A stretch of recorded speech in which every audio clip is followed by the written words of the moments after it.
Just adjusting my camera here. I'm a little frustrated at the moment on trying to still getting set up here, making sure got to do my sound check and all that other. I'm a little frustrated at the moment. Okay, sound check's good. Internet's screaming. Hey, Jody, what's up, dude? Dang, you bumped right on in there today.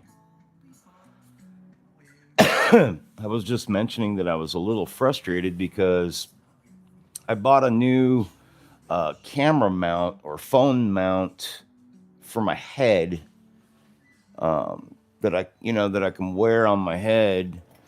So like I have this thing. Thank you. I'm glad the sound is good. So yeah, I got this thing, and it mounts around my neck, so I can have, both hands doing shit, and I can take this wherever I go. But it's kind of uncomfortable on your neck, and I don't. It's just not great. So I bought a head-mounted phone fucking thing, and for the life of me, I can't find it in my studio because. Oh, thank you. I'm glad the video is good too. Yeah, on the video, I let's see. Well, basically, I was having really shitty internet service. My signal wasn't coming through, and my wife and I we pay top tier for basically business class internet, and I was doing like internet speed checks, and we were coming in at like 150 to 200 megabytes a second, which is really fucking slow. Definitely not fast enough to do a YouTube channel. And when the technician came over, he said, "Get rid of these pod things; they're shit, and get yourself a mesh network."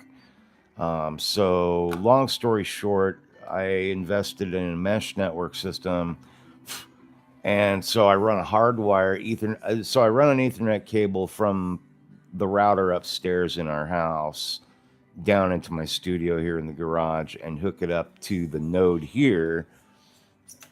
And so, like, this is the node, and it's basically a Wi-Fi router thing, but I'm hardwired, and then it broadcasts Wi-Fi in my garage here. So, yeah. Oh, hey, this is for my upcoming Halloween build next year for HobbyLink International. Got her printed out and ready for next year's build. And then here's some other works I've done. I know you're a big Star Trek guy, but for, if you like Star Wars at all too, this is Ahsoka Tano that I did. This is a fairy riding a frog. I call her the frog fairy, or the turtle fairy. Sorry, it's a turtle, not a frog. Okay. Anyhow, and then I've got Groot and Rocket from Guardians of the Galaxy up here. That's Rocket and Groot. Oh, you do like Star Wars too? Okay, cool. Got these little dudes. I can't recall for the life of me these little fools being anywhere in the Guardians of the Galaxy movies. So I think Wicked designed this model with. I think there's some comic book elements. Like these were dudes from something in a comic book. If anybody out there, any of my subscribers or whoever watches this later knows where these dudes come from in Guardians of the Galaxy franchise, comic books, movies, whatever, I'd love to know what they're from. And then this gal was one of my, not safe for work, she was one of my very first YouTube videos that I put out illustrating skin tones. And I didn't tell anybody what the skin tones were. So yeah, I've been playing around with that, getting that going. And then of course the Juggernaut. He was a lot of fun to paint, and he's fucking huge. So my hand being on him gives you an idea of scale. And then he's got another head here this head comes off, and you can put this guy on there. So yeah, that was a fun one. So these are just a few models left that I haven't sold. And then you remember our friend Godzilla from the other day. He's turning out pretty cool. I still got to put some gloss in his mouth and all that, but that's not what I'm doing today. Let me see. Oh yeah, so I'm looking for my camera because I thought while I'm airbrushing and doing the volumetric highlight and stuff on Goku, it might be easier to do with the head mounted thing, but I can't seem to find it. So let's see here.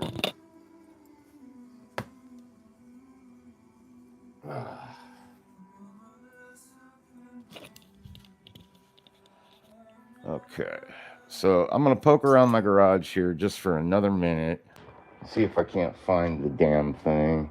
In fact, I'm gonna open my garage door. Oh yeah, we did a big Halloween thing last night, so I still got my little barbecue out. My lens on my camera dirty here. Let me clean that off real quick. Not my camera, my phone. Okay, so I'm just gonna give another preliminary look through to see if I just put it somewhere stupid. Yeah, Jody, I don't know if you like aliens, but you might dig this guy.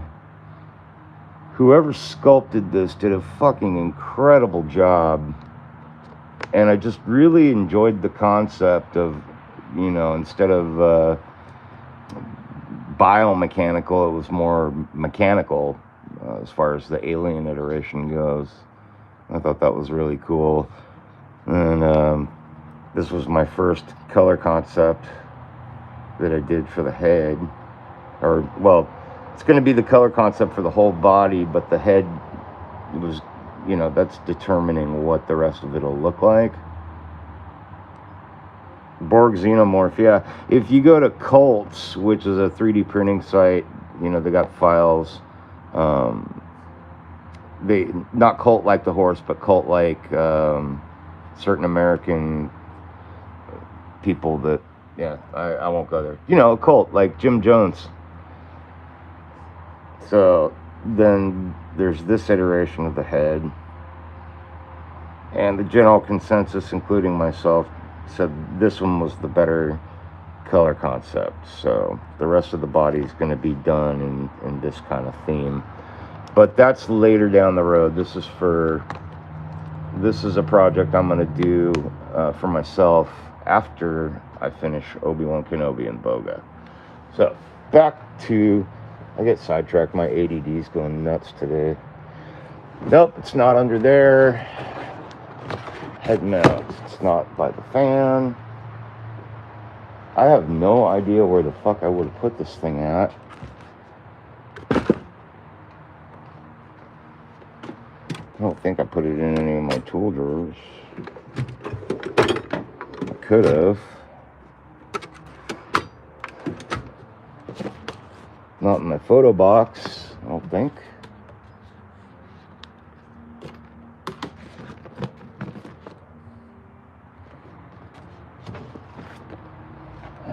Fuck me. I got all these other tripods and shit up here. Not in there. Yeah, I just have no idea where I put that damn thing at.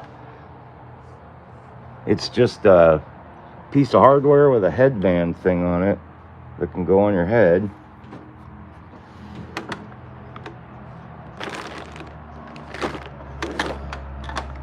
Fucking A.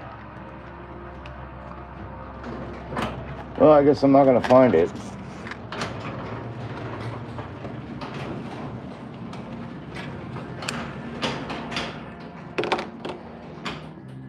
Oh, lost my microphone. Try that again. Okay, now the mic is back in. Yeah, I just have no idea where I put that fucking headband thing. It's probably right in front of my face, and I'm just not seeing it. All right, so that usually means I need to chill the fuck out and not think about it. And then the solution to the problem will just present itself when it's ready.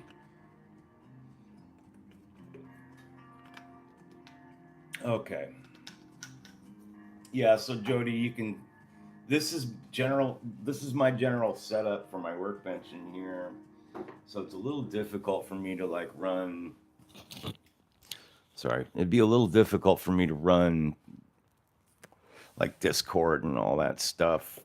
I just don't have an easy way to bring my computer down here, and I don't have a laptop that I can use to run Discord in the background. But yeah, hey Jerry, what's happening, dude? So yeah, this is my setup. You know, I'm filming with my phone, and then I've got the iPad for monitoring chat and stuff. And then I have all these armatures and things that I can set up for filming. But I kind of like doing my own thing. Yeah. So airbrushing. Be careful. Be careful with what? I think I lost something in context there. Okay. So Jody, you'll kind of dig this, I think, like what I've got going on today.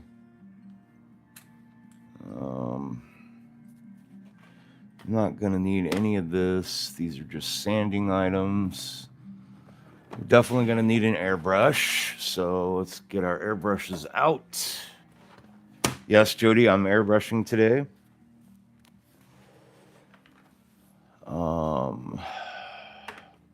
I gotta put these somewhere where I know I'm not gonna lose track of where they are. Okay. I need to go through and start labeling all my drawers so I actually put those things in those drawers and know exactly where to find them again when I fucking need it. Like camera equipment. All right.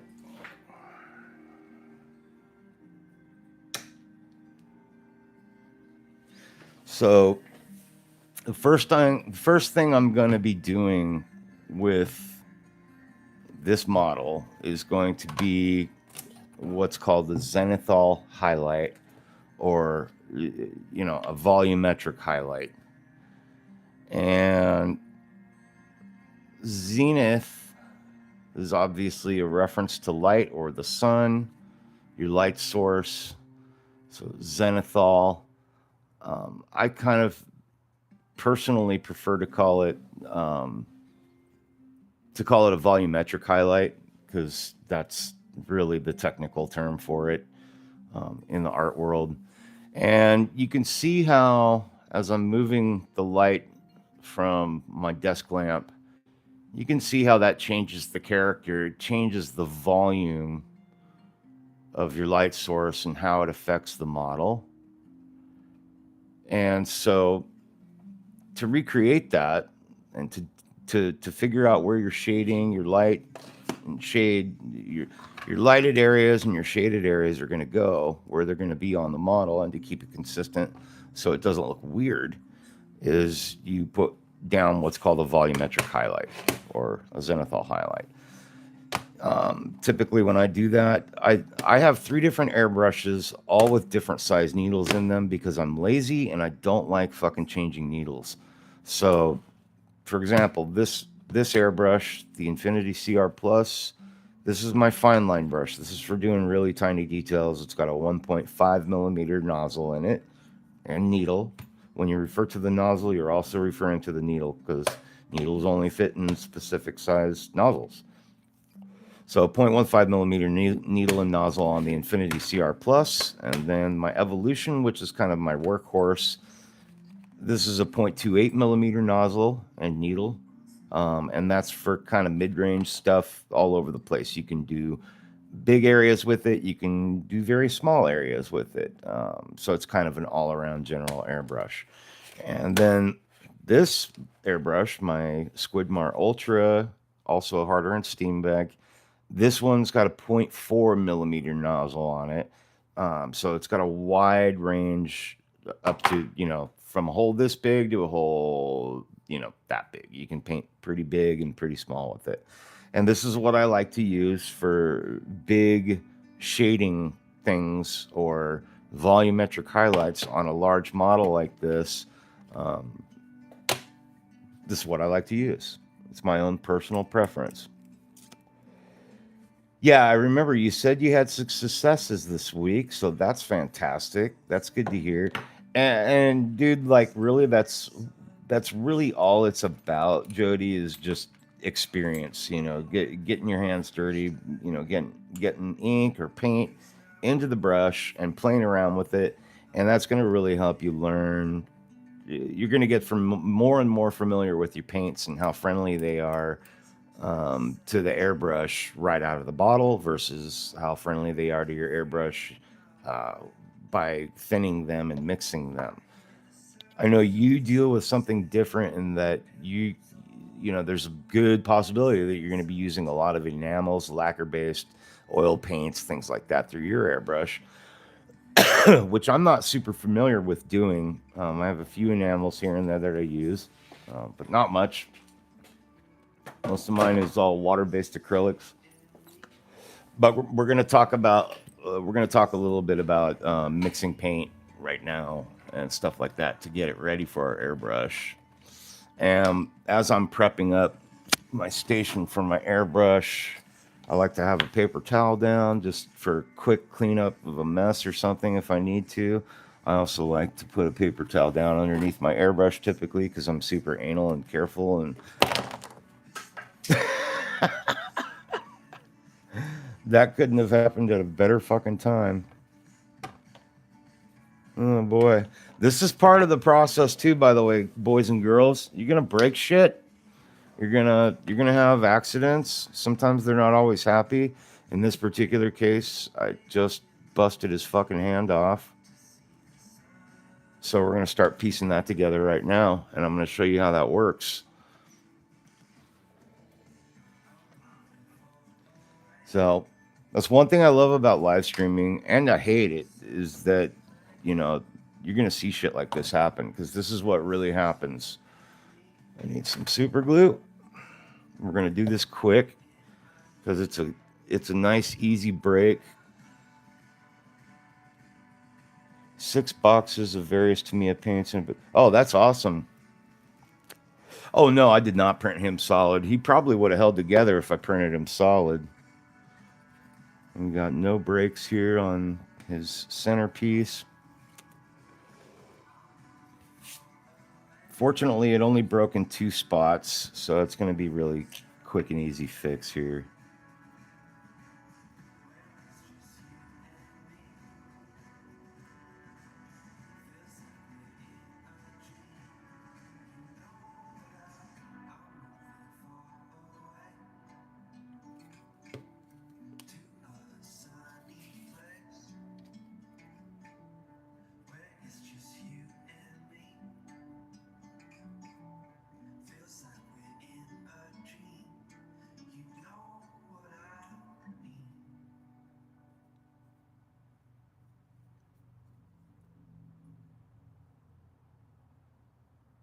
The glue I'm using is nothing fancy. It's just this DAP Rapid Fuse that Kenny over at Hobby Link International turned me on to this stuff, and I actually really like it. It's a really good, cheap super glue. Nothing crazy. All right, so okay, that's how this piece is going to fit on there, like that.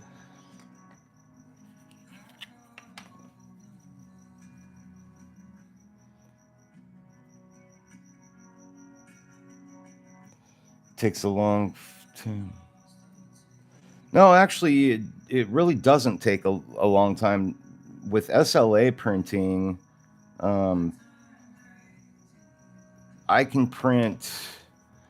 So with my printers, I can print all of these pieces at once.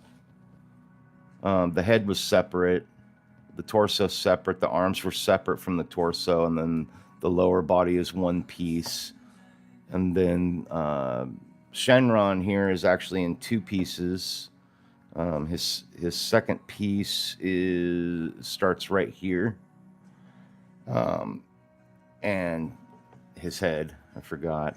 So I printed the head separately, and I printed the base in two different sections, both on my larger printer.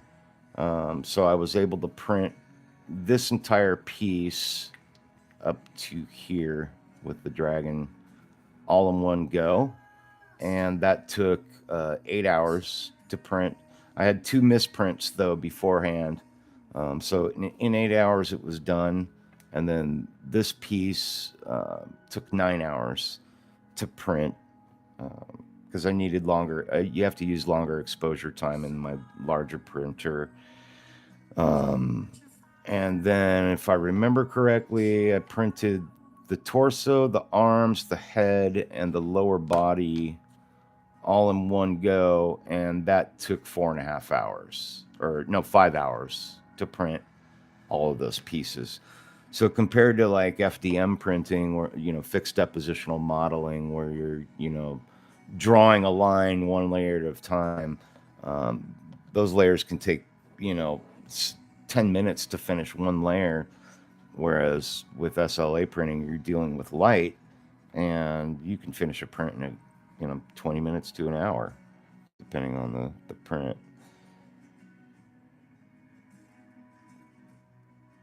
Oh, dude, I am demanding a video, dude. That Batman looks, that is fucking awesome, man. I can't wait to see that thing.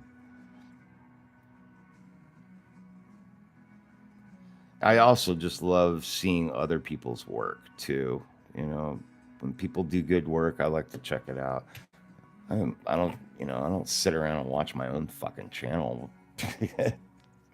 I do after the initial drop, like I go through and I'll watch certain segments and stuff again.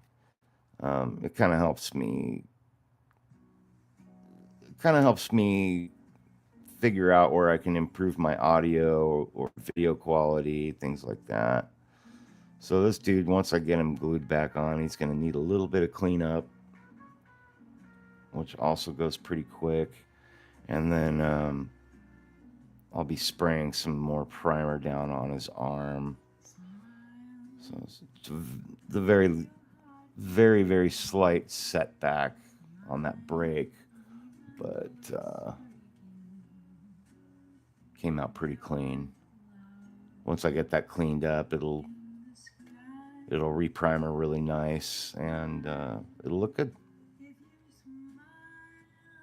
The client will definitely not know that it was broken. Let's put it that way. So that's good. Okay, so back to Zenithal highlighting. We're going to get set up for that real quick here. And I haven't messed with this airbrush in a minute, so I'm going to just take it apart real quick and make sure that I've got it nice and cleared up. And this is typically what I do every time before I start airbrushing. I just like to go over all my gear and make sure everything's running correctly.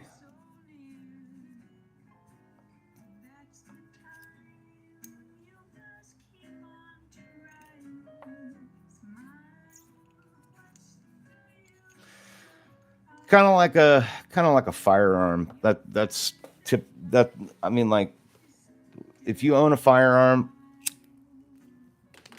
that like, if you like to take care of it, if you want it to be safe and fire properly and operate correctly the way it's supposed to be, maybe not the best example, but they do call airbrushes guns. You want to field strip the thing pretty frequently. You want to make sure it's oiled properly and it's got lube wherever it needs it. Make sure your needle's nice and clean. I'll run my finger over my needle to see if I've got any paint dried on there that I might not be able to see.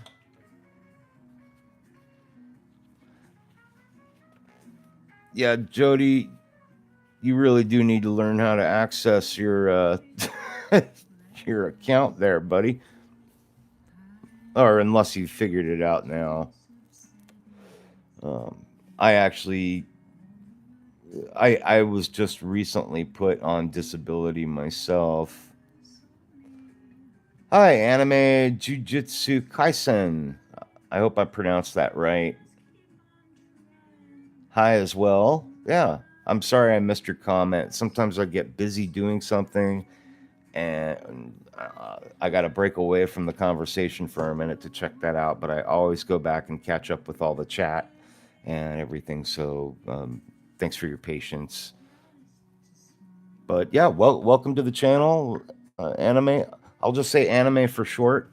Appreciate you being here, man. I hope you're having an awesome Saturday. Okay, so we got this all cleaned out and just visual inspection. It looks good. So I'm going to go ahead and start putting that back together again after I just double check the nozzle, make sure that's nice and clear. Little drop of alcohol. Now, I purposefully did not have this stuff set up right away today because I've had a couple of people comment. One subscriber in particular was mentioning that he was having a really frustrating time getting skin tones and paint layers correct or paint thinning correctly for his airbrushing, and I told him I would help him out. And then Jody's here too, so he kind of new at airbrushing and working on it. Said he's had some successes recently, so that's fucking fantastic to hear. But I know it's always nice to sit back and be able to watch how someone else does their airbrushing, because we all learn from each other. We all pick up new techniques and new ways to do things as we go along, and watch our friends partake in similar or like-minded hobbies. It's like I go over and watch Trek Mods because he's really good with drawing for one. Jody's drawings are fucking amazing. Definitely check his channel out over at Trek Mods. But him, along with all the other guys from Hobby Time Modelers, HTM, go check out those dudes' channel. They are freaking a great set of dudes. I lost track. What am I doing here?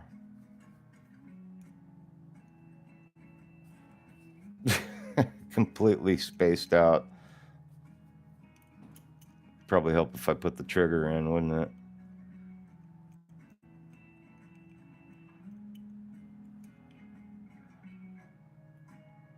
I'm just all backwards with this fucking airbrush today. Jesus. There we go. Jeez. What's wrong with me today?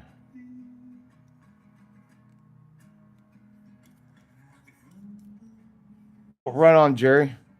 All right, we'll see you back in a minute. Should be live. We'll be live streaming for a while. In fact, that reminds me.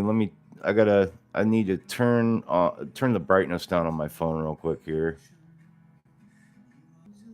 All right, brightness is back. Way down.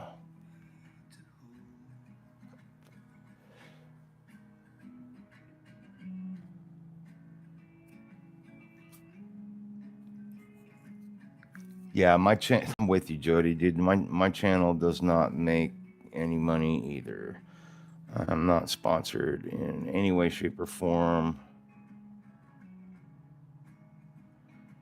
Fortunately, I'm on state disability, so I do get money from the state that I, pretty much been paying my taxes into for most of my life, and that's not taxed. So I'm still making my regular paycheck, which is great.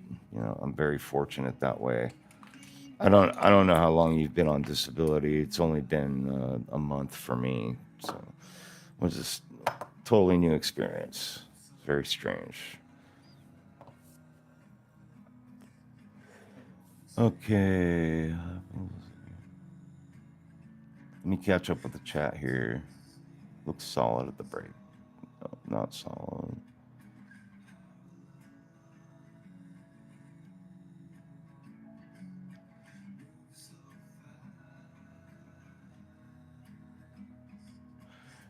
Jody says he's lucky to have generous fans. I'm on disability, so I can afford to do the model building on my own. It's awesome, Jody. My channel doesn't make money. Yeah, mine neither.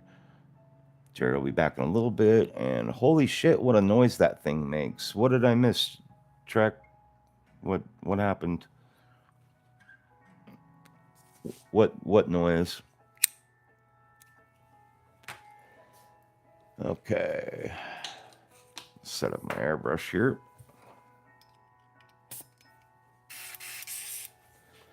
All right. Check my airbrush pressure. For volumetric highlight, I'm going to crank it down to 18 psi. And for anybody who wants to know, I'll show you that real quick. This is my air compressor. It's made by No Name. Oh, you have one of these vortex mixers, Trek?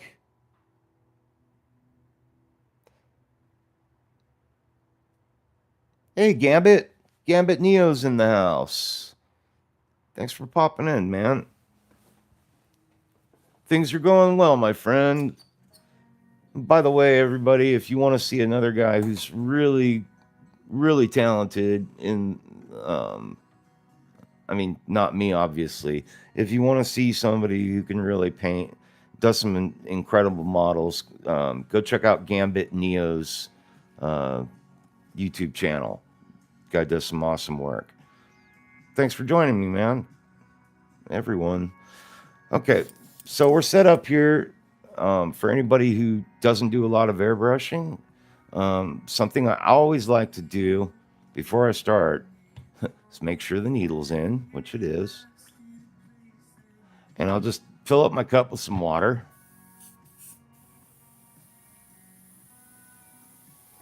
And I'll start spraying. Oh, you're welcome, Gambit. I'm just going to call you Gambit because I don't know your real name and you may not be willing to share. So, yeah, you guys go check out Gambit Neo's page. Dude does some great work. Same for pretty much everyone in the chat right now.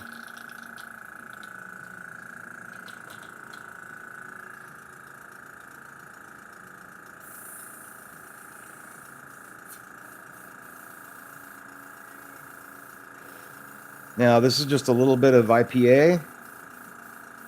I like to spray a little bit of IPA through my airbrush just to make sure that there's no like sticky residues or anything. And then I'll just rinse that out with some water. Yeah, Jody, I think you'll dig what he does on his channel. It's pretty similar to a lot of the stuff I do, but he tends to concentrate more on, you know, superhero characters. I mean, that's what I'm doing now, but just check, yeah, you guys just check out Gambit's channel there. It's cool, good fun. All right, so airbrush is all set up, and we're ready to mix up some paint. I just need some white for my Zenithal highlight here, and just for fun, we're gonna use some Pro Acryl. I would call this paint mid-level as far as price. Really just depends on your pocketbook. And if anybody cares to, it really helps out it really helps out the algorithm if you leave a like on the channel. By the way, I totally appreciate you all being here. Yeah, if you could just please leave a like. Greatly appreciated. So, thinning paint. Try and get this down at a good level here. Straight out of the bottle, we're going to just give it a good mix real quick. And back to this, Jody.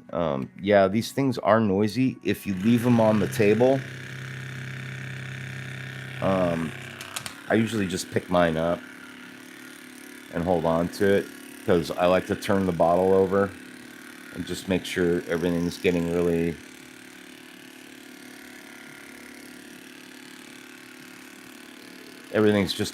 nice and mixed in there. I also like that it has a timer built into it, you know, when you set it down, it'll turn off after a period of time. Here's another fun thing on video. If you turn it up, you can start getting the rotation to blend in with the frame rate with your camera and make it look like it's not moving. Yeah. You just tweak it a little bit, you can get it to where it looks like it's not moving at all. Like, no, we're not mixing any paint here. It's gonna take about, I don't know, it's gonna take about 3 weeks to mix this bottle. Or 10 minutes.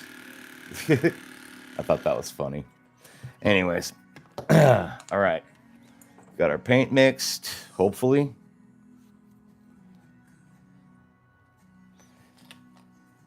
Now I'm gonna need a lot of paint because I'm gonna be I'm gonna need a pretty decent amount of paint, so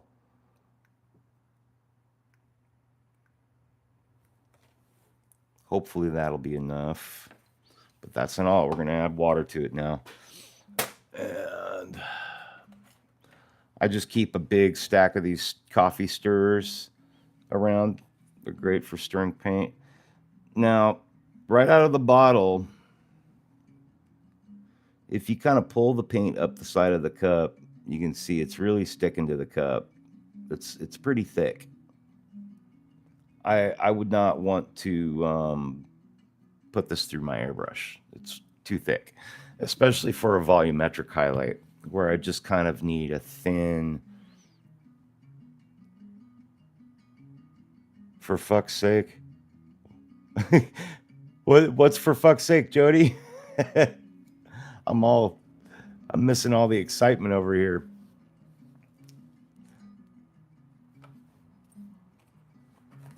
I'll pause what I'm doing here for a minute.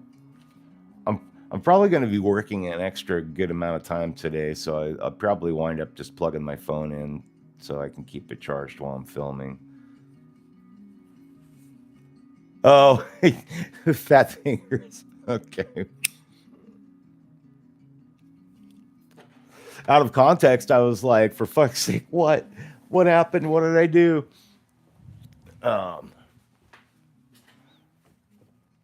Yeah, turn on my fan just really mellow here for air circulation. And then we're going to be shifting over so that I have more space for you guys to see what I'm going to do. Okay, so back to mixing paint. I see 5 people watching my channel right now, but I only have 2 likes. Those maths aren't mathing. Okay, so you saw how much paint I put in the cup.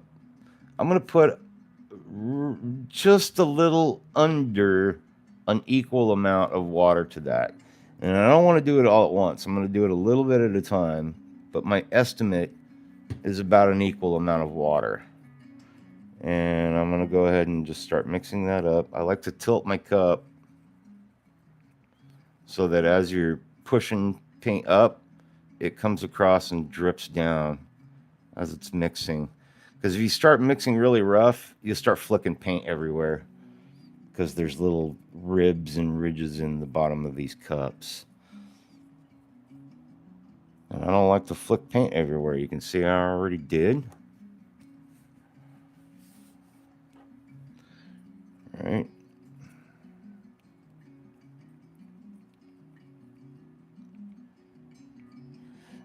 Now, by pulling the ink up the side of the cup, or the paint, you remember how when I first pulled it up, it kind of looked like white glue almost. You know, like that kind of thickness, you know, like model glue.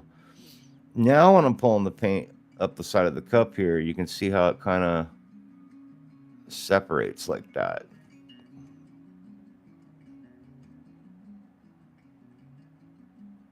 See how that pulls away from itself a little faster? That's getting pretty close to the consistency I'm looking for. I kind of want it. I'm going to add a little bit more water so I can kind of illustrate better the consistency I'm looking for. So these bottles are fantastic. They're dirt freaking cheap. They're just like wound cleaning bottles from the hospital. I love using these for water. Another tip about painting with your airbrush, for those of you that might not know, the only water you want to put through your airbrush, I can't stress this enough, is distilled water. Which is also the only thing I'm using on my paint. I'm not using any expensive paint thinners, any of that shit. It's just distilled water. Okay, so now if you look at the side of the cup, when I pull the paint up, let me give this a little wipe down so you can better see it.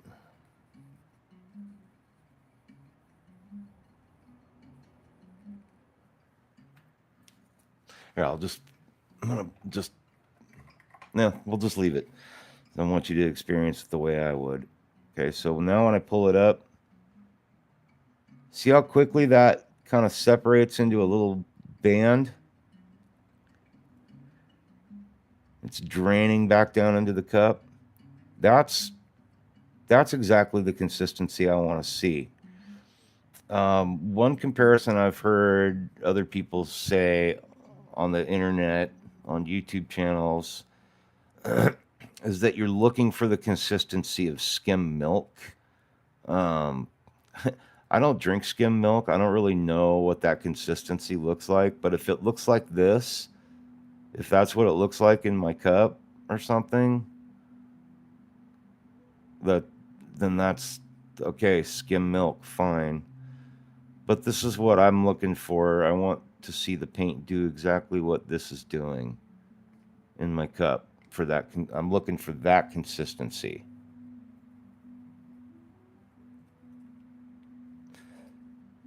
Yeah, Jody, to be fair, obviously water isn't going to work on like oil paints and enamels. Um, it kind of separates and gets all funky on you, and you don't want that. But when you're painting with water-based acrylics, which honestly, in my opinion, that's really all you need to paint, even your spaceships. Water-based acrylics work fantastic, and they're a hell of a lot more friendly on your gear, to be fair. And my distilled water, I just get these jugs at the store. They're really nice and convenient because I got the little spigot and I can just fill up whatever bottle or anything I'm using. But yeah, you don't want tap water ever going through your airbrush. You do not want to be atomizing those minerals and shit. It'll shorten the lifespan of your needle. It'll shorten the lifespan of your nozzle. You'll have more problems cleaning it and getting your paint right. It's just going to create a bunch of problems. So don't use anything but distilled water. Oh, those are my cheap shit guitars. Yeah, I've got, well, one of them isn't. I've got a Carlo Rebelli 12 string, and then I've got, I don't know what this one is. I think this is a Yamaha acoustic electric.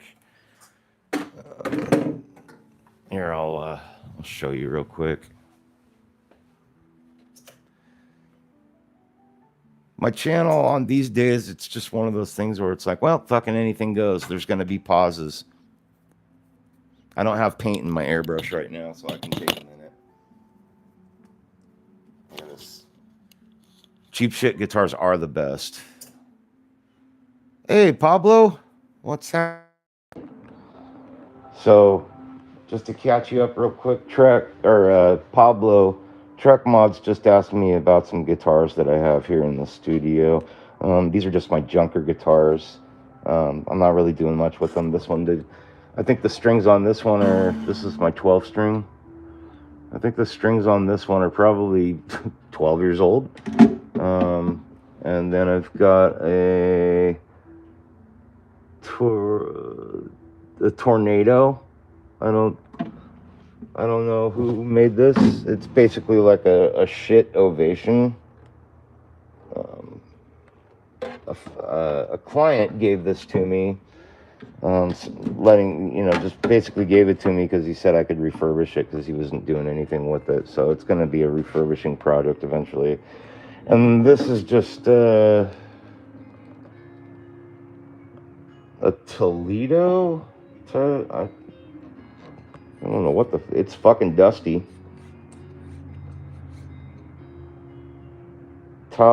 Palomar, Palomar, fucking who knows? It's really dirty and gross though.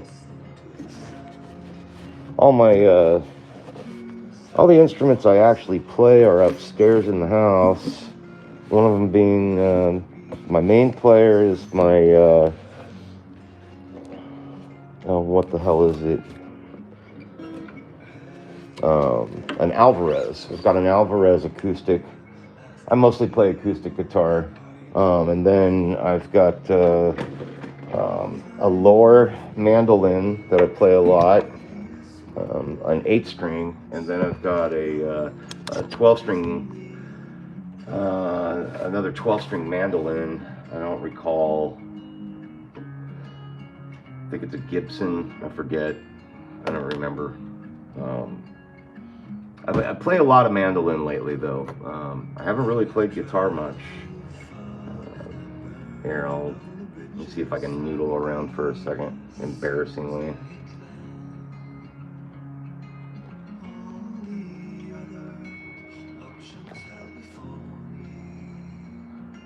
Can you see that? Yeah, I guess we can see that.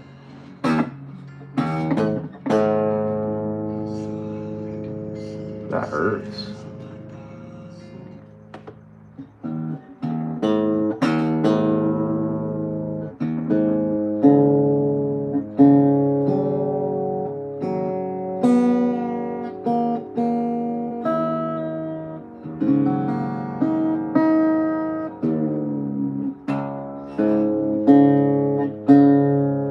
This thing is horribly out of tune.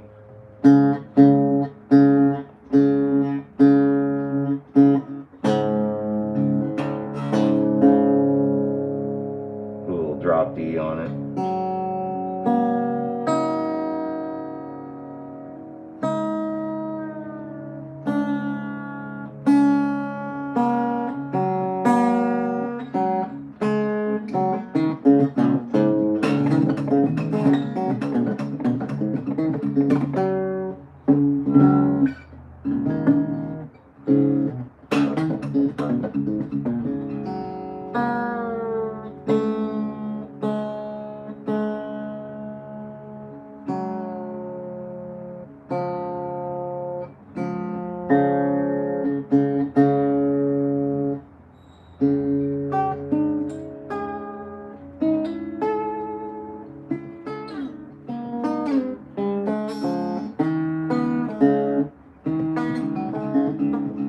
God, I haven't played forever.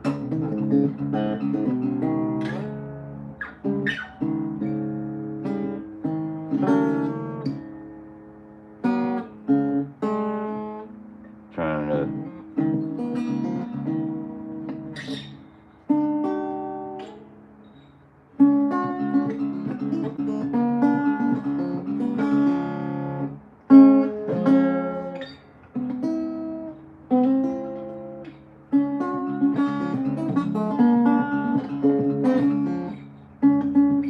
Trying to remember this little lick I used to do.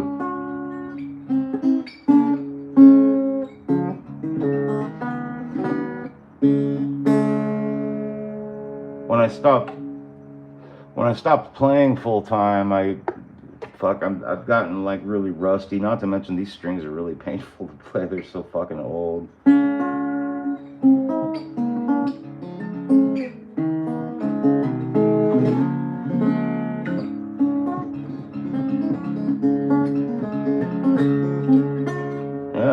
fingers are so rusty.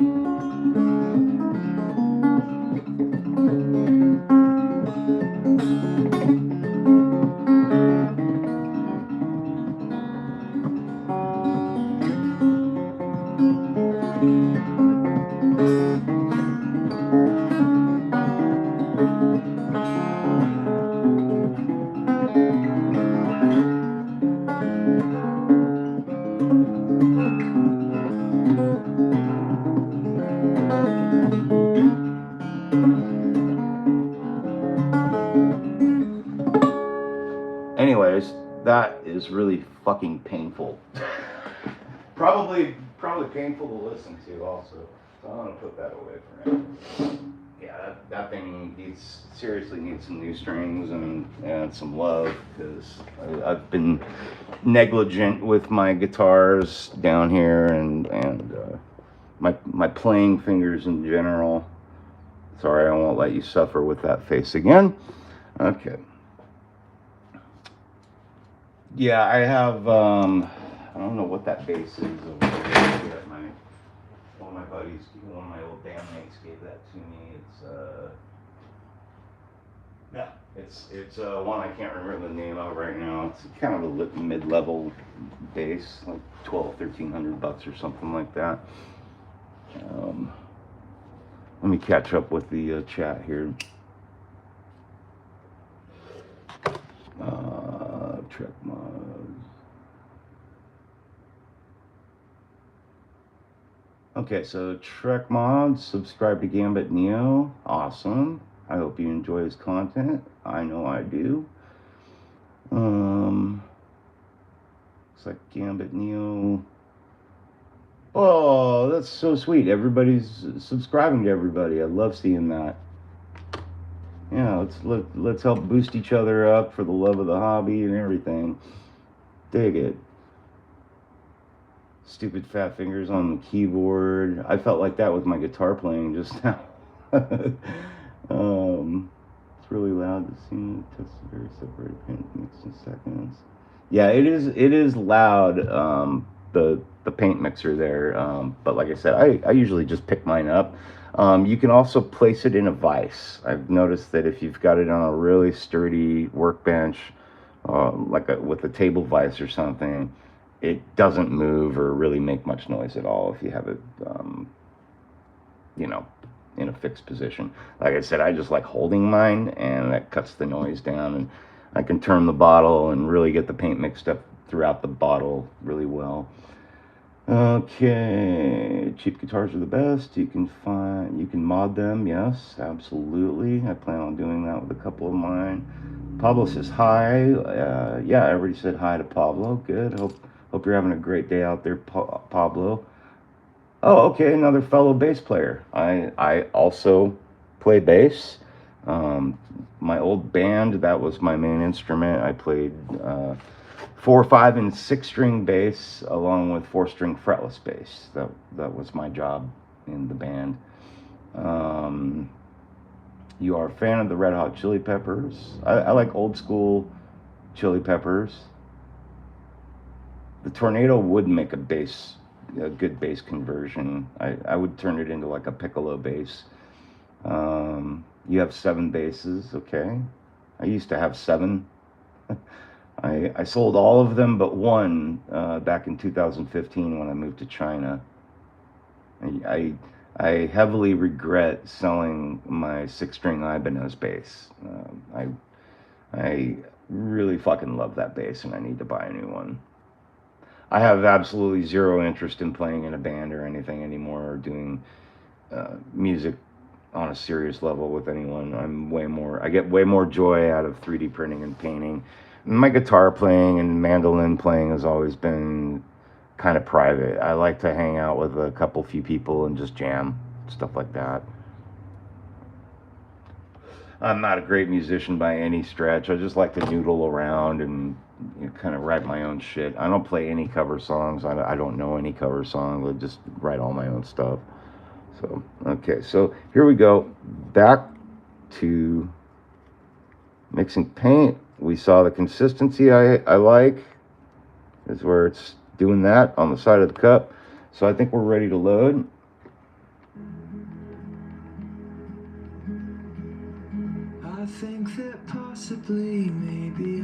Yeah, I grew up with the Chili Peppers. I'm 52. So I grew up with listening to the Chili Peppers when I skateboarded and stuff like that. Really, mostly it was a lot of hip hop and punk rock that I liked to listen to when I was skateboarding, which I still love. But when I'm working in the studio, I tend to prefer really mellow, acoustic-based instruments. And, a lot of instrumental music and stuff like that. Okay, so we're gonna get Goku set up here and ready. I also love, this is another pro tip, I love these little pipettes for drawing paint out of your cup and putting it in your airbrush, because you can really adjust how much paint you put in your airbrush that way, and it just helps keep things clean. I really like clean workstation as much as I can. And I'm gonna kind of be away from the chat a little bit here as we shift over to another part of the studio to do the painting. Mini fretless bass that I made with 3/4 scale 6-string guitar. Fingerboard is cherry poplar. Oh, Jody, I want to see that, dude. Show that off on your live stream. I don't know if we're gonna overlap, but I try to finish up my live stream and get upstairs to watch you guys. Or tonight's just you, but yeah, I always try to get up and watch as soon as I'm done. So I'm gonna just aim my light over the other direction, and we're gonna move Goku over and start getting him mocked up and ready for our airbrushing here. So I got this old like shelf that someone was throwing away, and I put some casters on it so that I can actually roll my entire airbrush station around. You know, if I put an extension cord on it and move it around, then I'm good to go. All right, let's see. Forgot we got to clean up his hand real quick. That will not be what bit we need.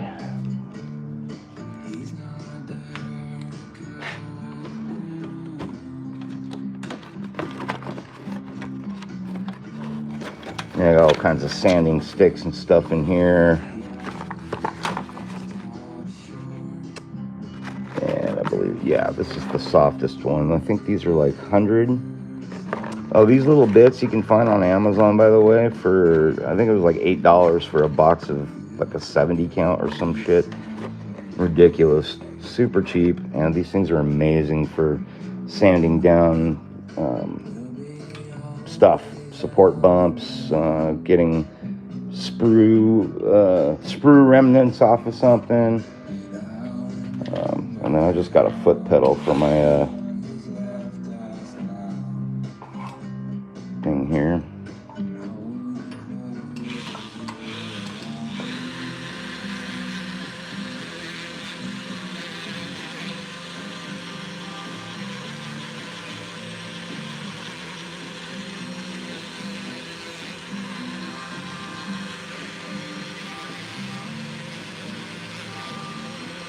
And I love that they're squishy pads.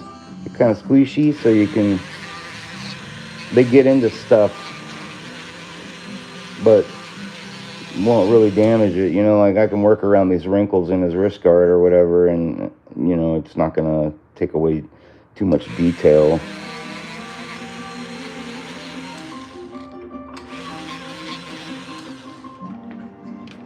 Probably don't even need to primer that, but we're gonna put a little spritz on just in case.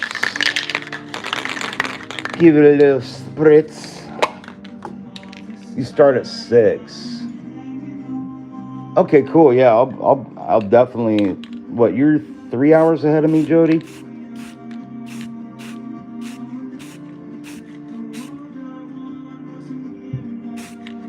There, good as new. Almost like I never even broke it. And And then I got my little hair dryer here in a little holster.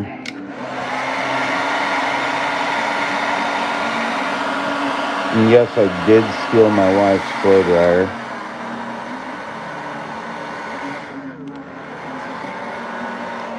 It's got a cooling button on it too, which I love.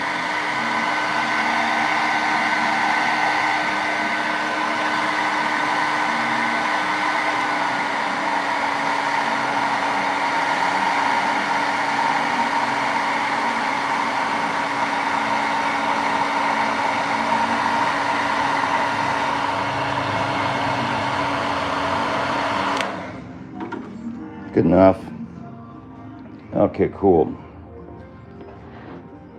So what I want to do is get him kind of mocked up. I'm going to set up hopefully I can get the whole thing to sit still for the Zenithal highlighting part.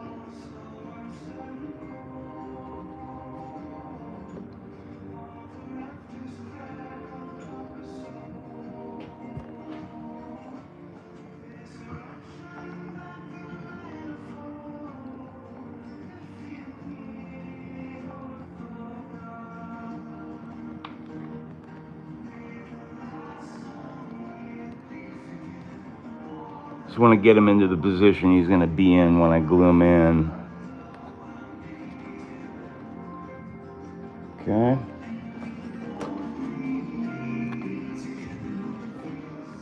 Let's see if we can get Shenron's head to stay on here.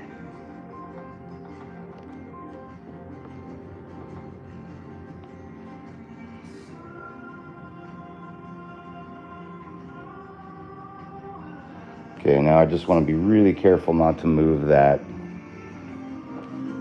Kind of talking to myself out loud here. All right.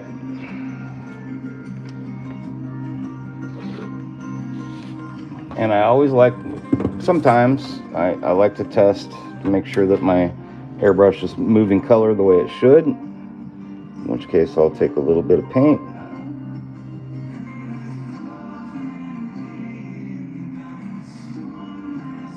Another thing I love about these pipettes is if I have a fuck up or something, I can take this pipette, squeeze the air out of it, and suck all that paint out really quick so I can fix the problem and get back to it. So I highly recommend these. They're very, very, very cheap on Amazon for a good quantity of them.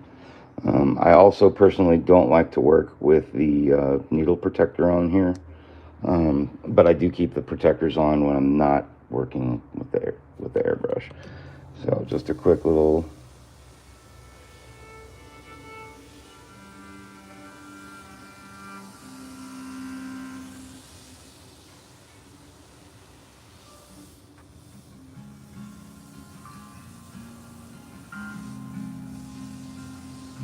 Okay, we're moving paint great. I'm very satisfied with the thinning of the paint. Right there, you can see I was putting a little too much paint out for how thin it is for the distance I was at the model. Okay. I got these little paint holders here, or airbrush holders, Jody. You can pick these up dirt cheap, but they're really nice to have like somewhere close by on your workbench so you can have a steady place to set it.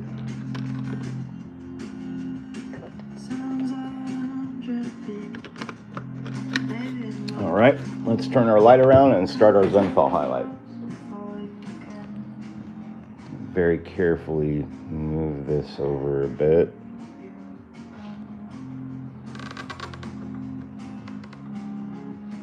Okay.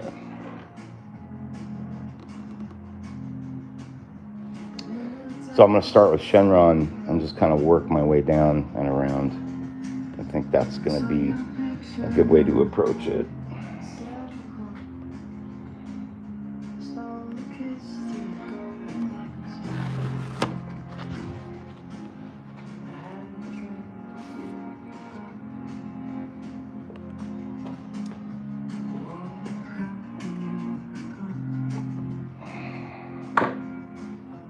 These little cleaning pots are also fucking incredible for your airbrush if you don't have one, Jody. Like $8 for one of those, I think, here in the States. All right. So think of this like your flashlight. You know, it's your light source. This is your flashlight. And wherever you aim this is where you're going to put light. That's the best way I can think about it.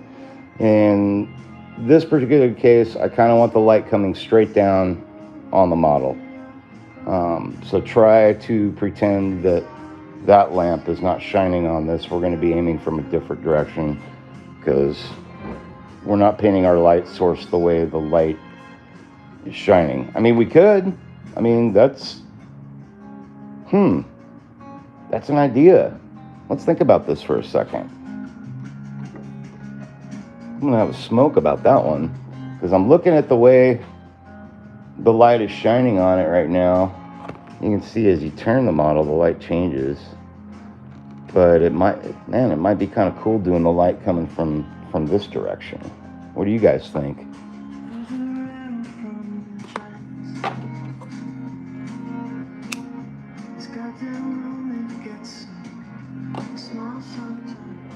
I kind of dig that. Well, it's pretty dark on this side with his face, which I don't want. Yeah, I'm going to stick with my original, and we're just going to go straight down. So here we go.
Just nice fluid motions.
So you see this question a lot in other forums, you know, like, oh, why do you even bother doing this step? You're going to just paint over everything anyways.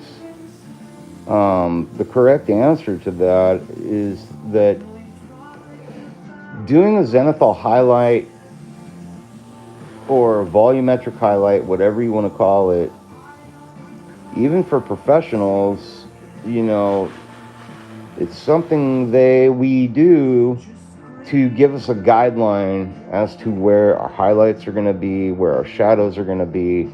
And it just kind of helps. I mean, for me personally, it kind of helps keep me centered on the direction I need my light source to be in. And you can see how this is picking up all those details, you know, and putting the shadows where I want them to be. And this applies to spaceships, you know, for guys like Jody who are painting, you know, he's doing his cattle bruiser right now, which I've been following closely because that's a really bitchin' model he's got going. And I like spaceships. But this works the same way when you're painting, you know, objects that are, you know, have square surfaces or even rounded basic surfaces like spaceships and stuff. Doing this highlight is a really great way to help keep you centered on where your light source is coming from, where your shadows are going to be, all of that.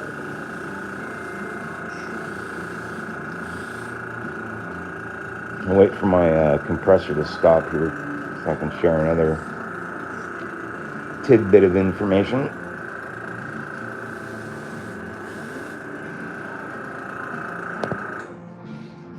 So another tip for you might every once in a while you'll be airbrushing something and you'll see little flecks of paint start spitting. That's usually when you want to check your needle. You'll see me do this a lot. I'll just kind of take my fingers and pinch the needle. Be careful you don't fucking poke a hole in yourself. I don't care how many years you've been airbrushing though, like you're still gonna poke yourself with the needle. But I'll do that with the needle every once in a while. Or I have this little guy up here. This is just an old toothbrush from my toothbrush, and sometimes I'll just wipe it clean. You know, I'll dip it in a little bit of alcohol and just give it a little wipe. That helps keep paint from building up on the needle, or dry tip as they call it.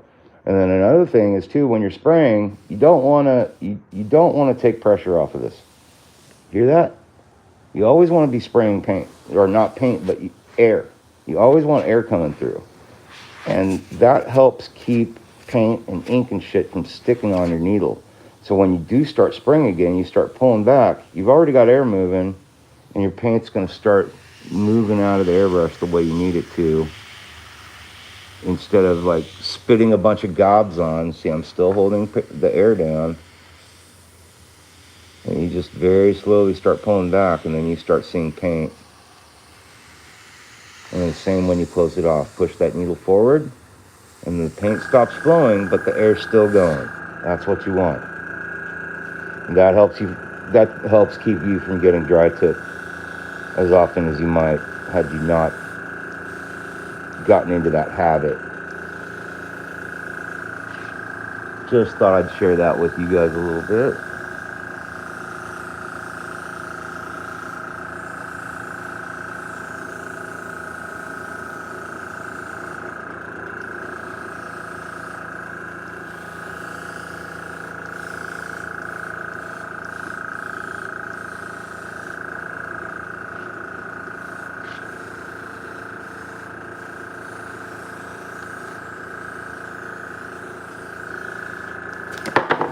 Oh, whoa, that was a good catch. Oh, look at that. Ah, woo, that was close. I'm glad his head's done. I can take that off there now. Whew. Last thing I need was that thing breaking. Do not want to reprint that head again. Fuck, that was close.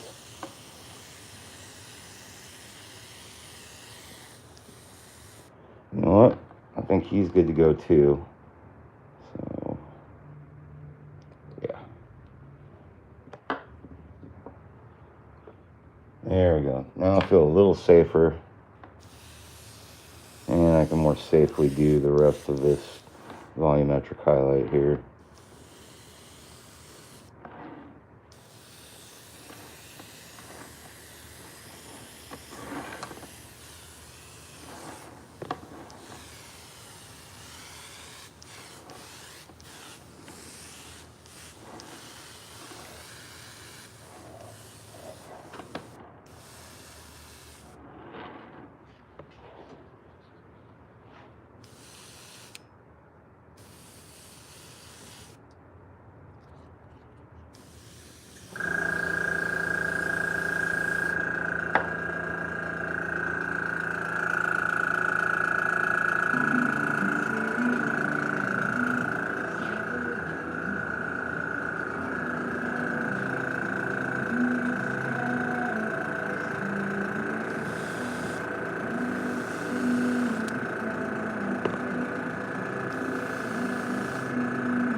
satisfied with that.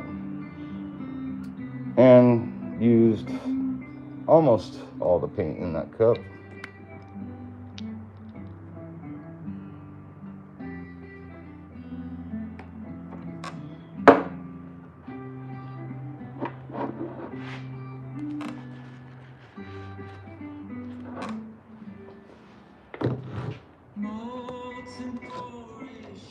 Cleaning it out. All right.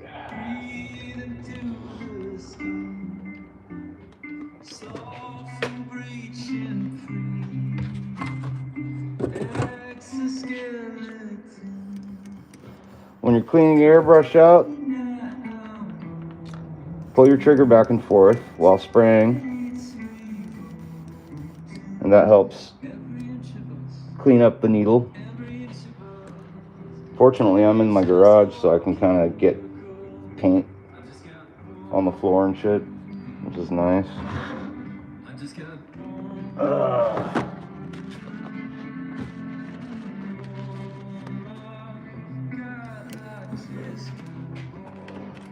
Another little trick I love, have these Q-tips around.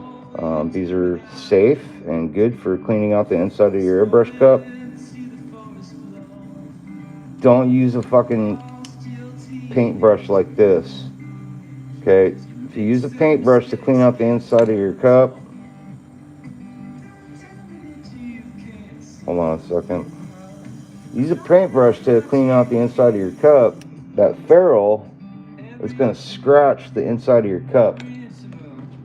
And let me tell you, paint loves hiding in those little fucking scratches.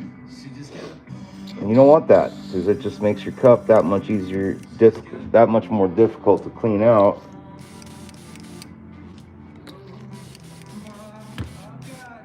So don't do that. What you want to use to clean out the inside of your cup is a good sized dry brush, like this. So this dry brush, the ferrule comes in contact with the cup, but it can only catch the edge of the cup, not the inside. The only thing that touches the inside are these bristles, which you can safely use to clean the inside of your cup with and not have a bunch of scratches.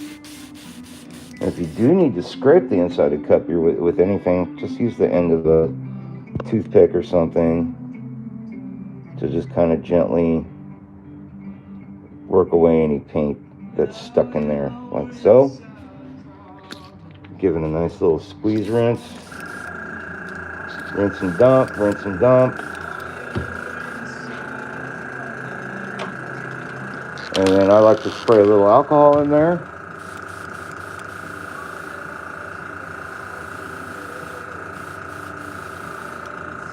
Give it a little back flush. Just back left, just hold your needle like that.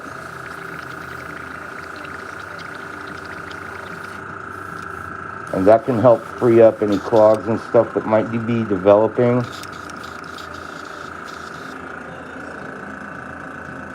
One thing I also love about the Ultra, the Harder & Steenbeck Ultra, and a lot of airbrushes do this. You don't have to have a Harder & Steenbeck, but the cup just pops right off. And by being able to do that, I have nice, quick access to this portion of the airbrush. So I can take my, where'd my fucking dry brush go? There, it's right here in front of me.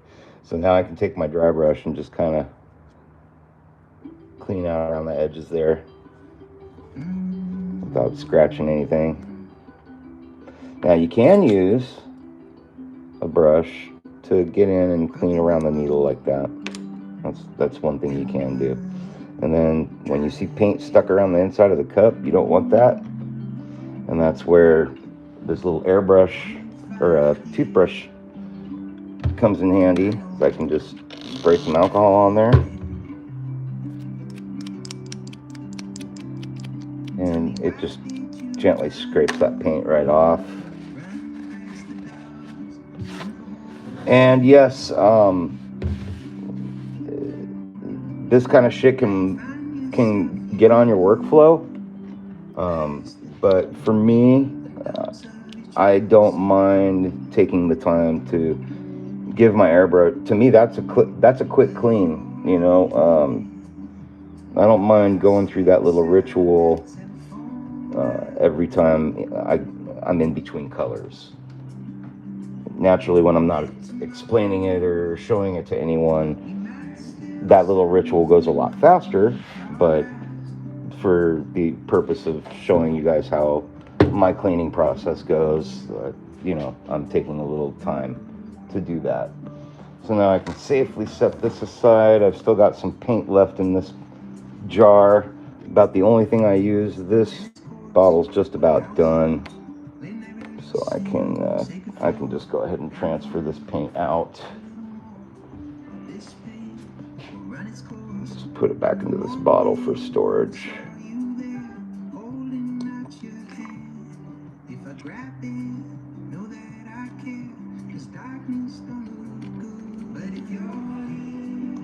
Anybody have any questions or concerns or comments? Please leave those in the chat. I love even criticism. Just don't be a dick.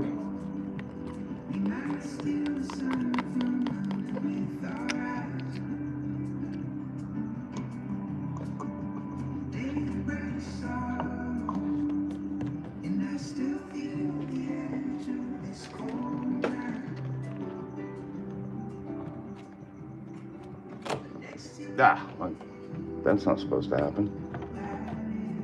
I didn't have it in there enough. There we go.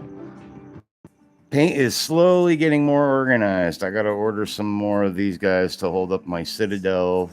I'm going to be moving all these woodland scenic products and shit out of the way.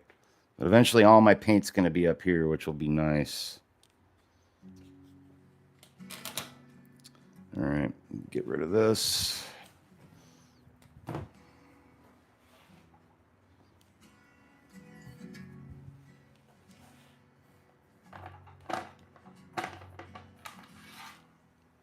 Ouch.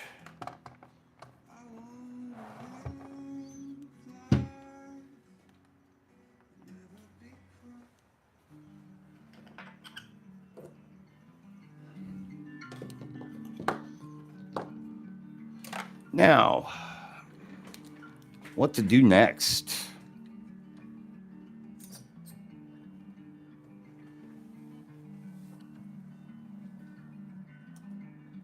Right on, Trek. Yeah, dude, good seeing you, man. Thanks for popping in. I'll be done down here as soon as the battery on my phone dies. That's how I do it. I work until my phone dies, and usually takes an hour or two for my phone to charge back up. So I may or may not be back down to do another live stream today. We'll see. But one way or another, I'll definitely be looking forward to catching your live stream. I know you'll be on for a while, so I'll be in there eventually to come check it out, man. Looking forward to it. You're working on the cattle bruiser, right?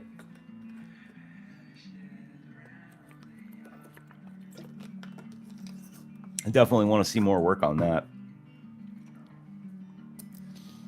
The dragon's body is 3 pieces, Pablo. It's the base part, and then the seam is right here, and then the next piece is this whole part here, and then his head.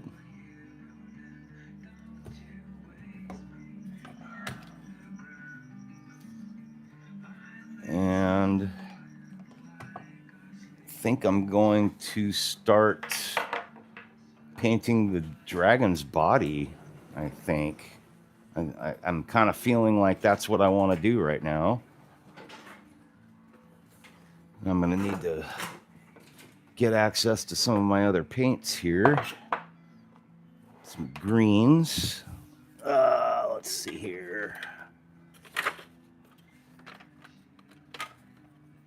Oh, my inks are falling all over the place here. Okay.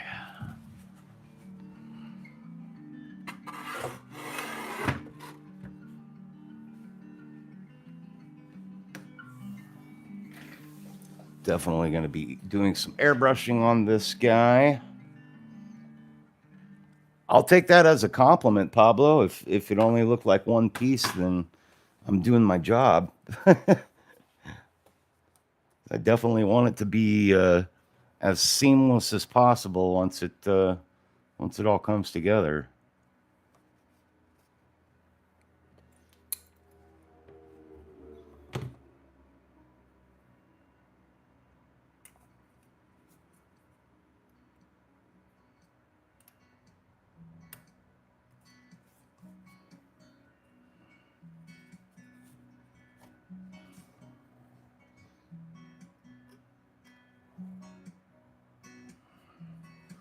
Looks pretty good.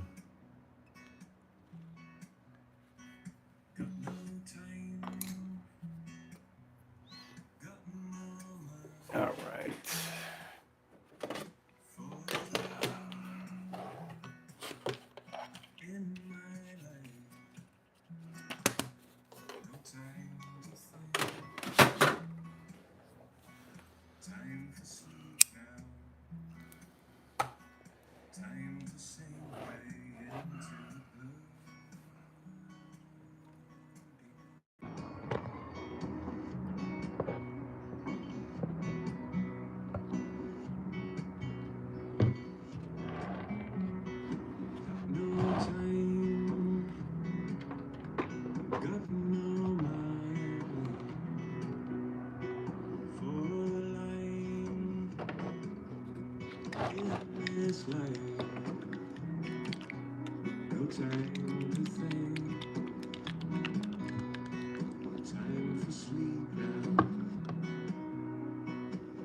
Need to adjust my camera here.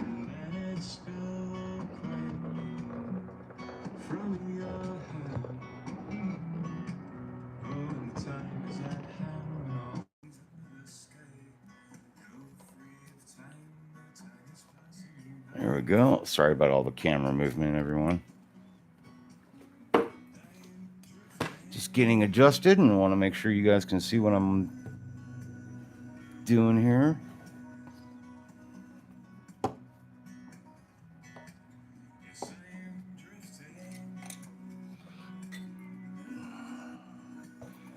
Going to need some more water.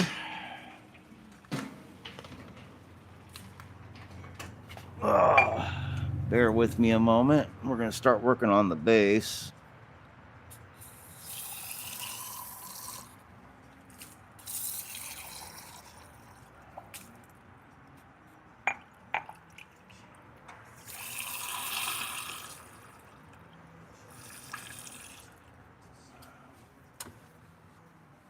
Okay.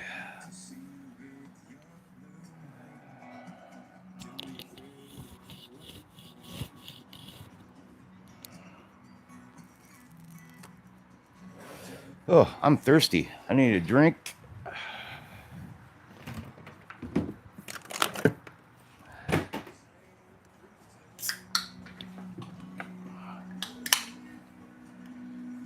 Just soda. Don't get all excited.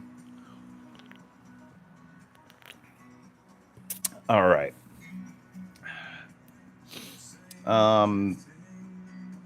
Base. I'm going to start painting the rocks now. So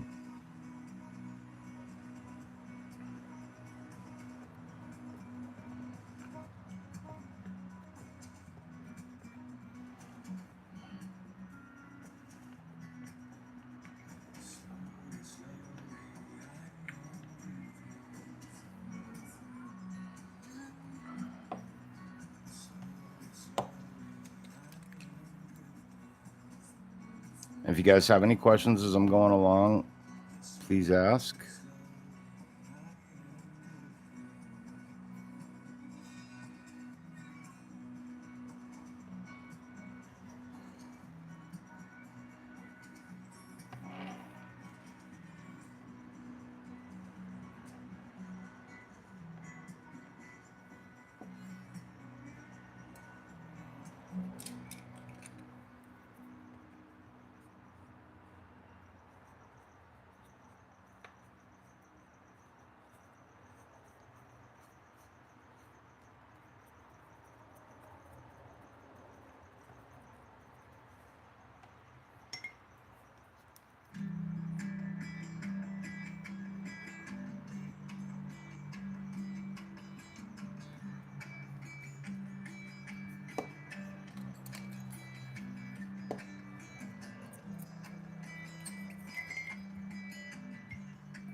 So I'm just taking this makeup brush and kind of blending in those basic 3 main colors you saw me put down there. I'm going to need a more flexible brush here.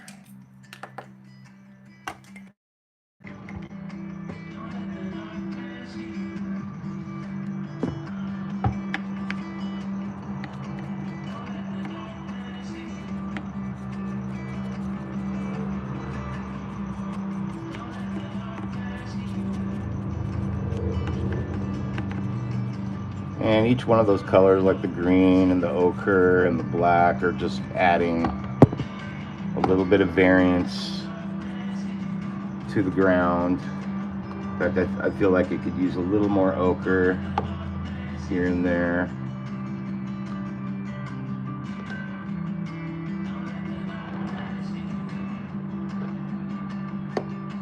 You just take a nice wet paintbrush and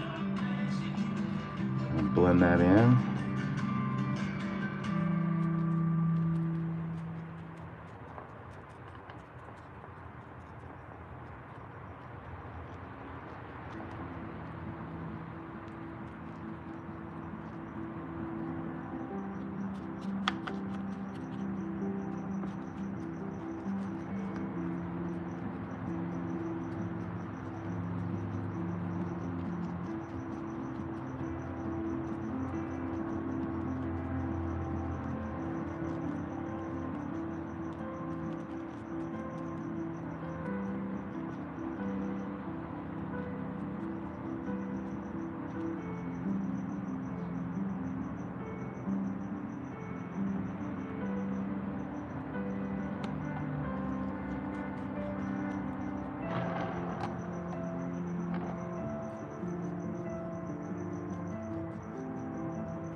With that, got our colors mixed, and you can see it's kind of staggered here and there. You got some greens and some browns and some shade going on. There's a lot happening there. Now I'm just kind of going around and stippling in a little bit of texture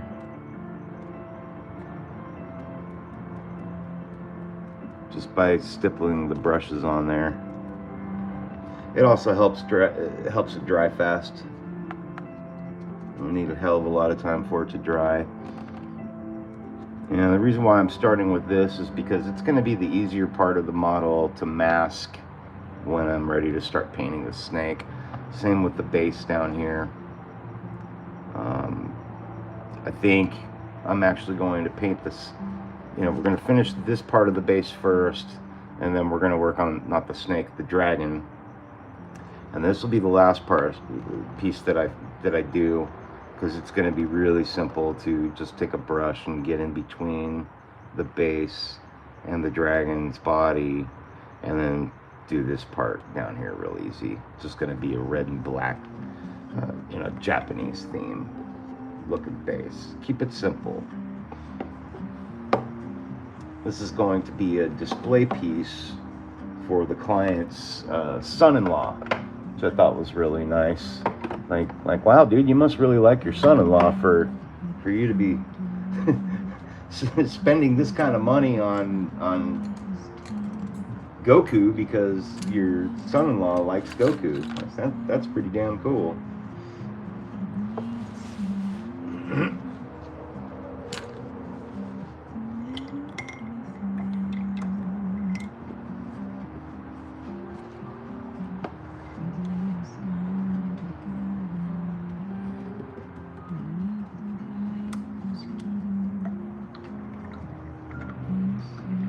Pretty happy with how that's looking so far, though. It's got a nice, it's got some nice color tones to it. So let's get that dried up as fast as we can here.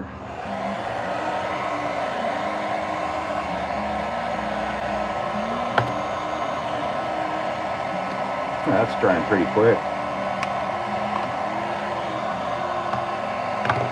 Oh, and just so you know, I'm just using, this is just cheap airbrush paint that I found on Amazon, made by Roisafar. I'm probably pronouncing that wrong. Just realized my phone mic's off. Let me fix that. There, now my mic's plugged in. But yeah, Roisafar. I'll put the link in the description if anybody'd like to check that out. It's great paint, and it's very, very cheap.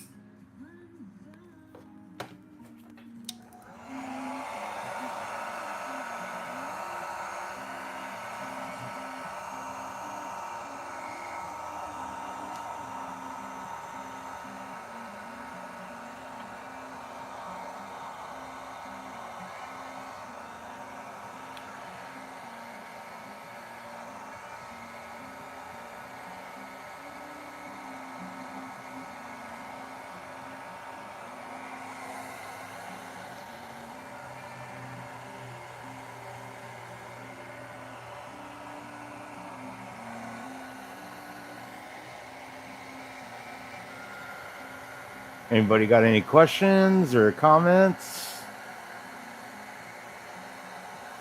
Now's a good time while we're waiting for paint to dry.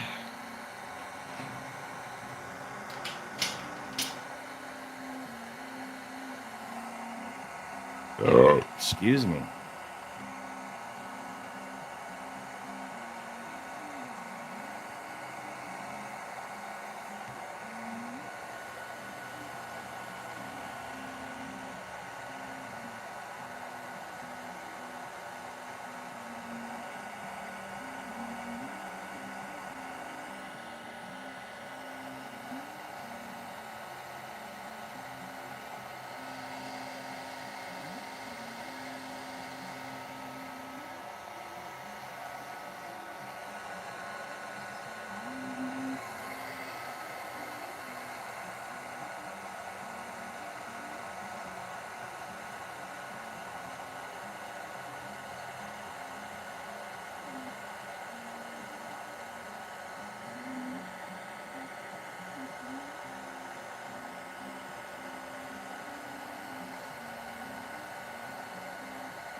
Yeah, it looks like we're getting somewhere. Almost dry here.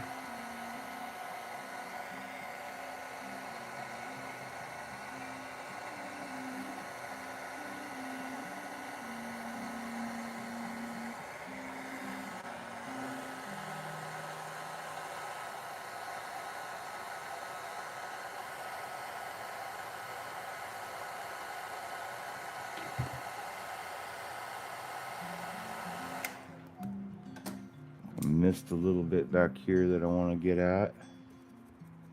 Yeah, that was still really wet back there. Get that blended out real quick so it'll dry faster.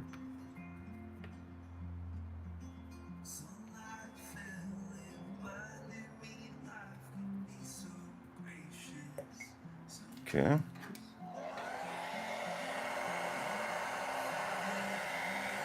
And while I'm thinking of it, just want to thank you guys, whether you're watching this now or you watch it later.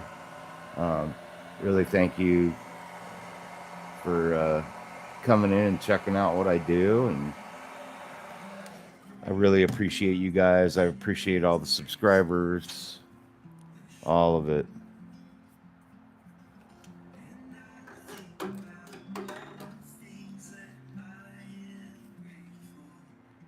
You know, like I always say, you know, if you have any questions or comments or anything, you can always hit me up in the chat. Don't hesitate to send me a message. If there's anything I can ever help you guys with, just let me know.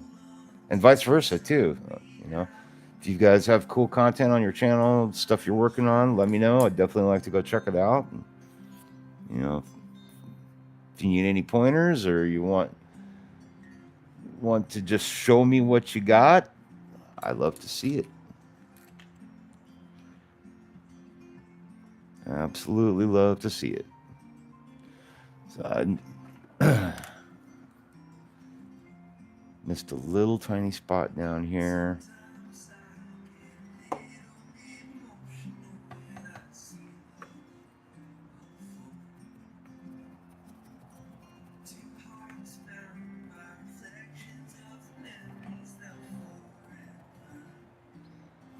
But overall, yeah, thank you guys for hanging out and checking out my channel and subscribing, hitting the like button, all that fun business. I really appreciate it. And apparently the algorithm appreciates your hitting the like button as well. So I appreciate you guys. Thank you. Thank you. Thank you. Thank you. How was everyone's Halloween? What did everybody do? What'd you dress up as? I want to hear it. Leave a comment in the chat.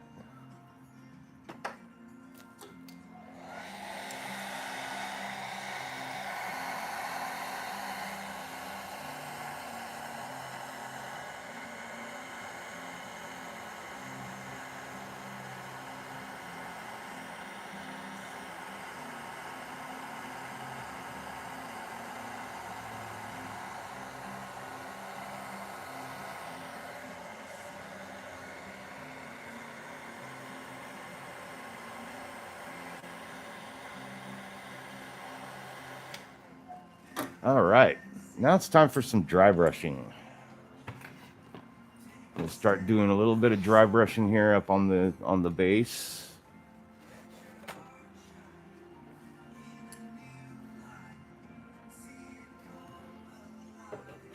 In which case, we're going to get out our wet palette here. I need to replace the pad on that, so bear with me 1 second. Come and grab a new piece of parchment out of the bag.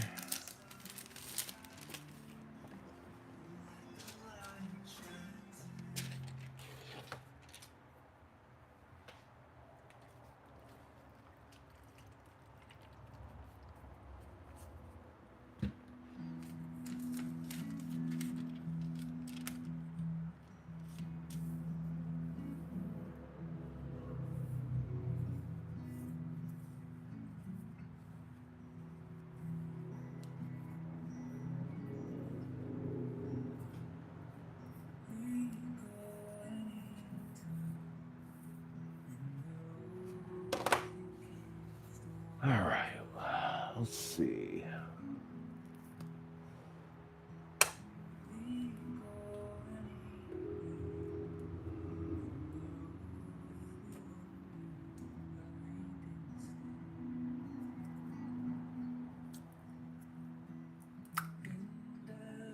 Ooh, that needs some serious mixing, if it's even salvageable.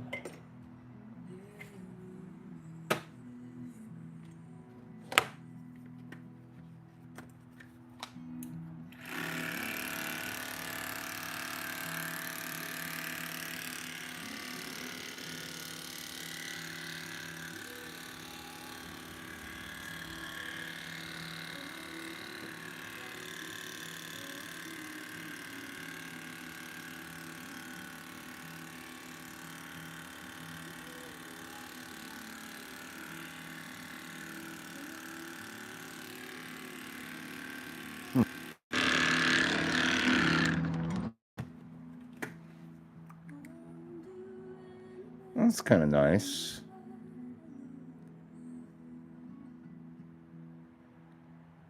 I think I like that brown. It's nice and light. Go ahead and keep mixing that.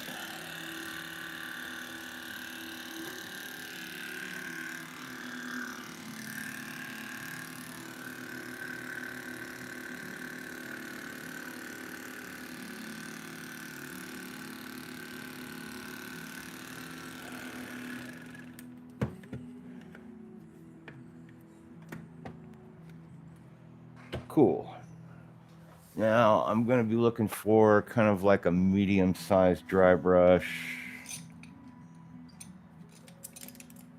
Well, let's go big. We'll do a big one.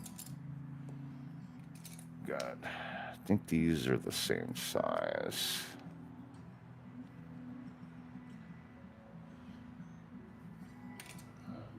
These are nothing expensive. These came with a set that I got on Amazon. I don't recall off the bat how much it was. I want to say it was around $25 for the whole set. Where is it? I can put the link in the description for this. This is a set that's made by Fumui, which is kind of a great mid-level miniature painting set. I have not opened this. This is the whole set, though, and you can see it's got some dry brushes in there. It's a great set. I'll put the link in the description for you guys if you'd like to check it out. Again, it's about $25 USD. And that's what I'm using right now. These are just the older ones that I don't need to replace yet because they're still perfectly good brushes.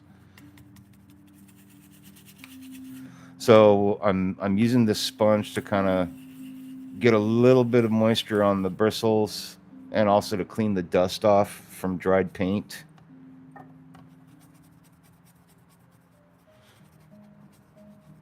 You want a little bit of moisture on there, but not a lot. Just very, very slight.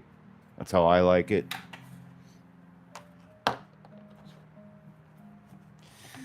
There's a lot of ways you can prep your brush before you start painting, and I'll illustrate that right now. You can use a texture palette. This is a good way to test your brush to see that you're putting paint down the way you want it to. You can also use a paper towel. You can also use your hand.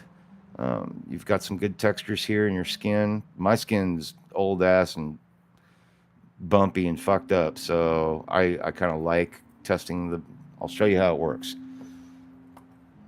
We'll go through each way, and you can see how you can test your brush before you start putting paint down on the actual model. So you want just a little bit of paint. And this is the napkin method. And then I'll switch over to check out my hand. You almost can't see what it's putting down with this color.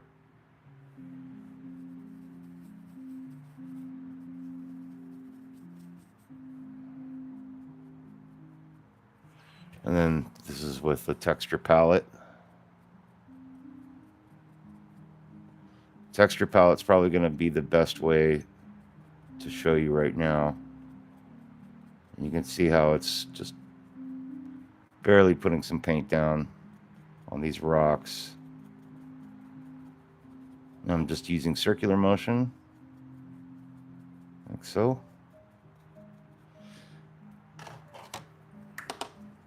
Pretty simple. One thing I like about texture palettes too is you can just paint over this. Over time, you're going to lose your texture because you're putting layers of paint down. I 3D printed this on my old FDM printer. There's other texture palettes out there that you can purchase or print yourself.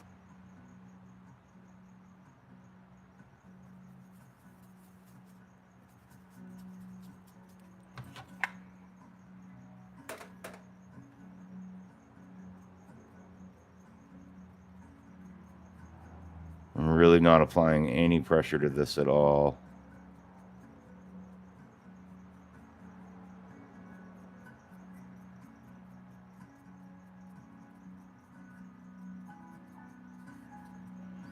So I feel like I'm good to go here. I'll show you guys how this works.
That fucking fly in here is bugging the shit out of me.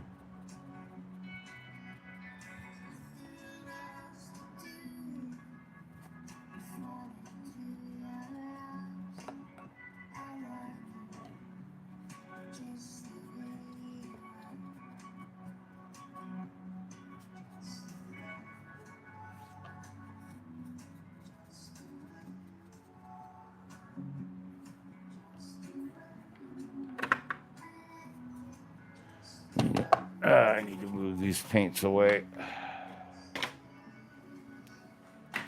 One reason why I can't wait for all my paint to be up on the pegboard.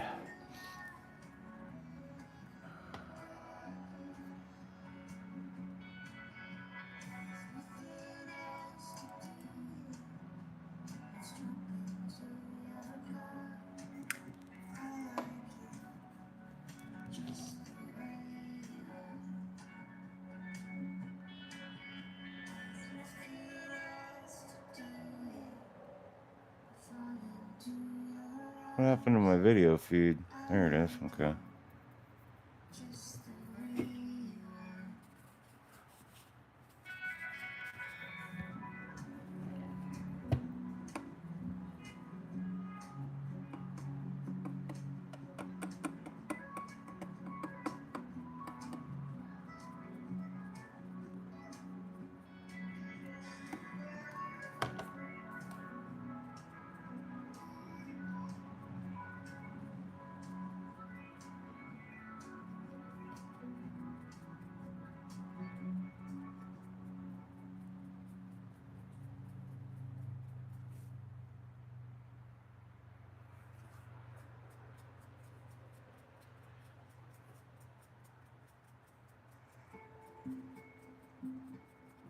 Not applying a lot of pressure at all, just kind of lightly dusting over it. Just enough to bring out these edges and the high points of the stone.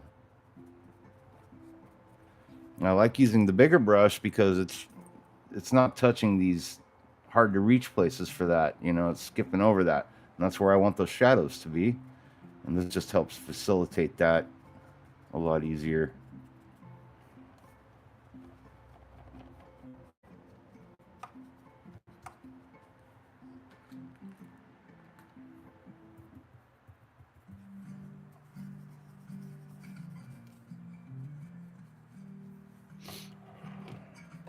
Oops, sorry about that.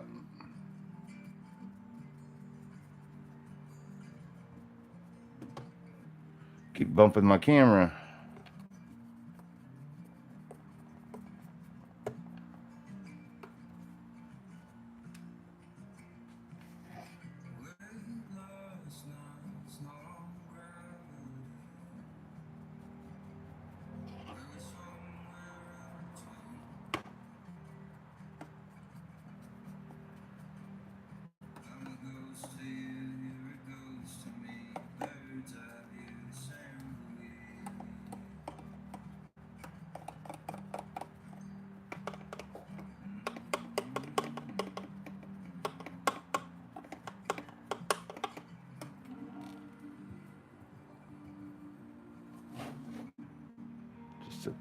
catching the edge of that brush. A little bit more paint. Quick test on my hand and off to the races.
You can even switch over to a bigger dry brush if you want. This is just an old makeup brush. No, I did not steal this from my wife. Shame on you. Same thing. Take it on a wet pad, sponge. Get that dust cleaned off of it. A little bit of moisture on there.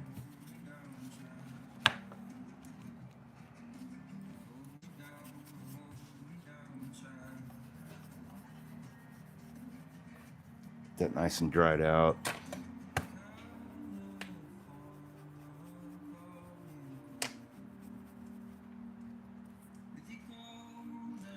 So it's nice and clean. It's all fluffed up.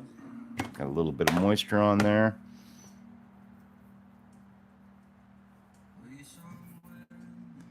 A little bit of paint along the edges. Get that all blended out.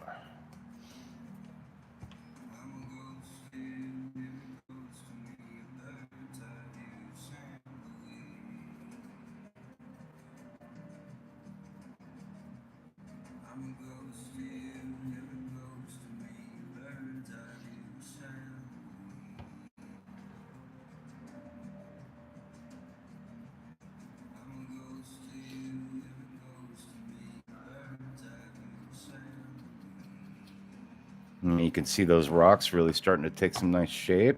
Got some good shadows on them.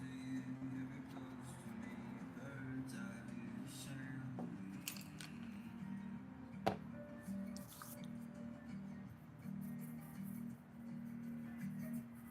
think it needs a little more though for this shade.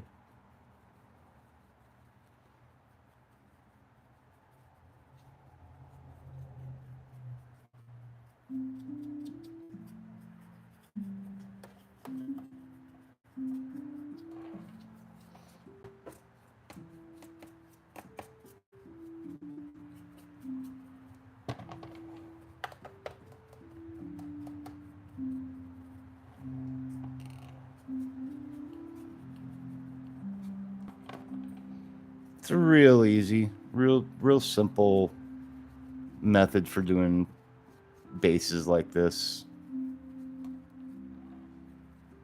No reason to overcomplicate things with crazy techniques. So I'm happy with that result there. Now we want to put a wash down to bring this color out. And so we're going to select a wash. I've got some, that's Nuln Oil. That's different. I'm not using that. This is Agrax Earth Shade. It's a little on the darker side. Brand new bottle. Probably a little too dark for my liking here.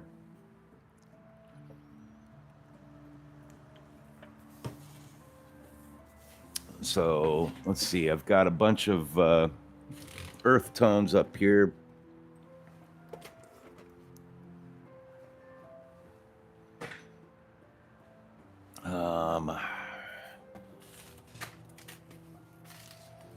knocking shit over here. Zealot yellow, crusader skin, pallid bone.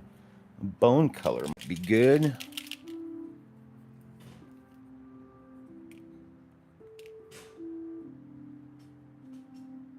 It's still a little dark, but we're getting there.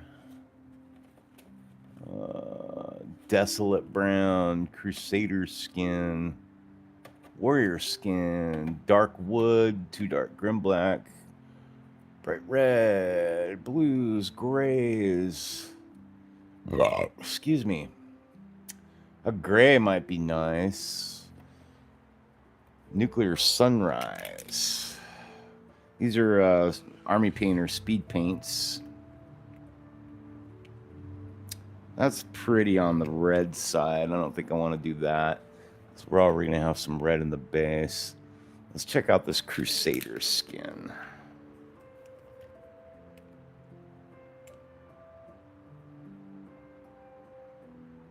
That actually feels nice. Okay. I think I like that.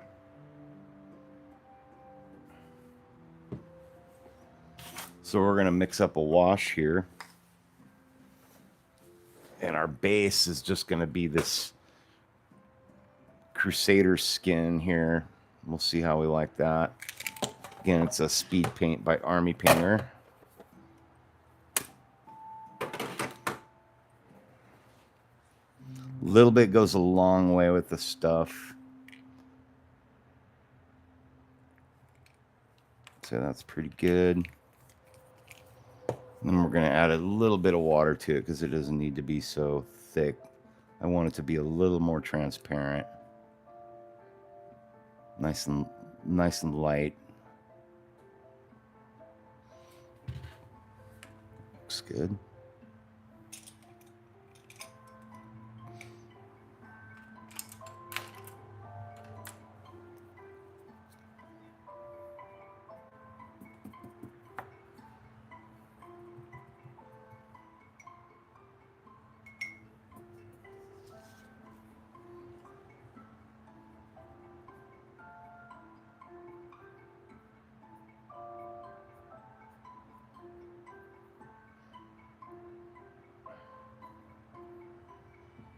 So what I'm looking at is how the paint affects the highlighted parts. You can see what that's doing there. I'm using this rock as kind of like my test spot to see if I need to add more paint to it. If I want to add more pigment. In this case, I think I do. Can be a little on the heavier side.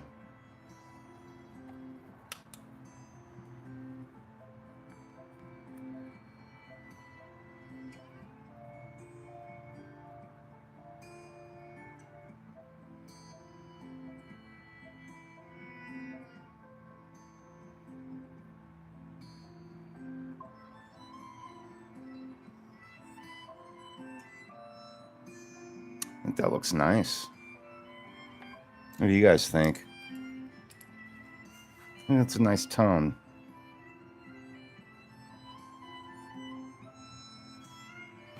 I like it.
If you guys are interested in this speed paint by Army Painter, I'll have the link in the description for this paint set as well.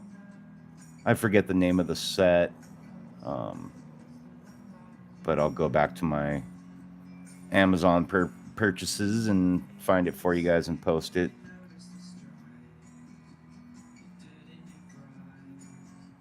So it'll be there in the description for you. And no, I am not sponsored by anyone, much less Army Painter or Vallejo.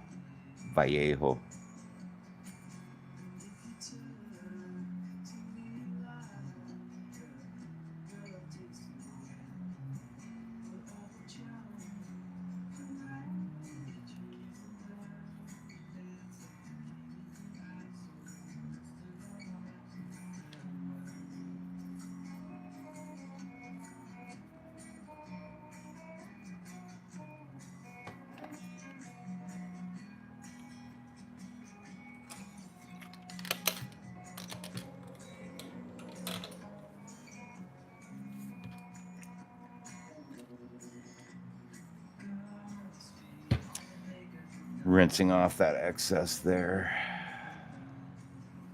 All that's getting painted over anyway, so I'm not worried about it. The Zenithal highlight, again, is just a guideline, and I've already got everything memorized as far as where the light's coming from and stuff, so I'm not really in serious need of it. I mainly just did that for you guys today. Sometimes I do Zenithal highlights, sometimes I don't. I personally just don't always need them, but sometimes I still do. I like to do it.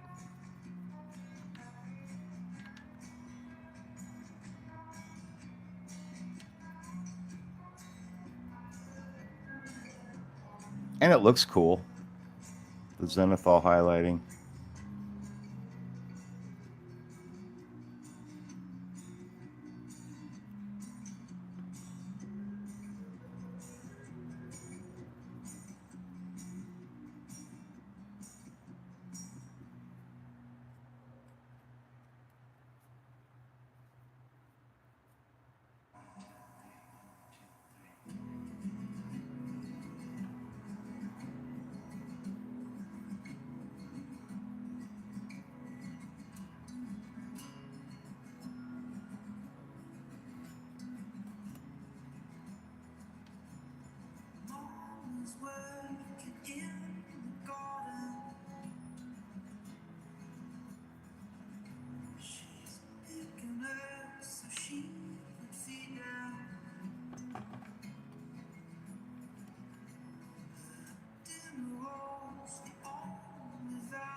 Everybody's pretty quiet today.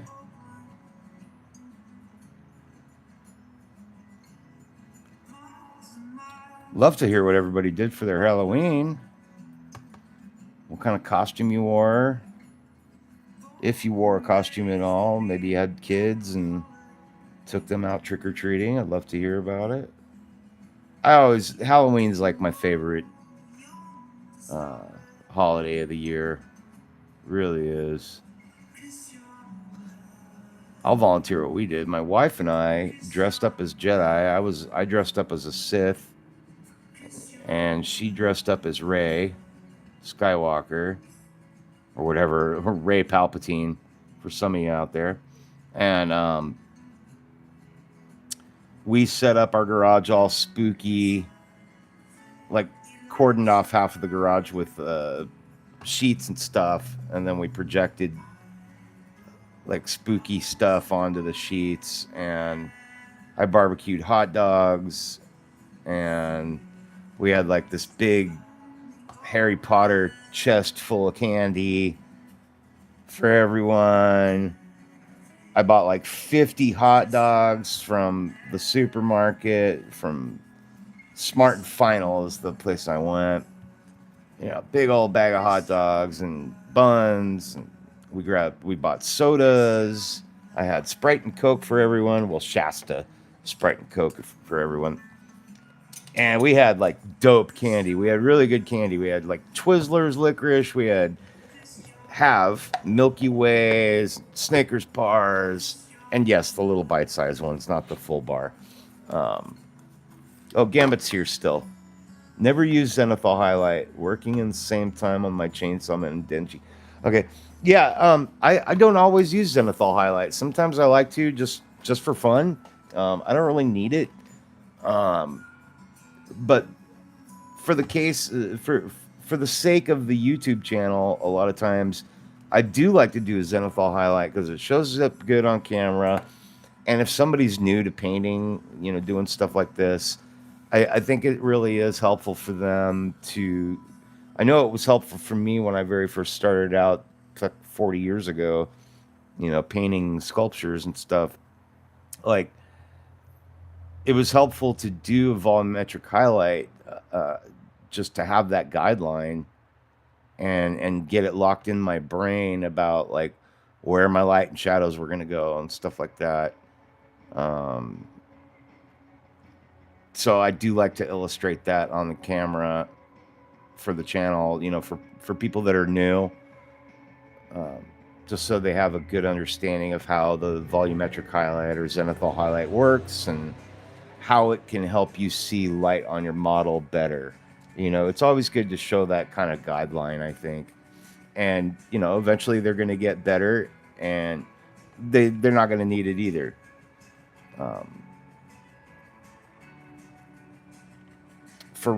I do like to use it, though, on really detailed models. I feel like it kind of... How should I put it? I guess it puts like... You know, like when you... Back in the old days when we'd take a picture... Back in the old days when we would take a... God damn, I'm already down to 20% on my battery. Back in the old days when you take a picture, you would have a negative. And I feel like having that negative image locked in my mind, you know, of just the black and white image, you know, where all the light and shadows are, having that image locked in really kind of helps me personally. It helps me have a map in my mind of like where my light and shadows are.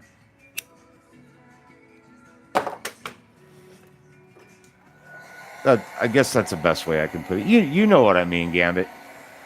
You know what I'm talking about. Definitely agree. Okay, yeah. Yeah. I mean, I think it really makes sense, and it's helpful for people that are just getting into this, and, you know.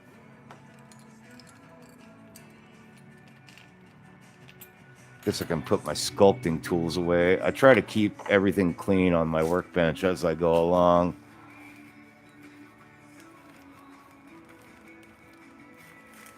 Again, but if you don't mind me asking, remind me, where are you from again? Where do you live? I mean, obviously, you don't have to give me a city or anything like that. I just always like to hear where people are from on my channel.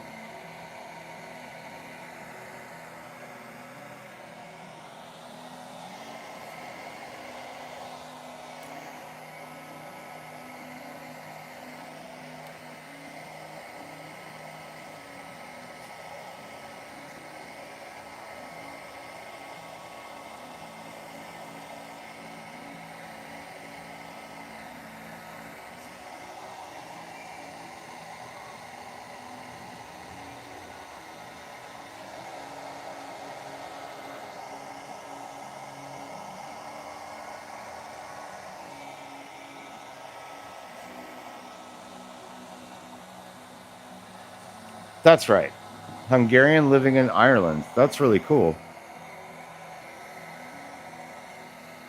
I'm part Irish, but I've never been to Ireland.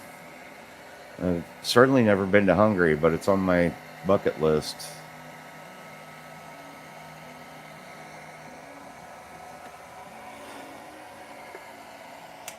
Los Angeles, there's a Hungarian restaurant. Oop, lost my microphone. Hang on. Down in Los Angeles, California, there's a Hungarian restaurant that I really enjoy going to, and I can't for the life of me remember the name of it, but oh my god, traditional Hungarian food. So good.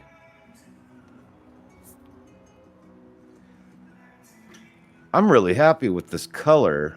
I've never used that one doing rock before, and I'm really happy with the hue it gave. Kind of a reddish tone, like a reddish brown, almost like rust. And that was a skin wash. It's a Crusader skin.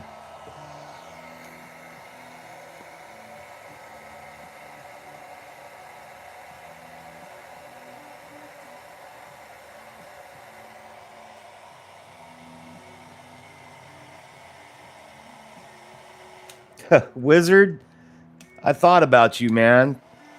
Wizard's here. All right. No, you didn't miss the show, dude. I'm going to do something kind of special just for you. I normally don't do this, so you're welcome. How much time do you got, Wizard? And thanks for popping in, man. I really appreciate it. I got that model that I showed you on for the skin tones. There she is right there. One thing you don't get to see in this is, let me see here. Let me show you real quick. Hang on one second.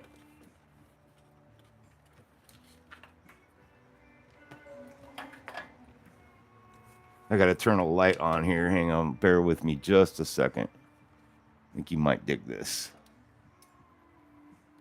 There you go. I like it better. There we go. So I printed her in clear resin. It doesn't look nearly as good on camera or anything like that, but it looks really cool in person the way it turned out. I mean, I definitely know how I would do things differently when I do it again, but yeah, she was a fun model. And I am really sorry. She was the skin tones on that one was like one of the first. That was literally the first series of videos I ever did on YouTube, like seriously. And then, yeah, so I apologize for that. It was a little overwhelming and weird for me to be like filming on camera. I had no idea how to go about things. So right now, I just finished doing the base here and laying down a wash. And I'm just getting that wash to dry real quick. I'm going to have to run upstairs really fast to get my cable to charge my phone. That way I can keep live streaming. Once I plug my cable in, though, to keep my phone charged, my microphone's going to be just from my phone, and it's not nearly as good. But at least I can charge my phone and keep recording. And we can do some skin tones. How much time do you have, Wizard? I asked you a minute ago.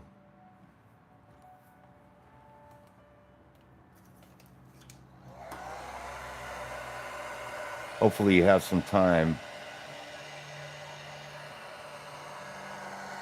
I guess what I'm trying to say, Wizard, is that if you're still here, I skipped working on the skin tones for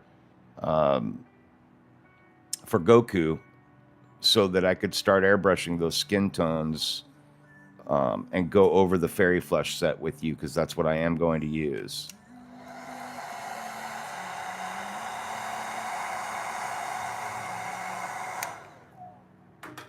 So let me know how much time you have. If you're still here, I'd love to do that with you.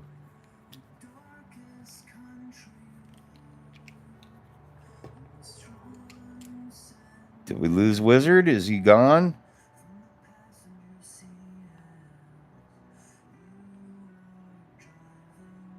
Saw a little spot back there I missed.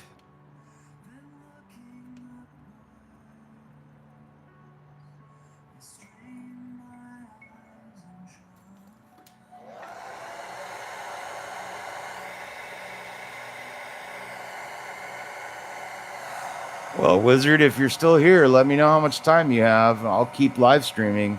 We'll start doing some skin tones. I saved working on that just for you. That's why I've been. Yeah, he might have gone. Yeah, that's too bad. So a little backstory. I was gonna work on skin tones first today, working on Goku, because Wizard was he was just having some setbacks on his airbrushing and stuff. And I suggested to him, hey, tell you what, I've got some skin tones I got to work on with Goku. I can use the same fairy flesh set that I used on the Siren model I just showed you guys. I can use the same formula on Goku as I did with her, and we'll go over some cleaning the airbrush. I'll go over all of it, kind of like I did earlier with the Zenithal highlight and everything like that. So I held back on the skin tones just so I could do that with him. And if he already bounced, man missed the show, and then he just bounced, he just left. Well, I'm here to help, dude, but you got to stick around. Give the live stream a like. Hey, Jerry, what's up, dude? I'm still going.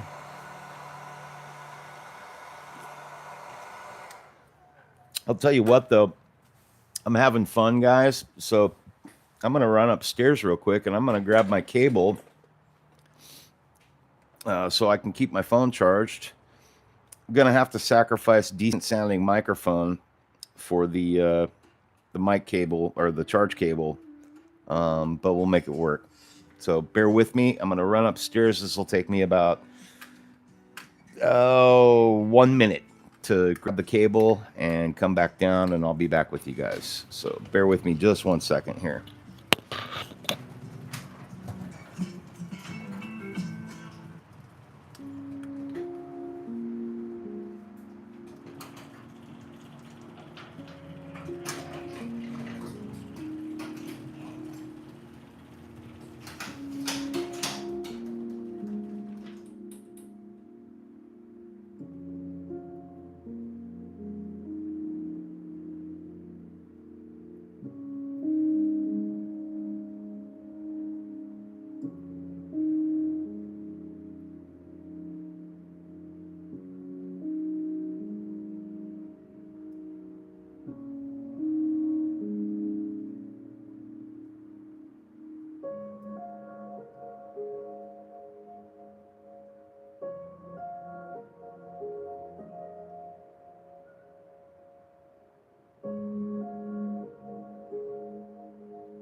Okay, Gambit Neo says, by the way, you don't do the bass first. No, typically I always do the bass first. I like to work from the bottom up all the time.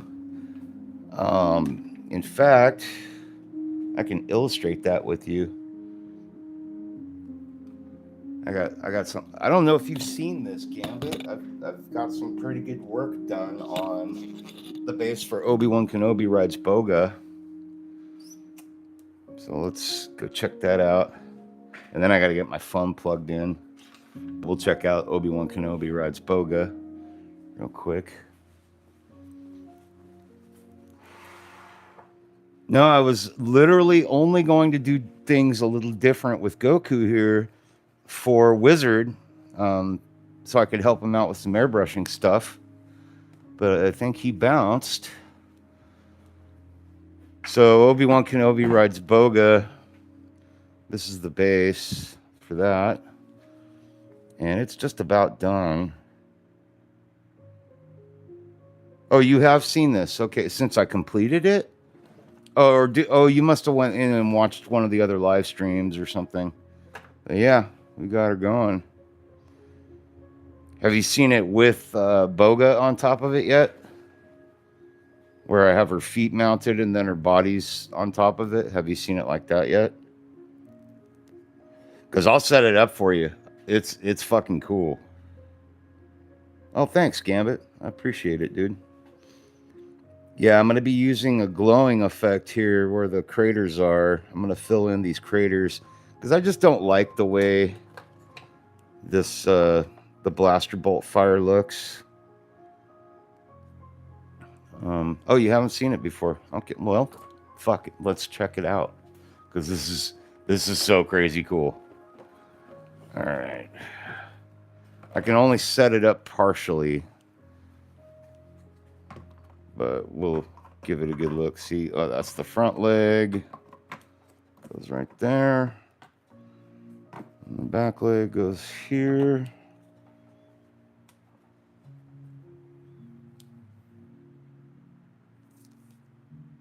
Sorry, I missed a question. Let me see. Or a comment.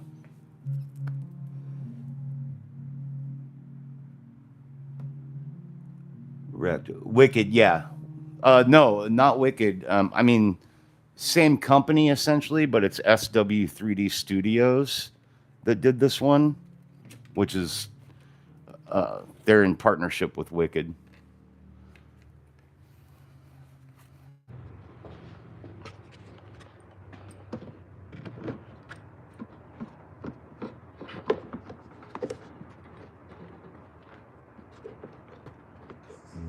I'm gonna make sure this is nice and steady on here. It's really hard to get it right. Okay, and then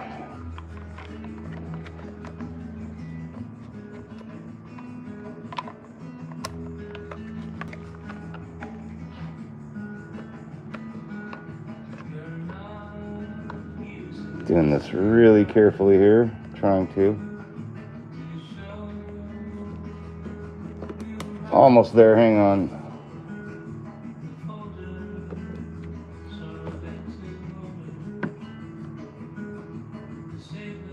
Just gotta make sure it's not gonna go anywhere.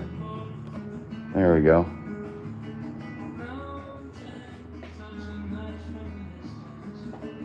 So, that's my hand on it. Just to give you an idea of scale.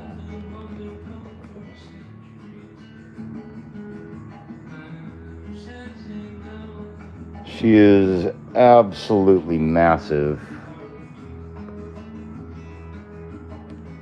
So as soon as I finish up the base, because I like to do the base first, then I'm going to start working on Boga and then Obi-Wan Kenobi. And Obi-Wan Kenobi's lightsaber is going to light up. I got a soundboard that I'm going to be putting inside the model. That's going to play the audio from the scene in the movie. And then I'm going to be using LED noodles to light up his lightsaber. And I think most of the electronics are going to be hidden in this piece here. So this piece goes right here. And what I want to do there's like a radar dish that sits here. So anyhow, the radar dish is going to be the button, so I'm going to put the button for the soundboard right here. And then you push that down, the lightsaber will light up. The audio speaker for the soundboard, I think I'm going to hide it either in here or behind these grates. I'm not sure. And then I want to put some nano LEDs here on the antenna so that they flash little red and blue and yellow blinky lights. And then the soundboard will play the audio from the scene in the movie, and Obi-Wan Kenobi's lightsaber will light up. And I want to do it in this because it's just the easiest thing to access. You know, I can cut this all out, and then I'll have access to all the electronics and wiring and everything. And then I can hide the wiring to come up, down, and up through her feet, and then channel the wires up through her legs into the body, and have the channeling come through Obi-Wan's body, and either have it come through his wrist or hide it along his arm, the wiring for the lightsaber. You know, so this'll turn on. It'll be glowing. It'll be freaking cool, but it's going to be a lot of work, and it's going to take a while to get to that. So anyways, that's that.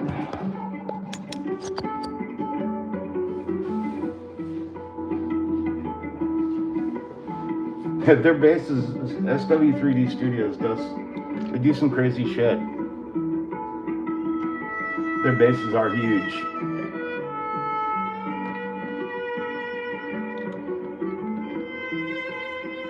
Hold on. So, two ways I'm going to go about the lightsaber is I'm either going to reprint his hand in clear resin, or I'm going to cut the lightsaber out and just drill a hole through his hand, and then I'm going to get a piece of tubing or something that's about or exactly the same size that I can easily slide the LED noodle up into and do it that way. I haven't decided yet. I'm not going to decide on that until I get to that point with him. And that being said, I need to plug in my phone here before my battery dies, because yes, I am going longer than I normally do today.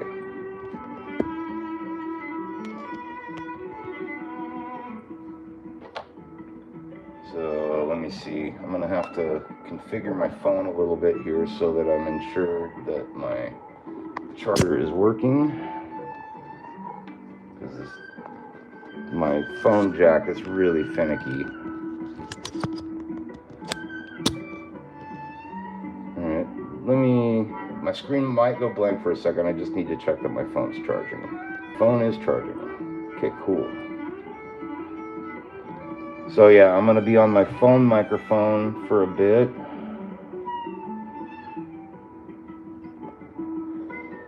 I guess I can just turn the receiver. I know there's a way I can connect my mic via Bluetooth, but I'm not 100% certain on how to do that.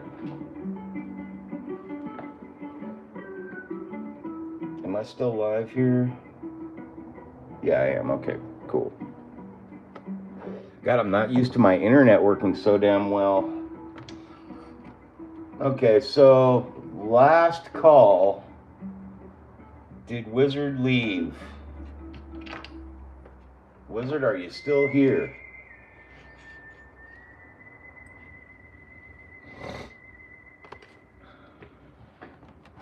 Because if Wizard's gone, I'm going to continue going about this fucking model. Oh, he is back? Wizard's here? Oh, he is Wizard. Okay, Wizard is still here. Wizard, I need confirmation. I need proof of life. Let me know you're still here, Wizard.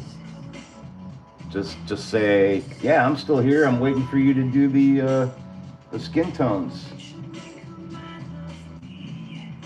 Yeah, I see. He was back a second ago.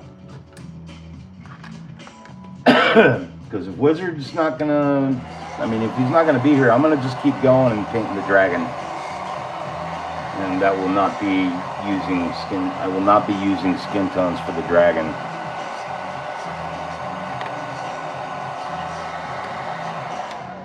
I'll be using dragon skin tones.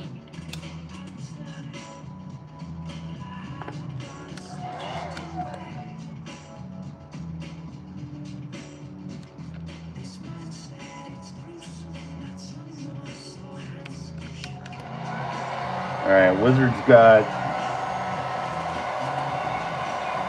You got about 2 minutes to answer and say you're here, and you want to see me do the skin tones for Goku, so you can know how to do that.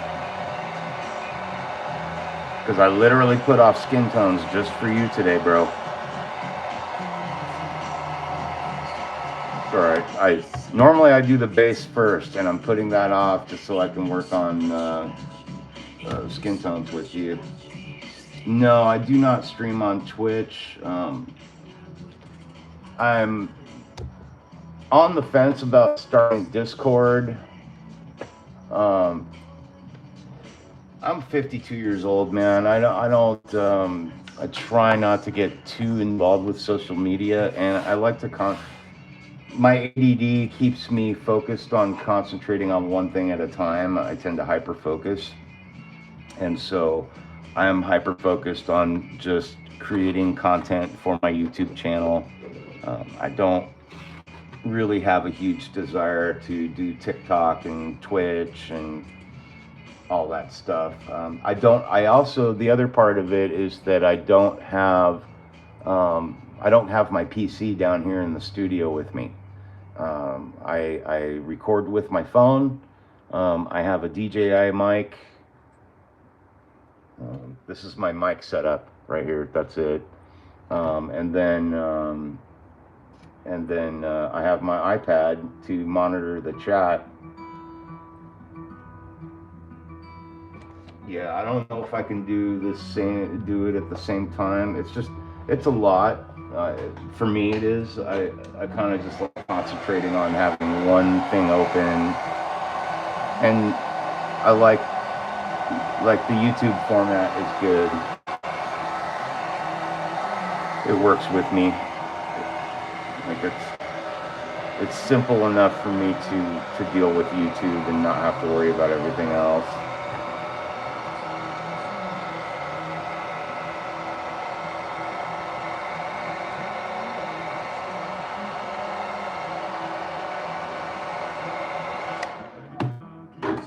Yeah, it's possible I can do it at the same time. I'm just not sure on that.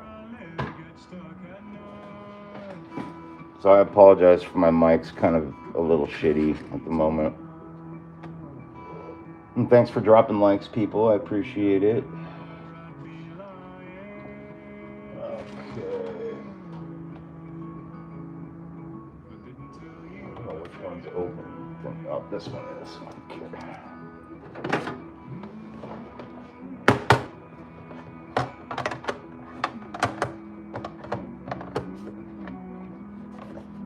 No, thanks, Gambit. I get that question asked a lot, and yeah, I mean, I just don't want my life being too much more difficult than it already is.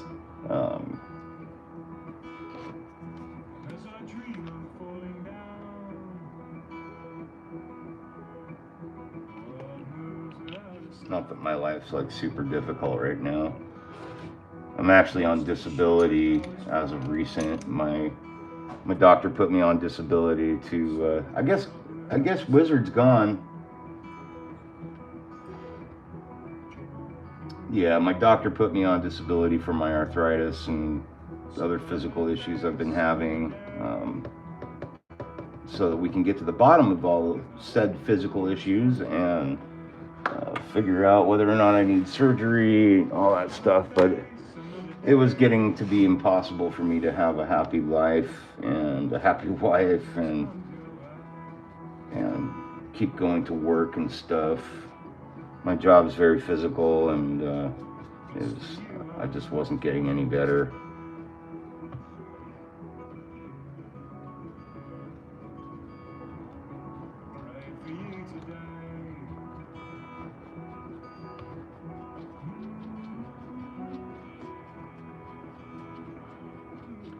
I guess we lost Wizard, so I'm just gonna keep working on this base here.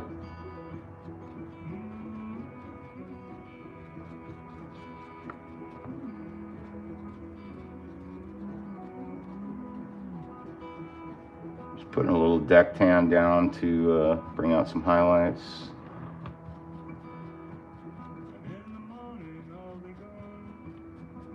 You could use white, whatever floats your boat.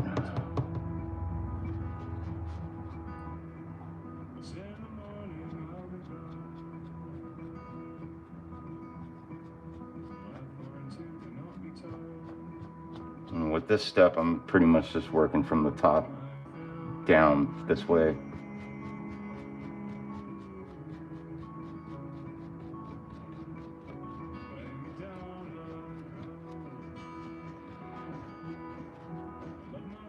Oh, Wizard, sorry, buddy. I was totally ready to work on skin tones with you, but not hearing back from you, so I'm just gonna keep going. You'll have to catch another live stream with that. When I do get to the skin tones on Goku, you can refer back to those, and I will definitely be sure to let you know. I am going to use the fairy flesh set, and I will be airbrushing, so you can catch a later live stream for that process. But today I'm going to just go ahead and keep working on the base here.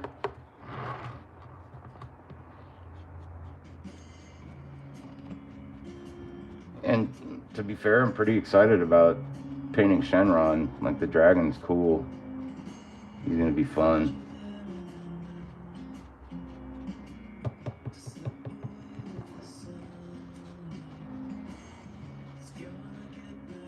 Yeah, Jerry, I don't know if you were here earlier. We've got Gambit Neo watching with us today. He's got a really cool YouTube channel that I'm subscribed to. I've been following his work for a while. He's got a nice, relaxing channel to watch. So feel free to check his channel out if you like, dude. Super nice guy, too. Which is always helpful, because we don't like assholes.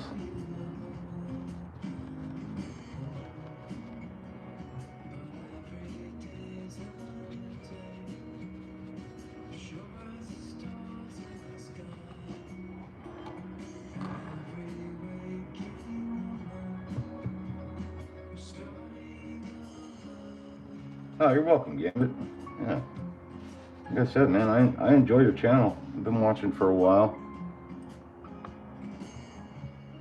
Happy to turn on others to it.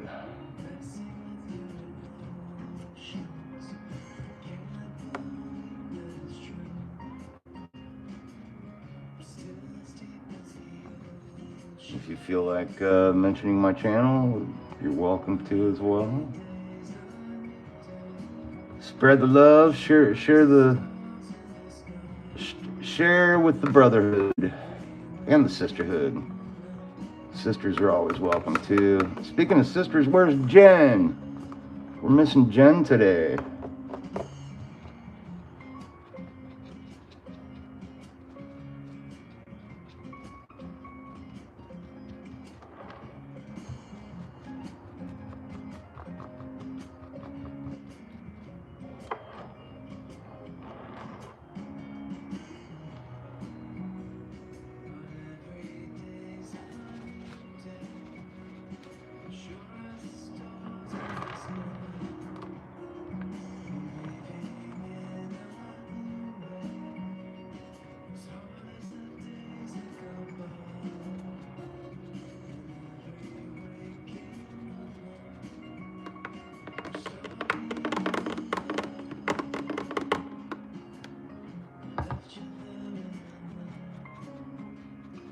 Dragging these highlights down as much as I can here.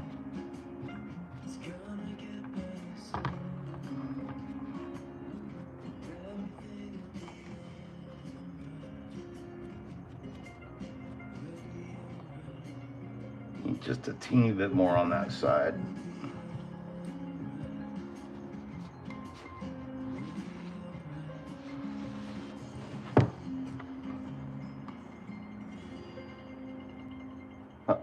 How's my sound? Is it I'm sure it's a lot more terrible now without my mic plugged in. Sorry about that. Phone's got to charge for a while though. I was down to 10%.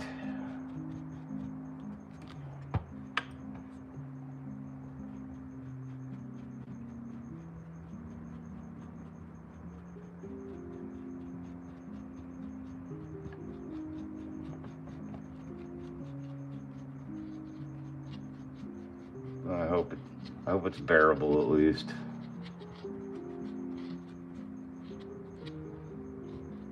Just using my phone mic, and my phone's only 4 inches from my face, so it shouldn't be too bad.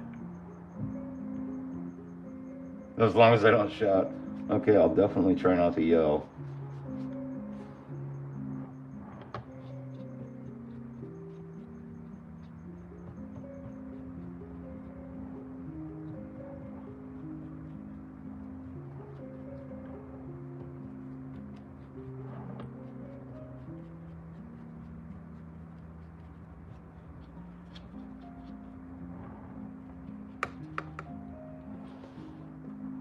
All right, I'm happy with that. Last bit.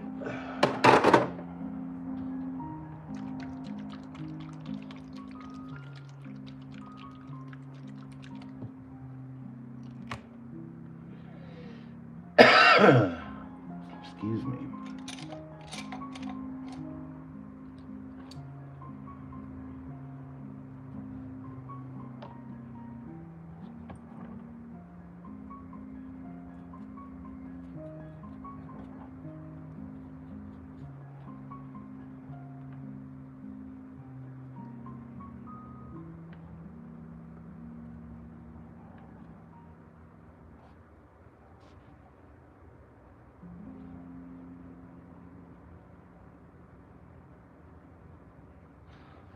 Oh, by the way, I'm just using Null Oil by Citadel for the final wash here.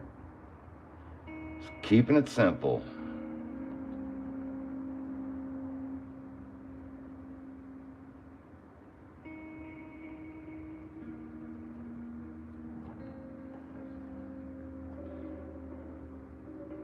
I'm sure it doesn't translate on camera really well, but it's looking really nice on my end. I'm very happy with it.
It's got a nice marbled effect to it.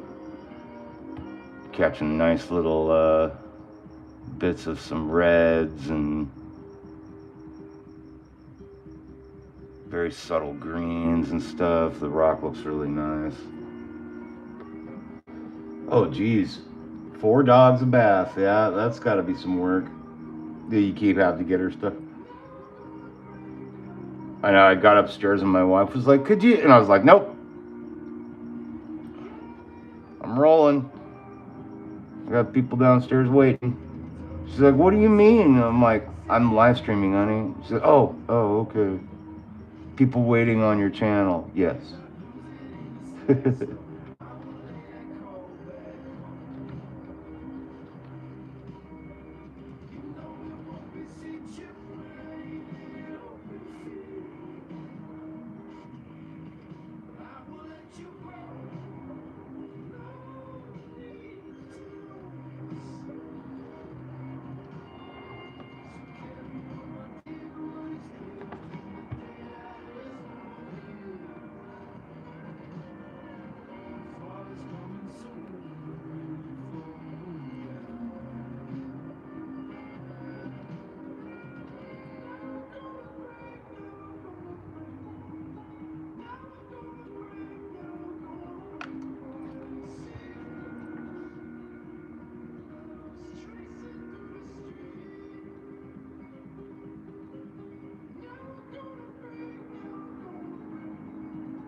So I like playing video games.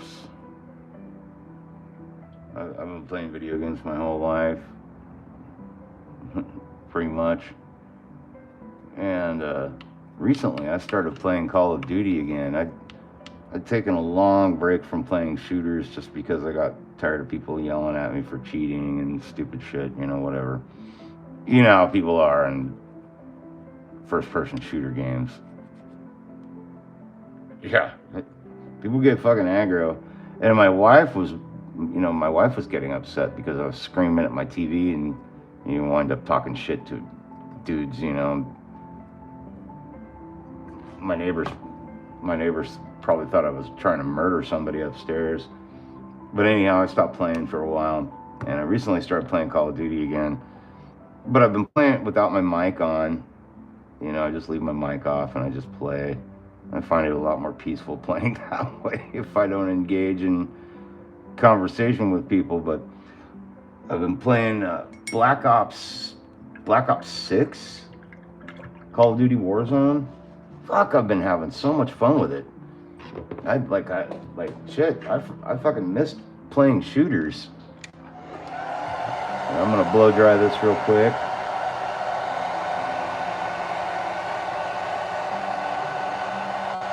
And I think we're gonna call it good on the rocks here.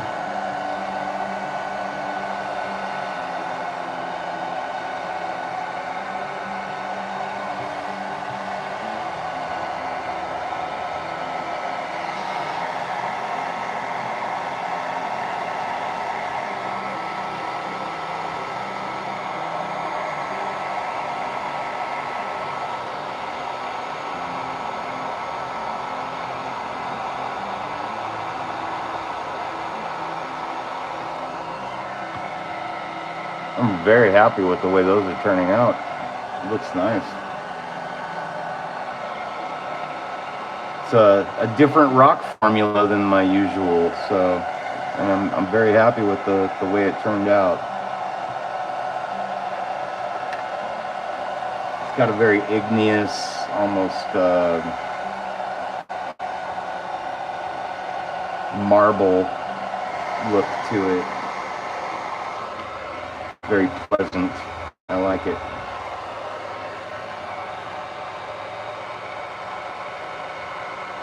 I need to get this dried out because I want to start painting Shenron, and I'm going to be masking around the rocks with some silly putty because that's going to be the easiest way to do it.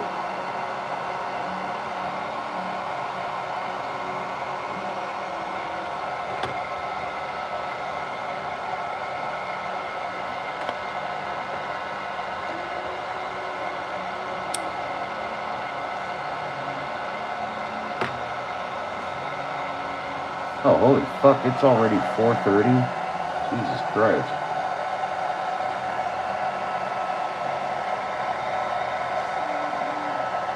Where did the day go?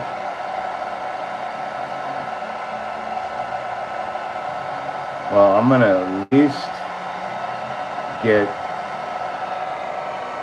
the base of Shenron's green color done. I think I'm going to be hand painting all the parts in the belly, just because that's going to be the easiest way to get it done.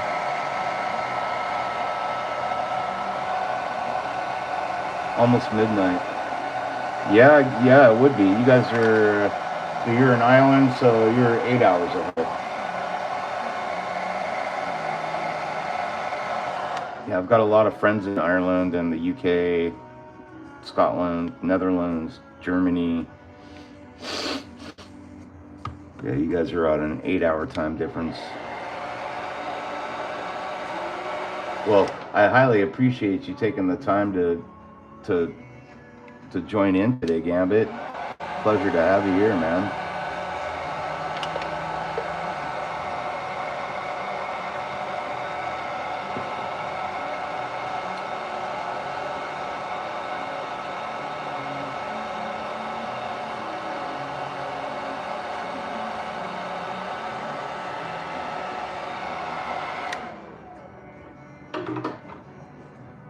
And I'm looking, there's still quite a few support bumps here that I missed even sanding it.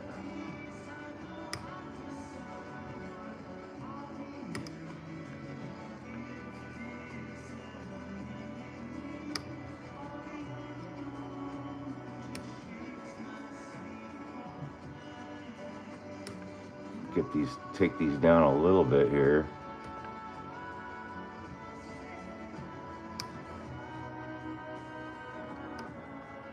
Remember, I was being a little careful about sanding because I didn't want to lose too much detail in the scales.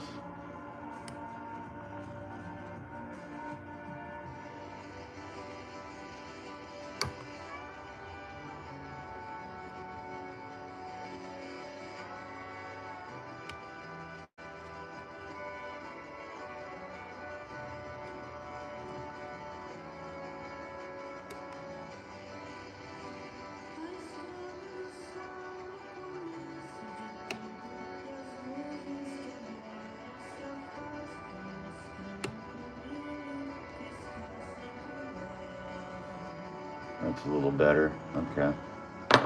Cool. It does take a long time. I'm very happy with how the seam here worked out. It looks fantastic.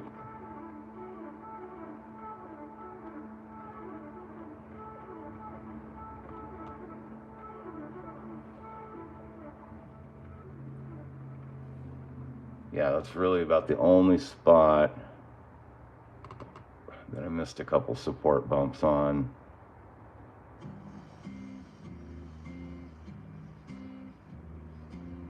And they'll look fine once I get it painted over. I had drainage holes all along here. Those turned out really well.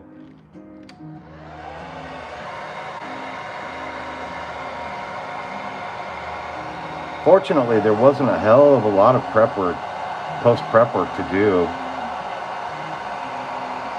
It wasn't too bad at all.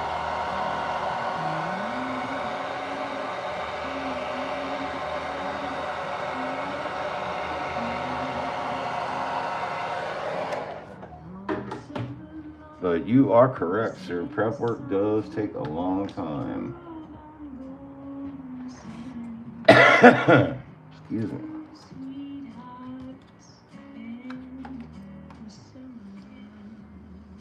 Alright, let's get some silly putty out. This is always really fun to watch.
Yeah, I spent about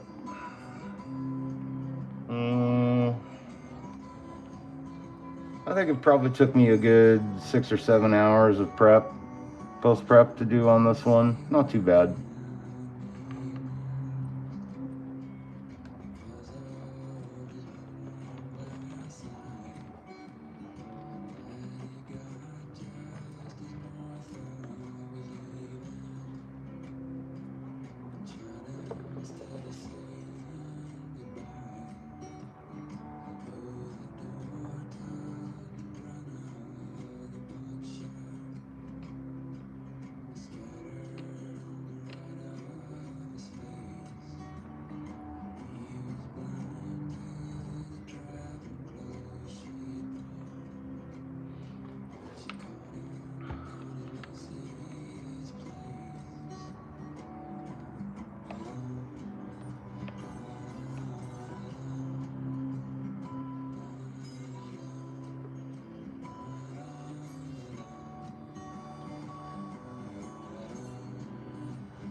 Once I get around the perimeter of these rocks here, I can start picking out paint for Shenron. Start getting some airbrushing done.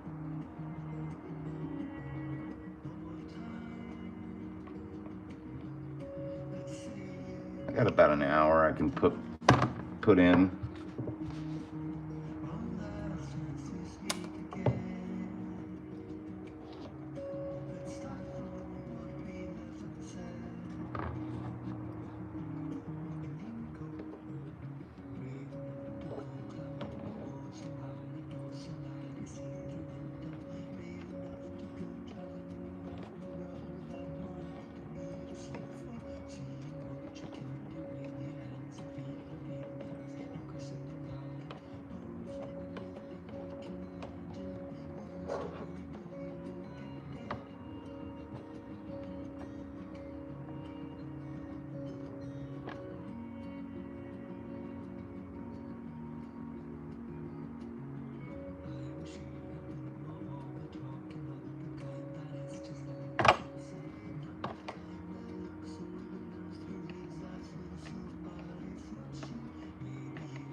Not too much left to mask up here. As Gambit just recently said, prep work takes a lot of time, you know. Yes, it does, unfortunately. And this is all the shit they don't show you in the production videos that we make. Hey, Jen, there you are. We were wondering about you. We were getting worried.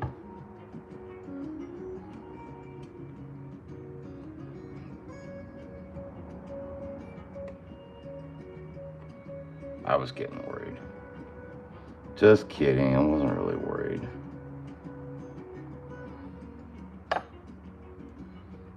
I have been. It's going long today. I got my mic sounds like shit because I actually have my phone plugged in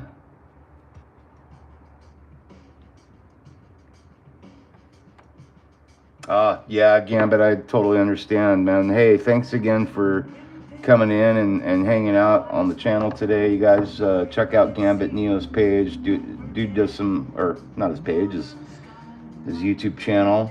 Gambit does some awesome work, and we love to spread the love and the hobby over here. So yeah, give Gambit Neo a like and subscribe. Go check him out. But yeah, dude, thanks for cruising in and hanging out today, dude.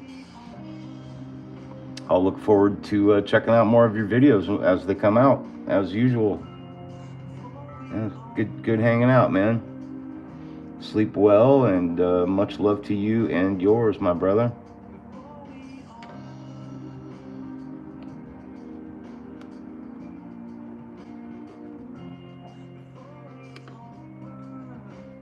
Yeah, have a good night.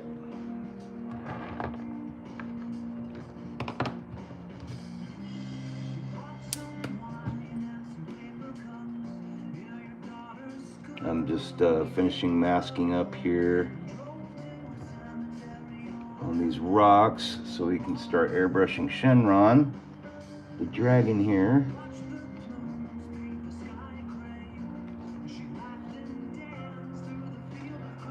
Jen, all I've been doing is working on the base here today. So far, we started off with Zenithal highlight, just airbrushing our Zenithal highlight here, and then boom, squeezing paint out up here. Not all my paint was dry yet on the base, but yeah, working on the base, and I was gonna work on skin tones for someone, but I guess he couldn't stick around. Wasn't patient or something. I don't know.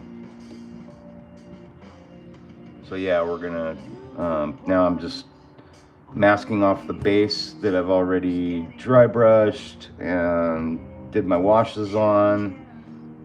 Gonna get that masked off, and we're gonna start airbrushing on Shenron here. So that should be kind of fun.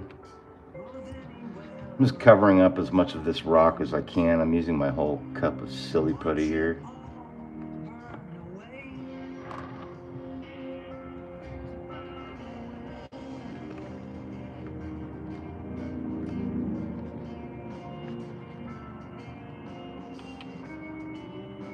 Shit, I don't think I have any plastic wrap down here anymore.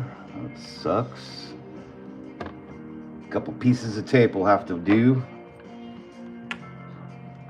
But at least I was able to get most of the rock covered up with silly putty. That works. Yeah, I didn't really miss a hell of a lot, Jen. You're all good, sister.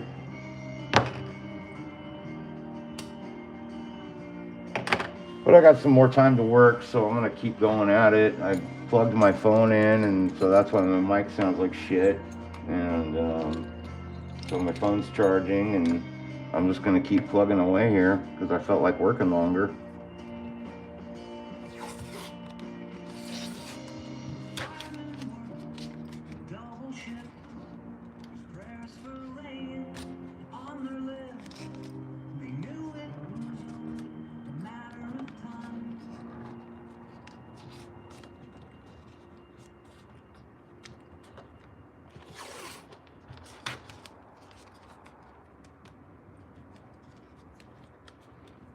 You didn't miss a lot, but we missed you, Jen.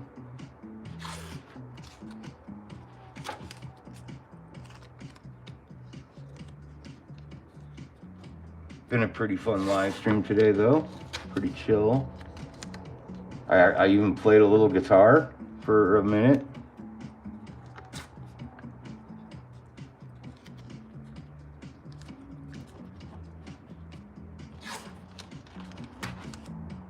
Yeah, you missed that. Actually, I don't think you missed much. Just kidding. I play decent. I'm okay. I'm just very rusty right now. Been a while.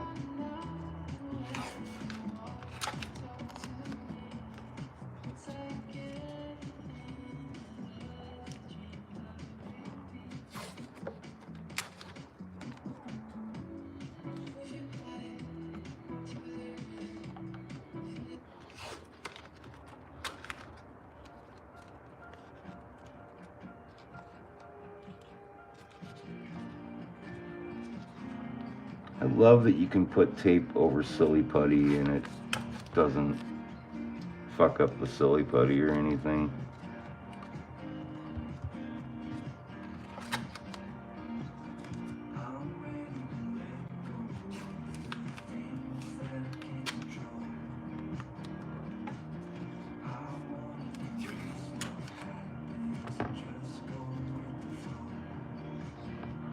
Cool.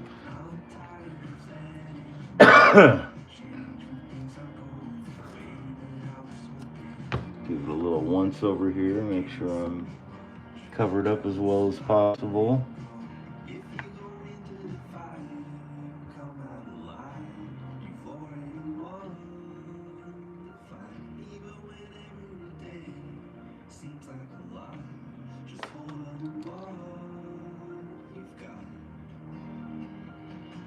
Oh, shucks. We did. It was kind of busy in here earlier, and I was like, you know who's missing? Jen's not here. Where the hell's Jen? And Jerry was gone for a minute, too.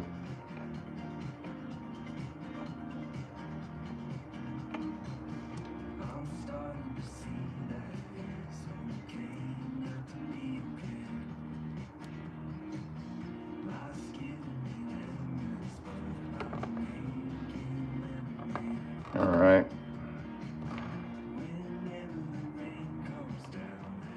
I think that's pretty good.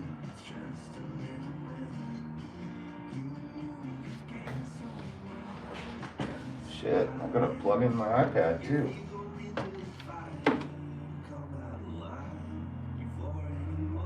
Oh yeah, that's right, my iPad doesn't like to charge out here. See if I can get it to do it anyways. Well, it says it's charging, so. Cool. Okay. Now I gotta find some green.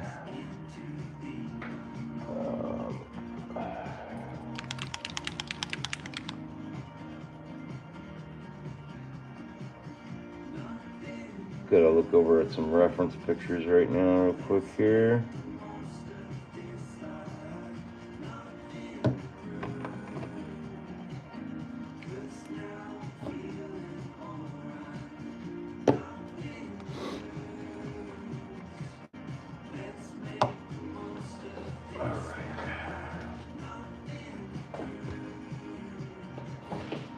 Tape away, airbrush.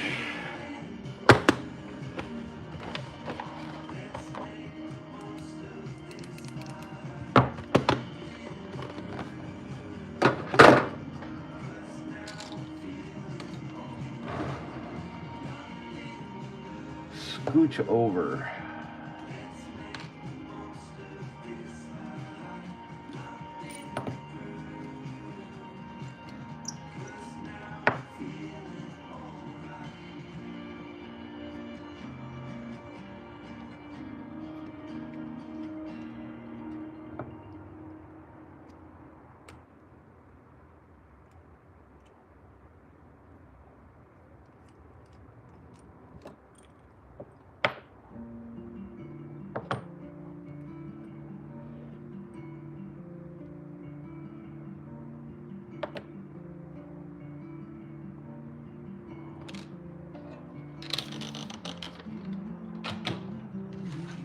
Pre-airbrushing inspection check.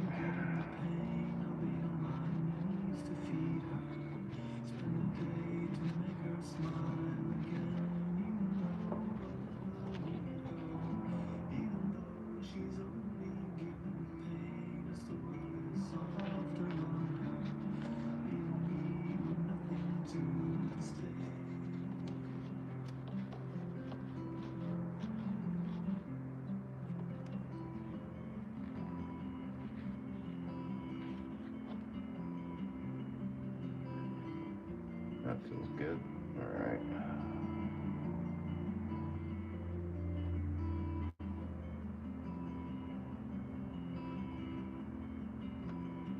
Spent the day packing up Halloween decorations. Okay.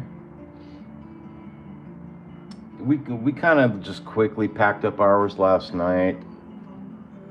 We only decorated down here in the garage in the studio. We had the 8-foot folding table set up with a barbecue, a Harry Potter trunk full of fucking candy. I had 50 hot dogs that I bought with buns and the whole works. Shasta sodas, got Sprite, water bottles, all that shit. Set it up. Put signs around the neighborhood. Hey, I'm gonna be barbecuing hot dogs for the kids and hamburgers and whatever, just hot dogs. We're gonna have sodas, drinks, candy, pass out for all the kids. Not one fucking person showed up. Not one.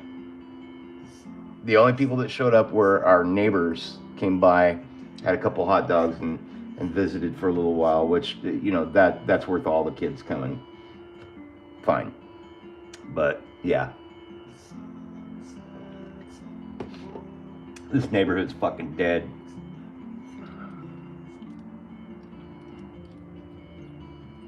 But it was our first year doing it. We had the garage set up all cool. I'll send you the video. I made a quick little video of what we did. We had sheets like separating the studio from the garage and everything, with like projections going up on the sheets from behind. I had a smoke machine blowing, fog down on the ground and everything. Yeah, our neighborhood's just fucking dead. There's not a hell of a lot of kids here in the neighborhood. It's a lot of elderly people. And the whole neighborhood's dark, it's not known for trick-or-treatability. And, everybody else knows that. Like, you gotta set up something dope and tell everybody about it. And then, everybody's like, oh, okay, I didn't know you were doing that. Next year I'll be by. Dude, for everything you guys had set up, Jerry, that's not a lot of kids. I mean, fuck, that's more than I got, though. I'd have been stoked to have half of them.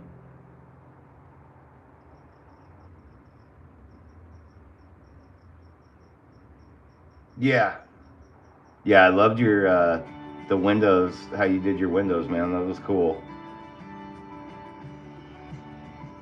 Yeah, Jen, are you on Facebook or anything? Can I add you as a friend?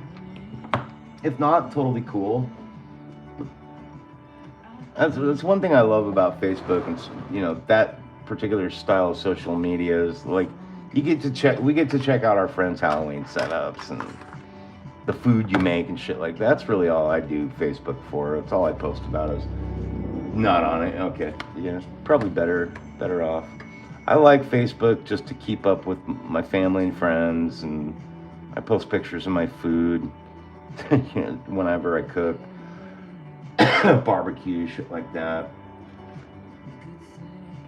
Oh, okay. Cul-de-sacs are good for trick-or-treating like that.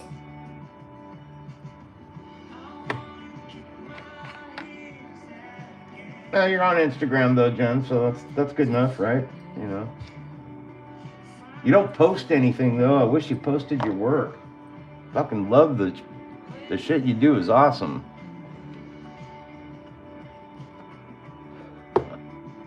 Just my opinion, Jen, but I think you should post your work, man. Your stuff is really good. It'd be really cool I'd love to see your projects going along and stuff. You don't have to. That's your prerogative, of course. 100%. All I'm saying is it'd be cool to see your work. That's all. But you don't have to, of course. I get it.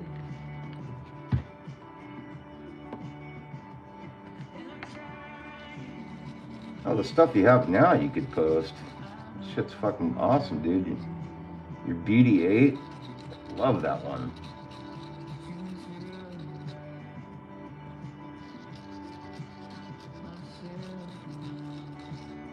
You should see her BD-8 that she did from Star Wars, Jerry. It's fucking awesome. Well, it's from Jedi Survivor. One of the little droids. Really cool though. The weathering she did on it was just fucking. It's next level good. The girl knows how to paint.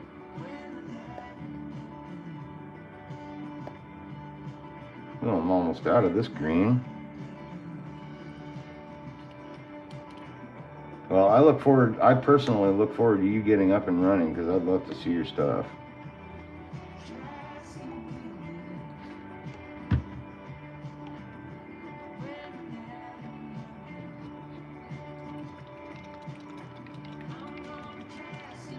%, definitely, girl. You do good work. I ain't just blowing smoke.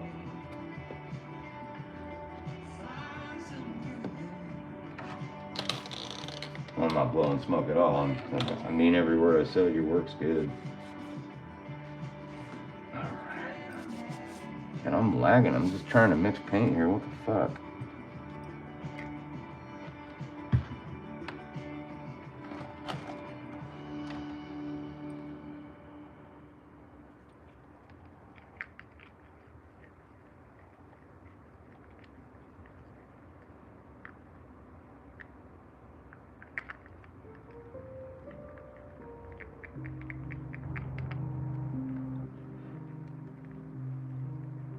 I don't necessarily mean Jen or Jerry in the room here, but anybody else watching, if you care to, please smash that like button, and please subscribe if you're not already subscribed. Hit the bell notifications so you know when I'm going live. And sometimes I pre-announce my live streams, sometimes I don't. Sometimes I just show up out of nowhere, coming at you like a spider monkey.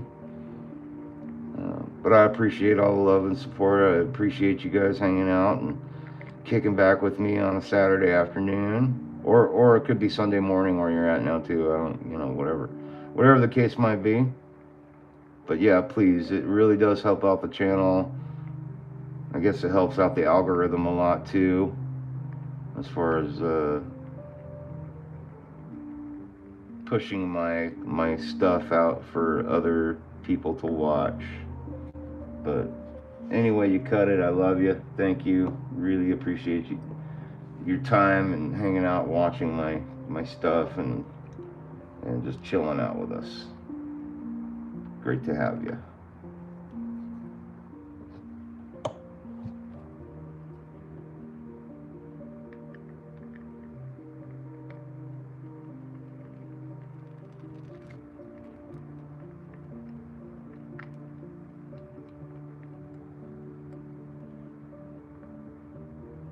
Yeah, I was gonna do skin tones today on Goku for one of my subscribers. This guy Wizard that was in here, Wizards.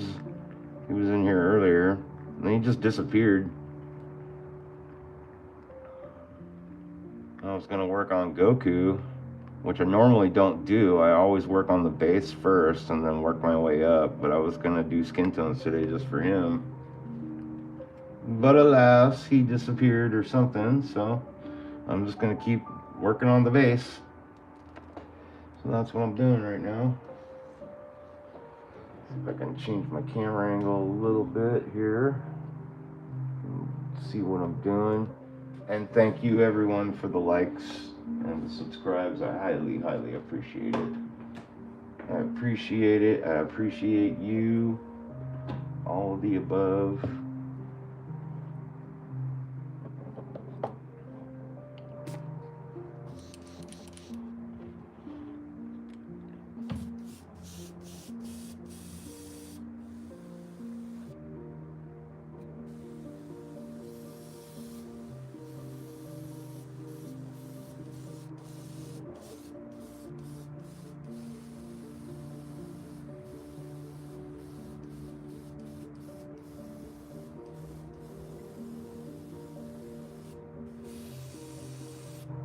I feel like I'm spraying all right.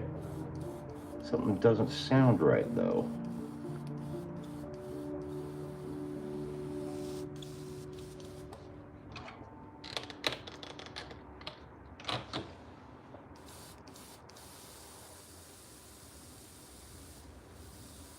Well, it's consistent.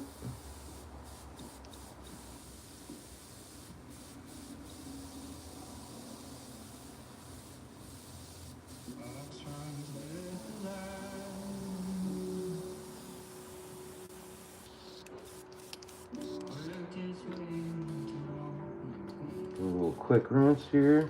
I think we're in business.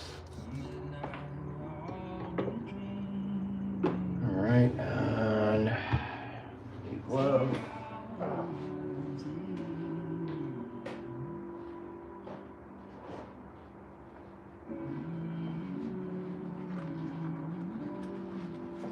So it's 5 o'clock now.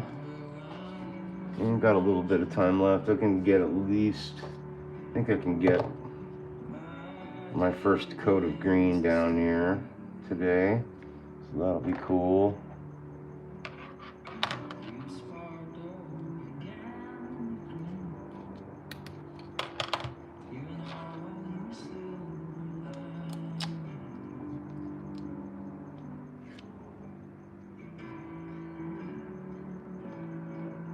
I'm gonna check Shenron's face here. Okay, so these are all green as well. Alright.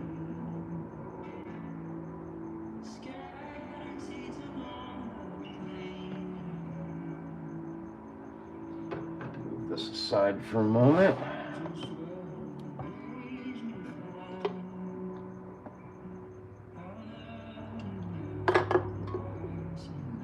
Alright. Let's get down to it.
This is just the base skin tone green I'm using for Shenron here.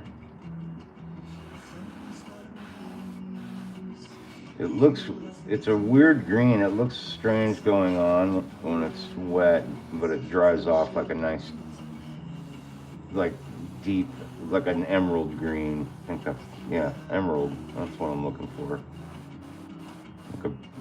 Like a deep emerald.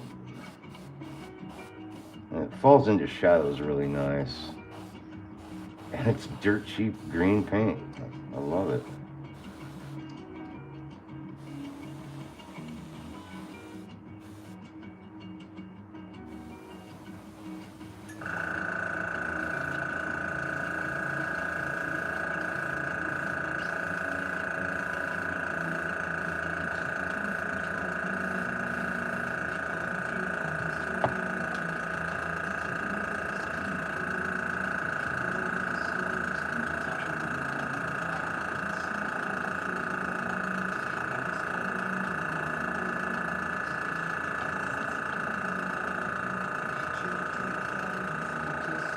knew I did that.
Stay.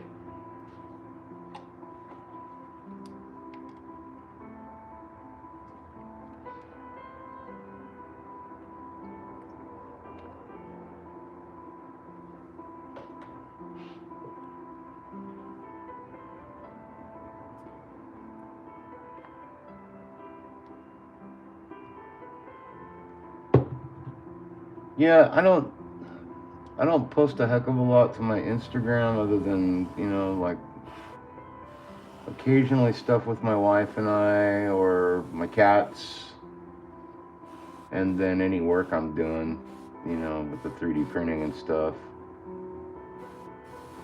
I'm kind of slowly transitioning my Instagram into like strictly just printing and painting posts. I'll still keep it a mix of both though, cats, food, wife, travel, stuff like that.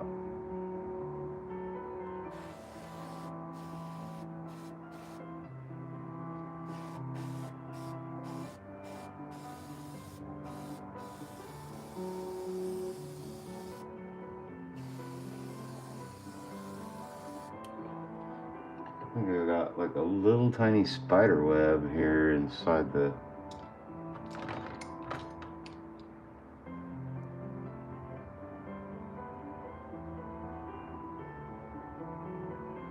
Huh. We get spiders here in the garage. Little bitty ones. I got a pack of little jumping spiders that hang out around my workstation. Sometimes they'll make an appearance while I'm live streaming, which is kind of cute.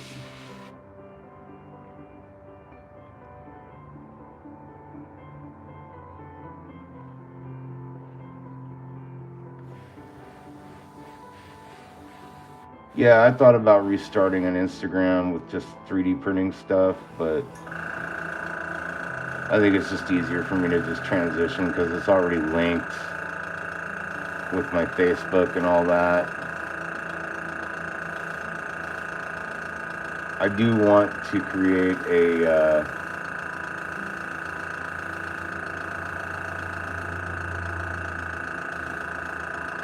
I have another Facebook page.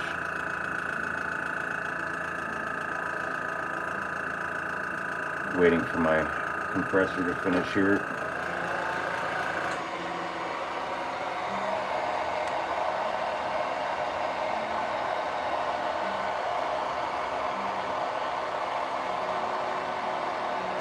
I have another Facebook page that I created for when I get put in Facebook jail, for back when I was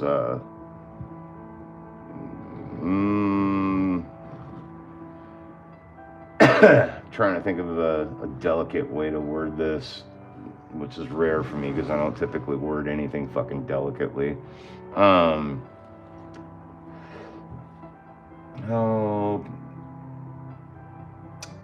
I would get put in Facebook jail for frequently disagreeing with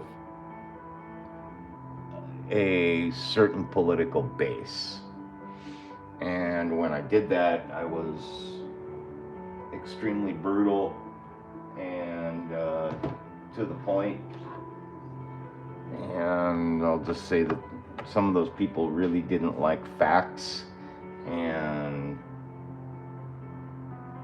I would get put Facebook jail for that. That's the best way for me to put it.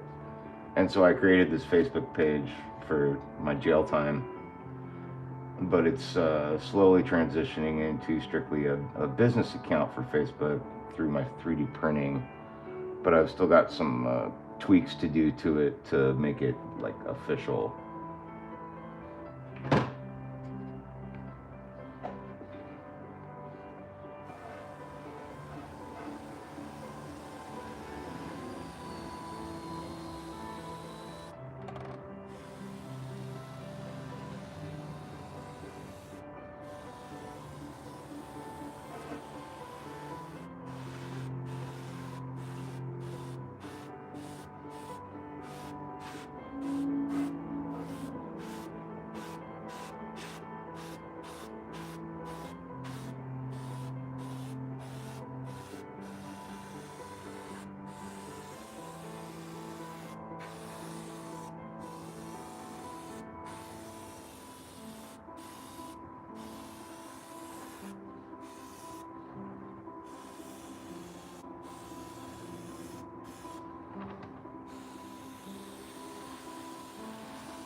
What color are his spines?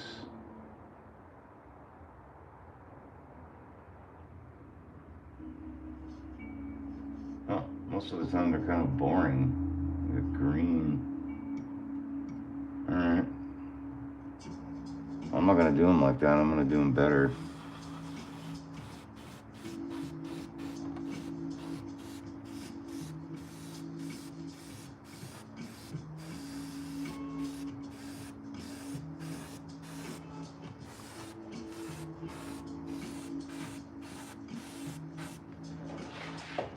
Okay, I gotta stand up.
get more paint.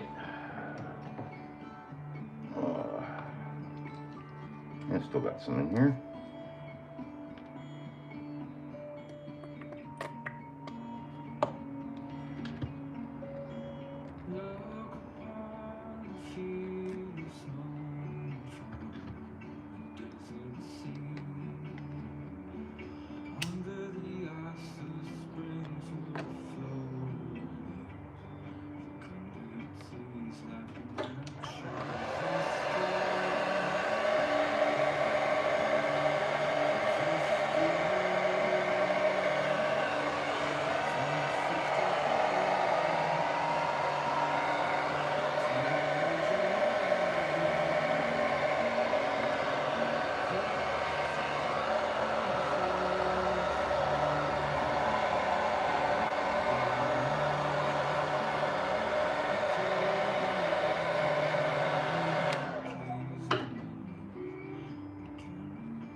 One grumpy vet. I think I'll rename it one grumpy vet creations.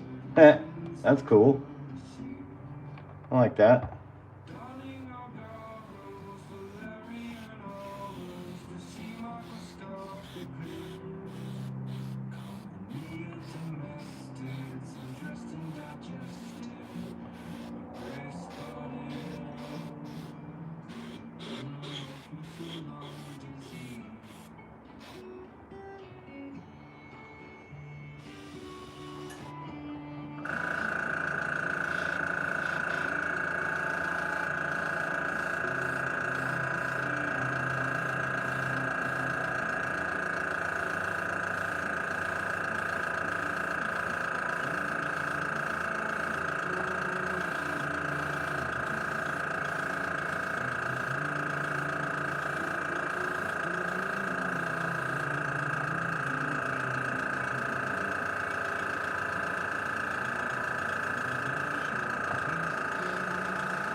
I think that's a good name too, dude. Yeah, I like that.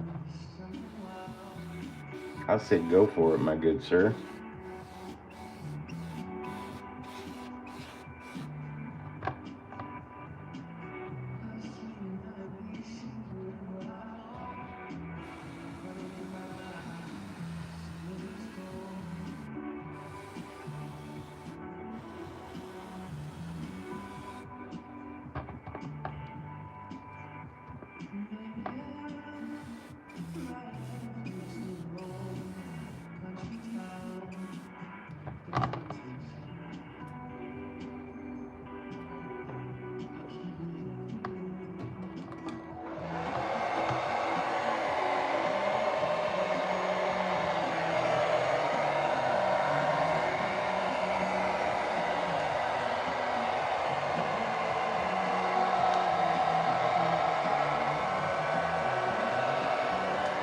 trying to keep my charging cable out of the way here.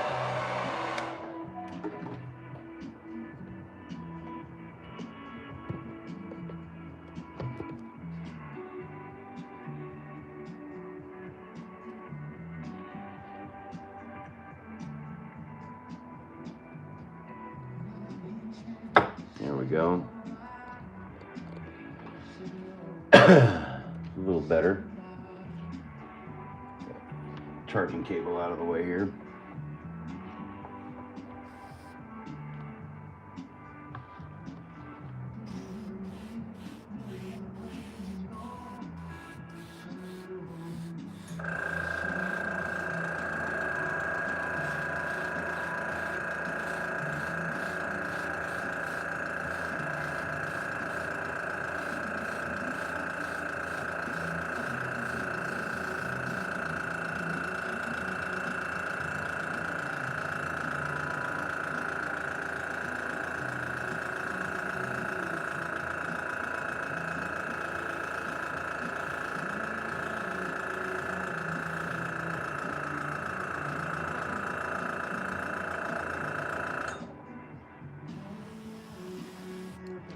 You know what's going to be a lot of fun is individually hand painting every single one of these fucking spines. I just thought about that. I'm like, oh god damn it. Oh, the monotony. That's alright.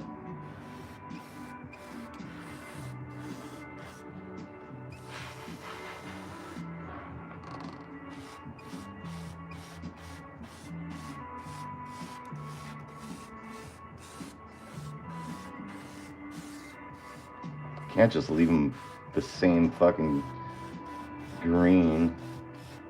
I mean, I guess I could. It just feels boring.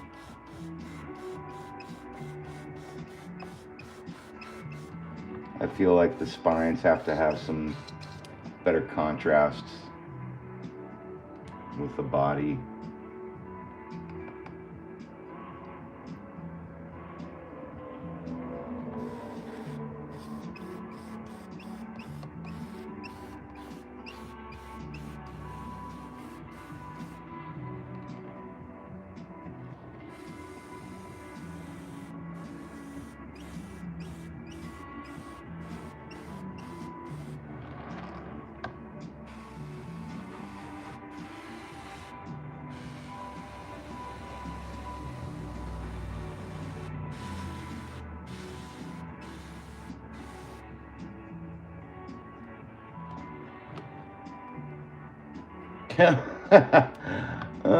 Yeah, Wizard, we're still alive, bro.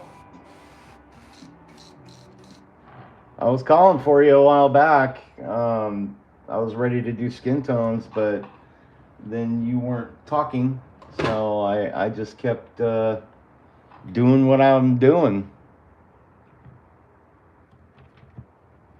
Don't know what happened to you. You must have gotten caught up with the wife and kids or something. That's okay. No, I'm not writing you off, dude. Had a grill emergency. Ah, fuck. I got nothing, man. If you had a grill emergency,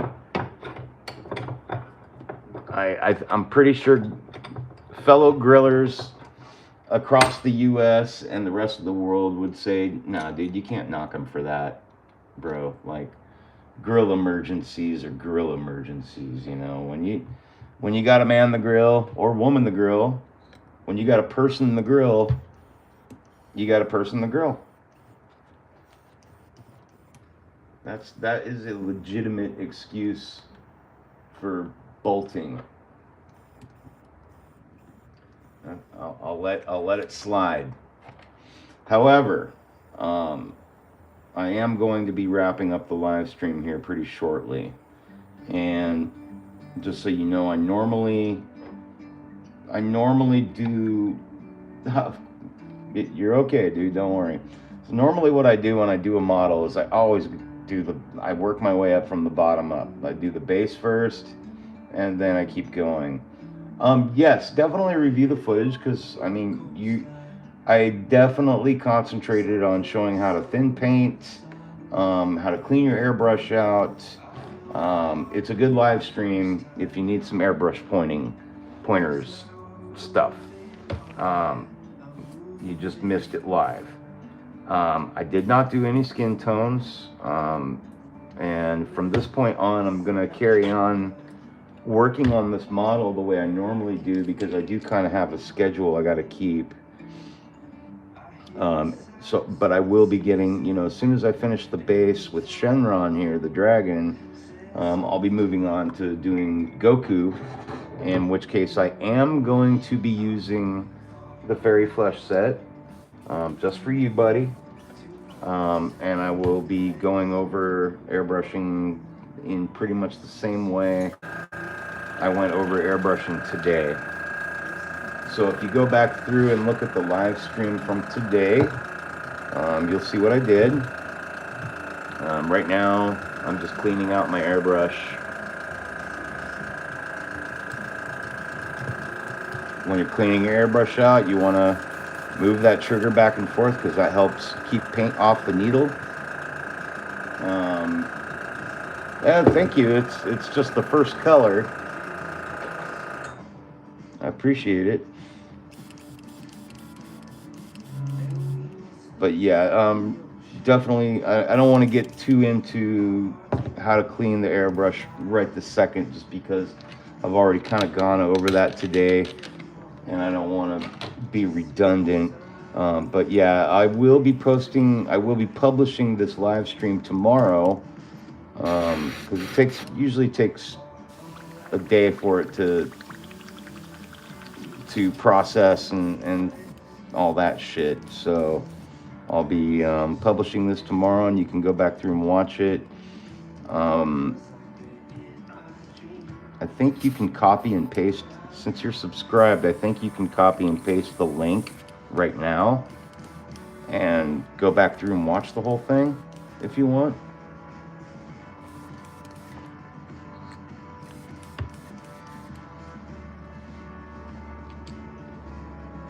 Oh, wrong dry brush. Yes, I probably will be live tomorrow. I've really got to get this guy done. I'm not finished yet today. I think I have one more thing I want to try on the dragon before I call it a day. I'm just using the microphone on my phone right now, which is why my audio sounds like shit.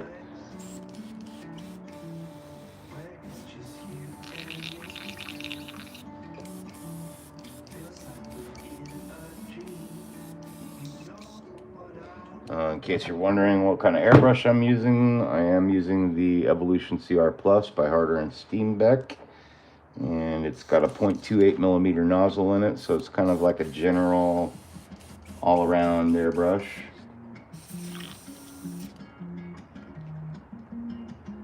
And I'm pretty much done airbrushing today, so I'm kind of just giving it a really good thorough cleaning before I put it away. I'm not putting it through the jewelry cleaner today, though. Usually I completely break down my airbrush. Oh, you got the 2024 CR Plus. The Infinity or the Evolution?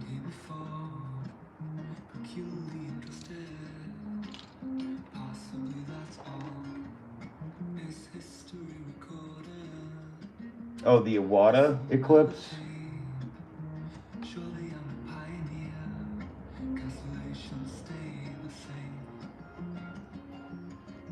Yeah, I have my phone plugged in charging, which is why I'm using my phone mic. My phone's only a couple inches away from my head, though, so it sounds good unless I walk away.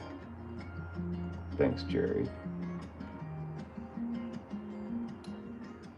Whichever is the most expensive. Okay, so there's the Evolution CR Plus. All right.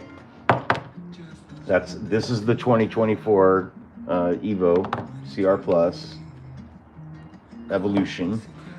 And then there's an Infinity CR Plus. This is not the 2024 version.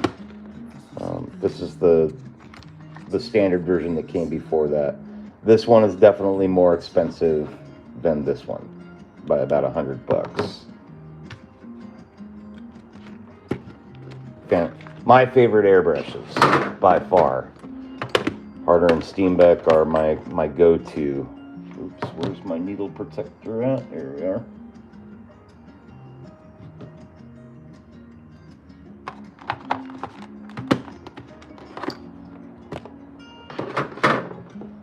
Okay.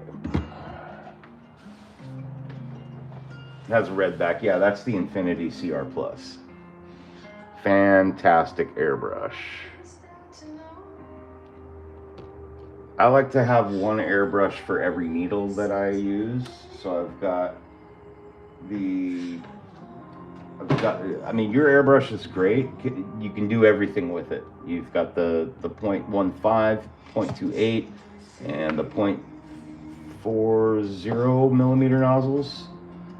So you got to change out your nozzle on your needle anytime you want to do different things, which is great. You know the airbrush is capable of doing that. I don't like changing needles out all the time, so I have my Squidmar Ultra. This is the 2025 Squidmar Ultra that they came out with. This one's got my 0.40 millimeter nozzle brush in it. I just took off I took the adjustment dial on it because I don't use it. I like having full action on my thing. The CR Plus does the same thing. You know, you can adjust the action on your needle. I just don't use them. I don't need it. So that one's for my, like, you know, doing zenithal highlights and doing, you know, like a general overall, you know, when you need a lot to work with. You know, you're going to be putting a lot of paint down. The 0.4 millimeter nozzle is really good for that. The 0.28 millimeter nozzle, which is what I have in my Evolution, that one's for, you know, that's like my workhorse. That's what I kind of do a general everything with. And then the 0.15 millimeter nozzle I have in my CR Plus, my Infinity, and that's what I do like real fine details and stuff with.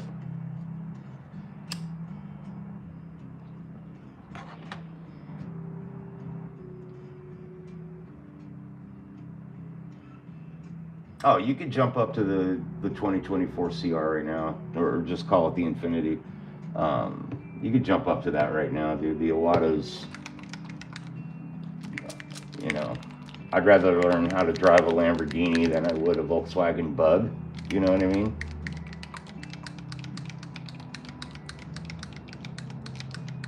Oh, Wizards in Florida. Awesome. So we got 2 Floridians here with us today. That's cool. Pardon me. So what I wanted to try real quick was just to see how this green does on top of this green, just by dry brushing some highlights on the scales here. I'm going to be doing the scales in pretty much the same way I do like rocks and stuff. So kind of a general base tone for the paint, and then dry brush some highlights on it, add a wash, add another dry brush run of some highlights, so on and so forth. So I just wanted to see how this green looks on top of it. And this is a very Shenron green. In fact, I can just use his head as the test subject.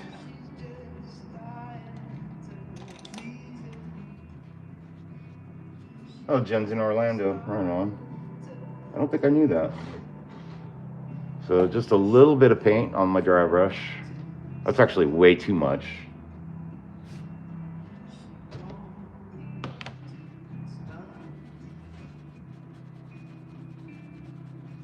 This is just a makeup brush.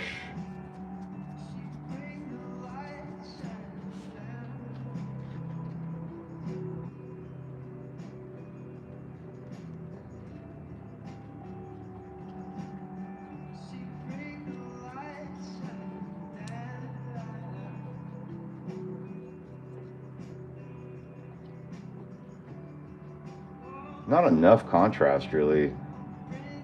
I almost can't even see it. I could move up a little bit, honestly, in color.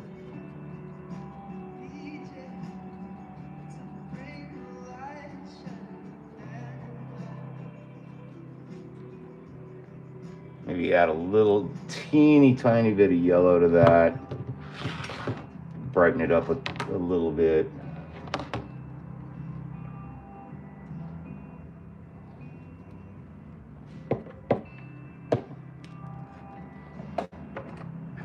Or even some ochre, actually. Actually, I got a little bit of yellow green I can add to it. That'll be nice.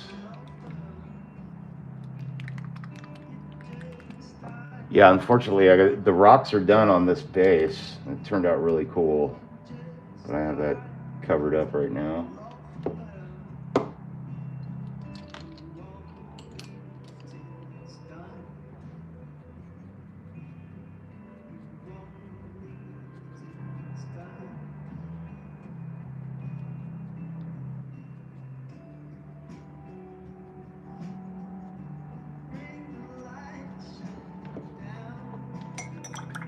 That's a bit brighter. I like that.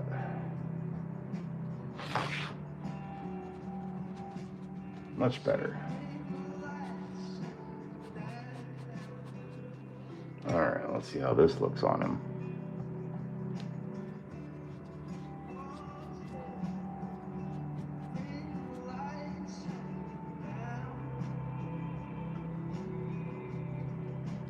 That's better. That's what I'm looking for.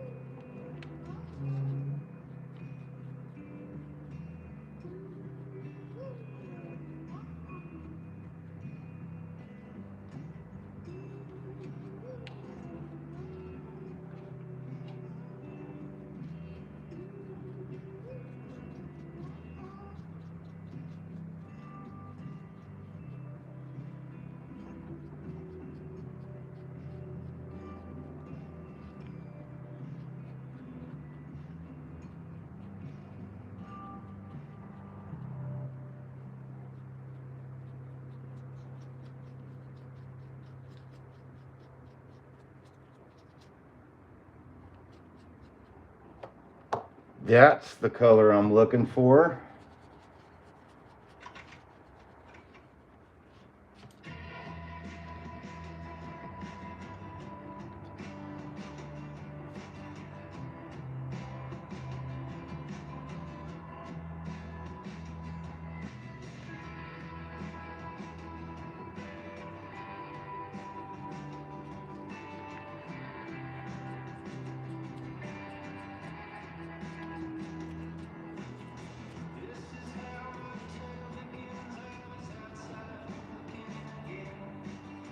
Jerry, I believe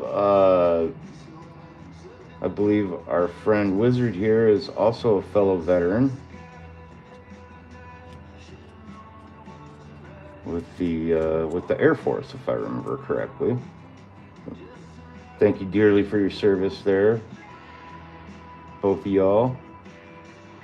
All right, that's giving some nice detail on the dragon, on his head there. I like that.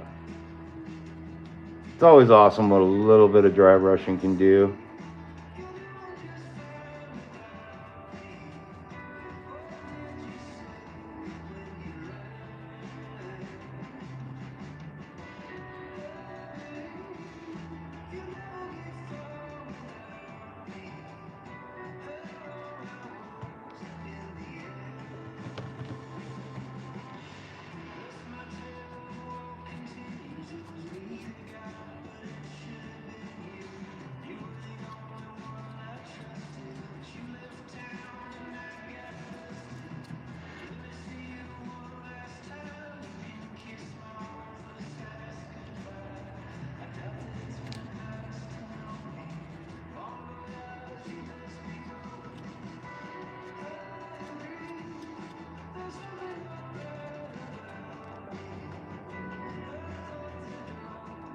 How do I know what? How to dry brush?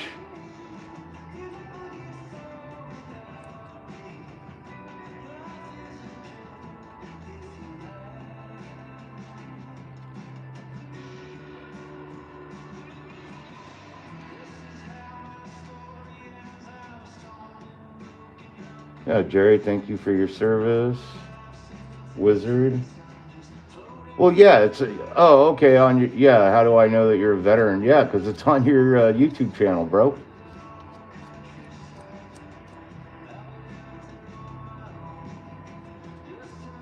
I'll let you in on a little secret.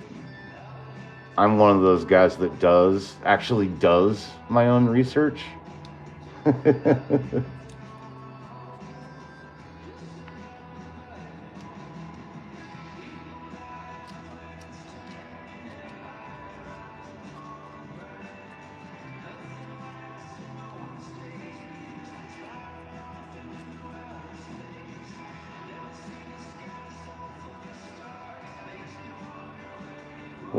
When somebody's asking for help and stuff, I like to know I kind of like to know who's asking for help. And when I took a look at your YouTube, and I was like, yeah, this dude's all right. I'll help him out. I'll reach out to him. And to be fair, I do answer all of uh, my comments and questions and replies. I go over all of that for my YouTube. So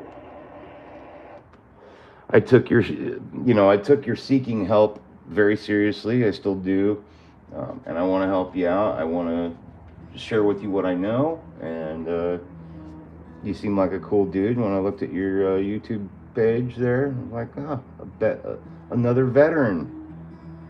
So I'm very happy to have you here, and I'm happy to help, and I'm very thankful for your service, young man.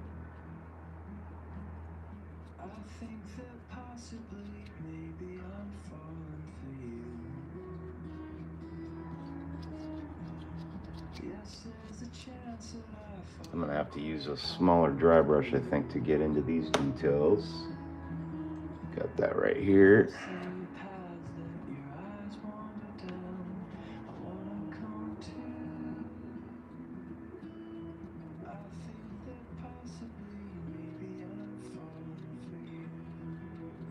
I could tell you were frustrated, bro. I totally get it. And honestly, I'm totally honored that you came to my channel and you asked a question. I mean, there's a billion other YouTube channels out there that show people how to do skin tones and shit like that. I think I would like to think that I explain things a little differently, in some cases maybe better. I try to be as personable as I can with everyone, and I'm gonna always be like that. Even if I ever wind up with like 1 million subscribers, I'm gonna still get to everyone and treat everybody with the same love and respect. It's just how I roll. But yeah, I took your question seriously, and I'm here to help.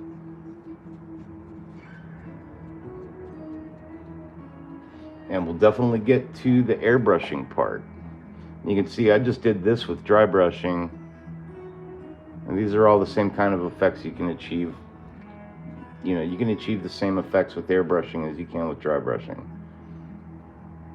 Sometimes not always as good. But I wanted to, I'm going to be dry brushing his whole body like this, and so I wanted to try out a spot, a small area somewhere on his body or on his head first, to see what kind of colors I was going to want to use on it. And so far, I've found it. Just 2 really cheap airbrush paints. Well, the Pro Acryl isn't really cheap, but the yellow green that I used is really cheap.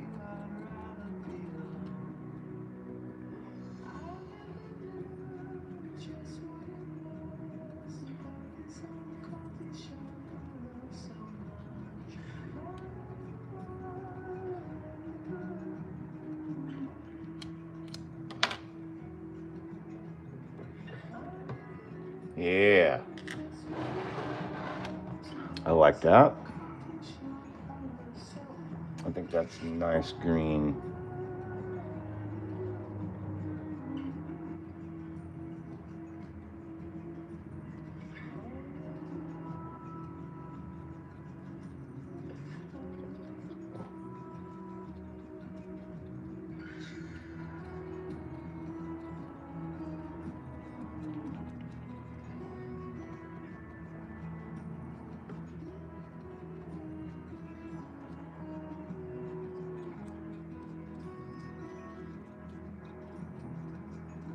I'm not sure, but I think this might be one of the longest live streams I've ever done, if not the longest.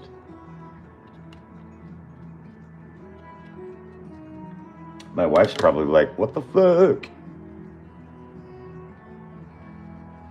When's he gonna come up and make dinner?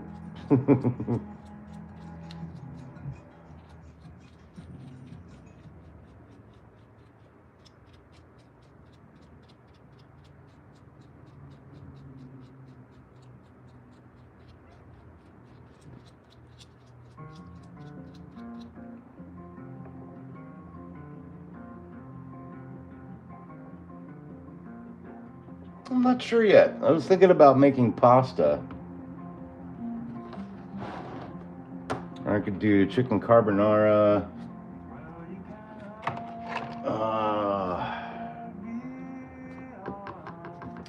Got some hamburger that I could defrost really quick, make some good meatballs with, and I think I got a packaged sausage too, but I'd have to defrost that, so that'd probably take too long.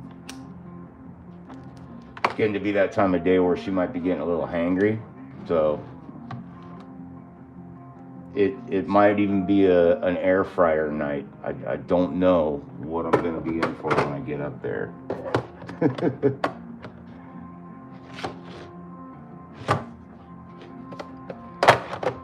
That being said, it is shit. It's almost 6 o'clock right now. I started at 1:30 today. That's fucking crazy. So I gotta start wrapping this up. But I'm very happy with my progress.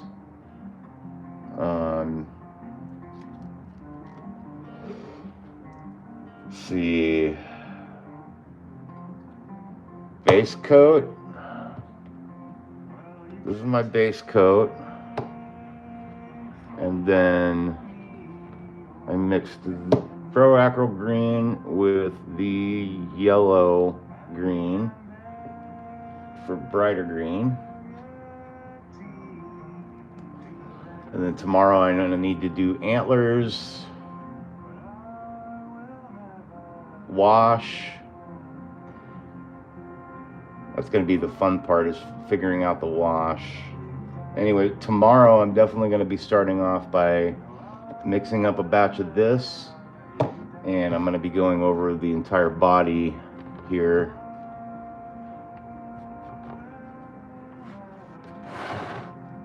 With this dry brush to start bringing these scales up. There's not enough paint on here to notice anything. I'm gonna go over the whole body with a brighter green to catch all the highlights around the base and everything too. And then we're gonna use a wash to get in between all these scales. And then I'm gonna be mixing up a paint to do for the underbelly, which is all gonna be hand painted. Should go pretty quick. And then a wash for the belly. And then once we finish up the dragon, we'll paint the base here. I'm thinking about using black 4.0, or not black 4.0, Muso black, which is the blackest black in the world, supposedly. It just looks really fucking cool on bases. And then I'm trying to think of the fastest, easiest way to do this, but I'm feeling like just lightly dry brushing red on top of that.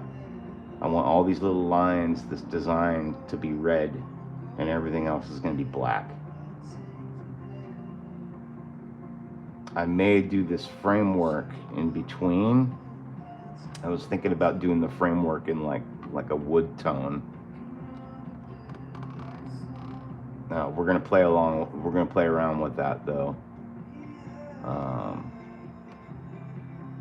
trying to think. There won't be any more dry brushing on there at this point, or any more airbrushing on the base at this point.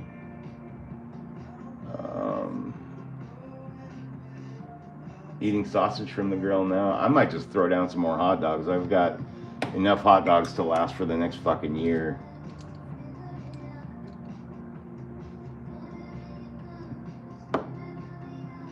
Oh, I didn't see the Velma and Daphne. I'm gonna have to go check that out. Yeah, once I get back upstairs and get this all loaded and figure it out what the wife wants for dinner, I'll be back on YouTube to get this video finalized and drop down so it can start processing. Oh, it's on his TikTok. I haven't seen the TikTok. I don't do TikTok. Yeah, Wizard, if you got a little video or something you can post on your YouTube for Velma and Daphne, I'd love to take a look at it, man. Very cool. Jerry, I just gotta say, I love how supportive you are, man. Like, you're like me, dude. You go check out other people's channels, and you know all that. I think that's great. It's really cool.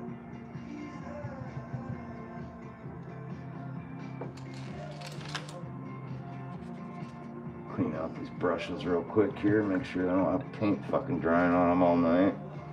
Don't want to wake up with a stiffy. Talking about a brush.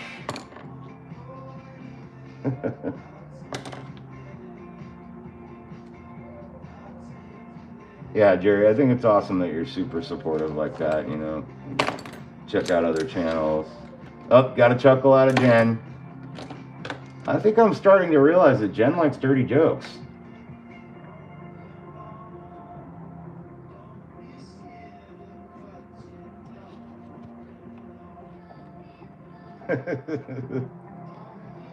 Starting to think Jen might be a dirty joke girl.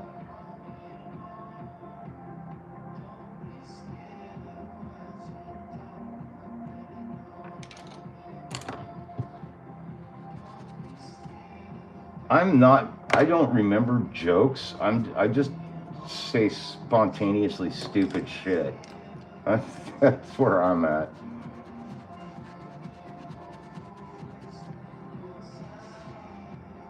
Where is my dry brush cleaning mat? There we are.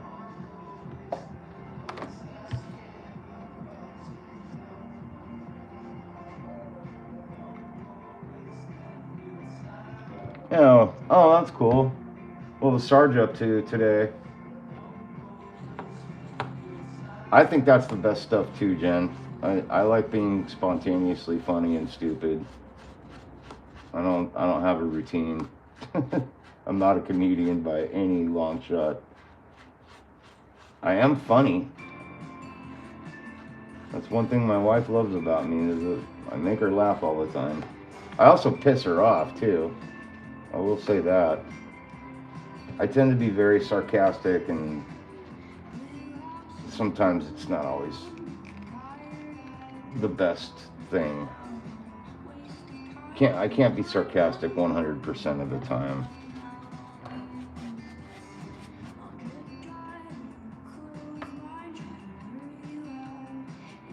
I'm just cleaning off my dry brushes and reshaping them.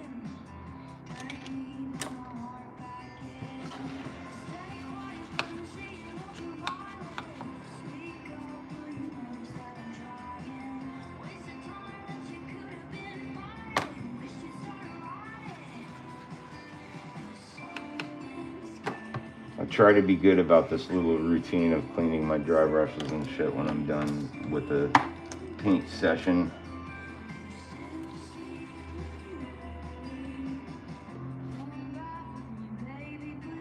Jen's over there gushing right now. He's taking care of his brushes. It's so beautiful.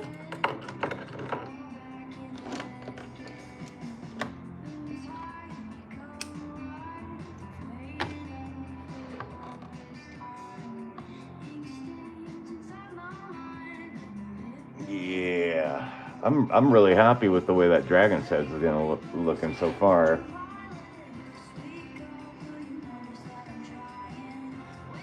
I'm tempted to try a wash on it right now, but I today's one of those days I could easily put in a solid 8 hours at the paint bench. My back is starting to bug me a bit though. Not gonna take any more drugs today though. No, I can't, Jen. I can't. Don't do that. I don't even know what wash I would put down on him right now. God damn it. Sadness. Ah. Son of a bitch.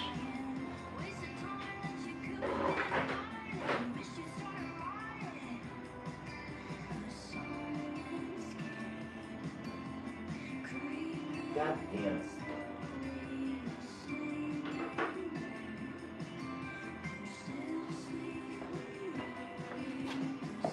Fine.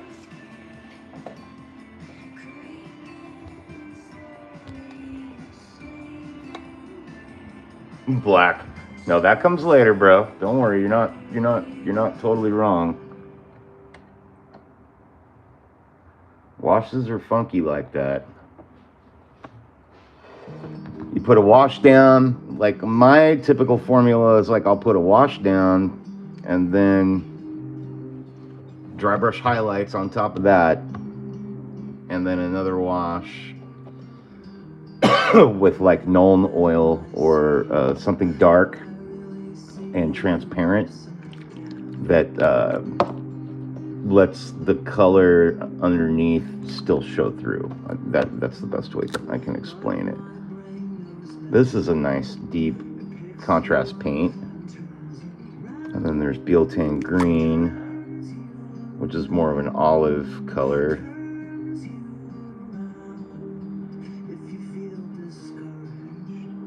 I'm trying to decide here what I feel more from this.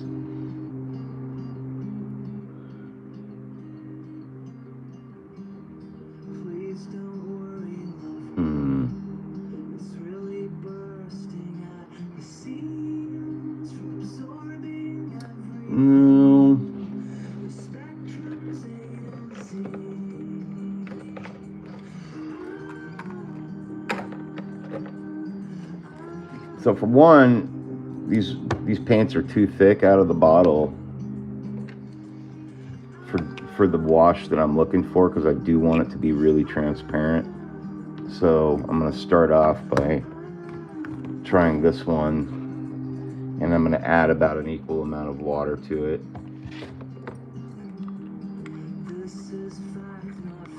To give it a little bit more transparency.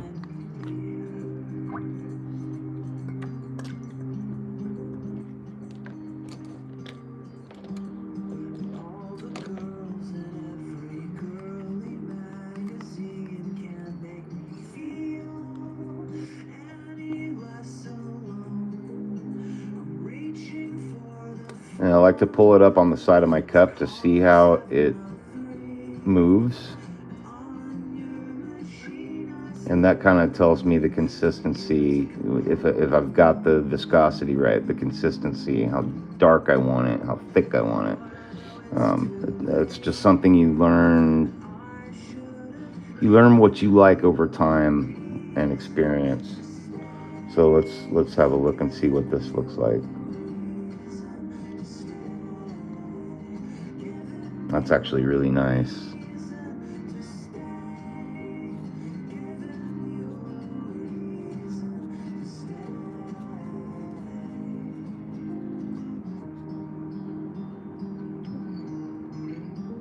That's pretty well spot on to exactly what I was looking for. So I'll keep moving with that. This is facts, not fiction. For the first time in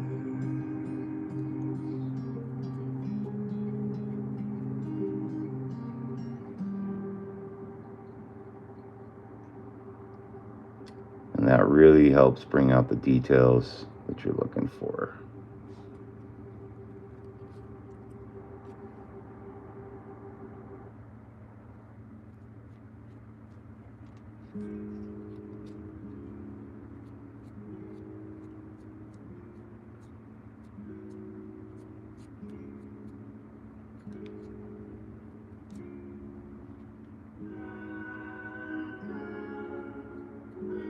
This is your fault, Jen.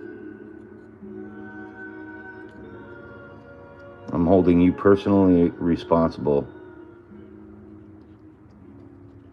My wife hasn't texted me yet, though, so I can't be in that much trouble.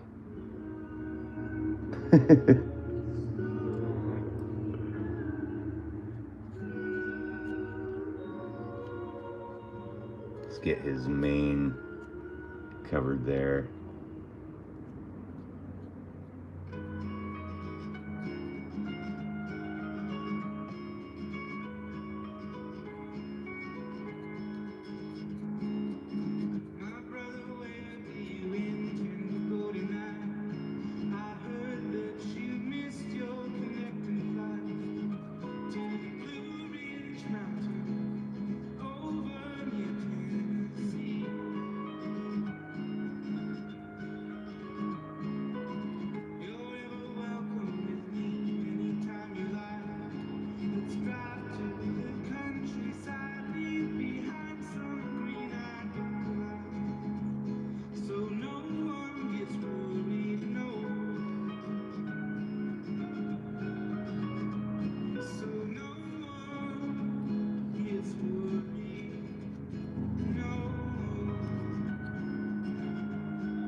I need to be mindful to keep him kind of vertical like this right now because I want that wash to,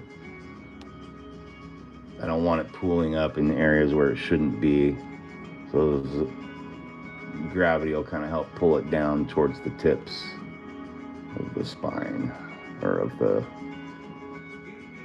helps it drip down to the tip of the, I mean, really you don't want it to drip, but it keeps it down here so it's easier for me to control. That's the word I'm looking for.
Those look like brains.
Gonna need more of this.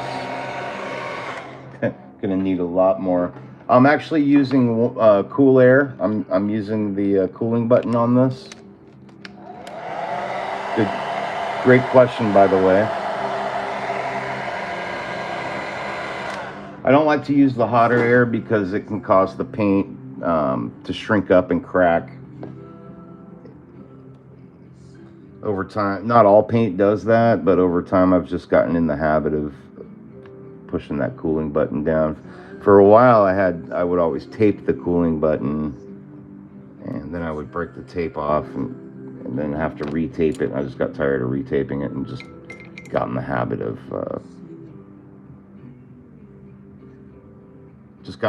pushing the cooling button.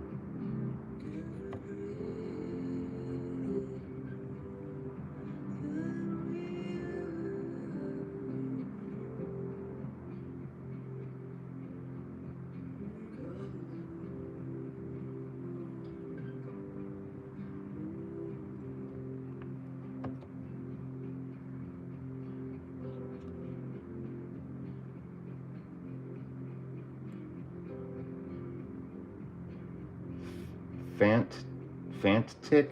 I never heard of that.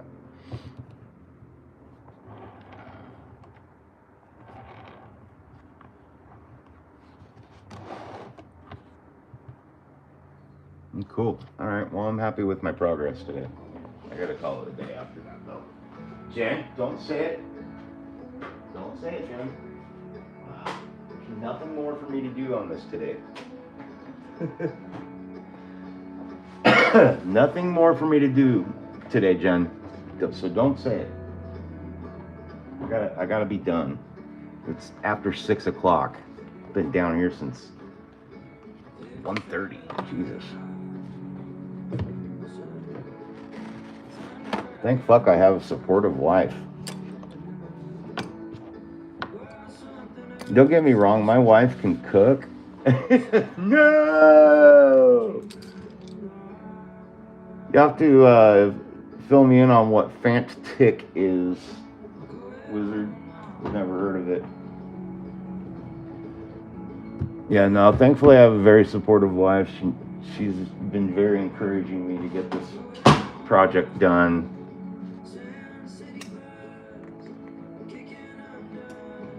My client wants to, he's willing to pay quite a big sum of money for this. So I never do deadlines, but I do personal deadlines, and I do want to get this model done so I can get back to work on Obi-Wan Kenobi Rides Voga, because I'm sure Jen wants me to get back to that too. I know I'm excited I want to get that fucking base done so that I can start working on Boga. I am so over the moon excited to start painting Boga. She's gonna be so much fun.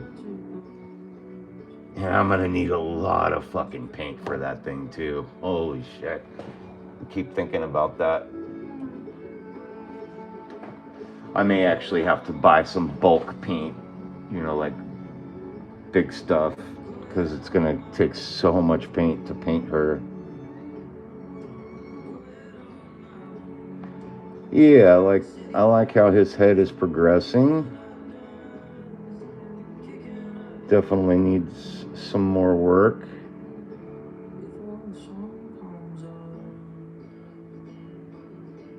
Start dry brushing in some highlights on top, and then one more wash, and then I'll be ready to paint the eyes. Shenron has glowing red eyes, and I love doing glowing eyes. He's gonna look dope. I thought about lighting him too, but I'd have to carve his eyes out, and then put some clear plastic or something back here, and then stick a light in his head. I'd have to carve out the whole back end of his head and everything, get that all cleaned out, so that I could put a light in there. I did think about doing that, but I was like, I always think about doing shit for clients that commission me that like they're not paying for. I'm like, I gotta stop myself and be like, nope, I can't do that. Like for me to dig in and do lighting and all that, like that's gonna cost you an extra 200 bucks for me to do all that. Yeah, probably like 2 or 300 just to add a light in the eyeballs. Like, no. I mean, if he wants to pay for it, fine, cool. Washes do absolutely wonderful things. Oh, is Jerry out? I missed that. Shit. Sorry. All right, Jerry, you have a good night. I hope I didn't miss you, man. Much love to you and the wife.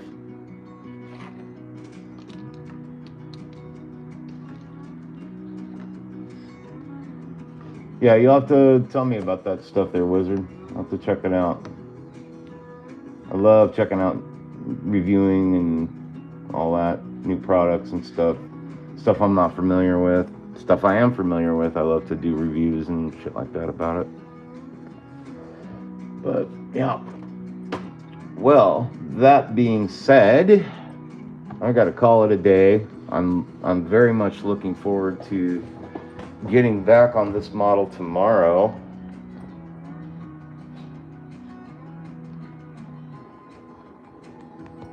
Get an overall view of him here. Yeah, he's coming along. Made some good progress today.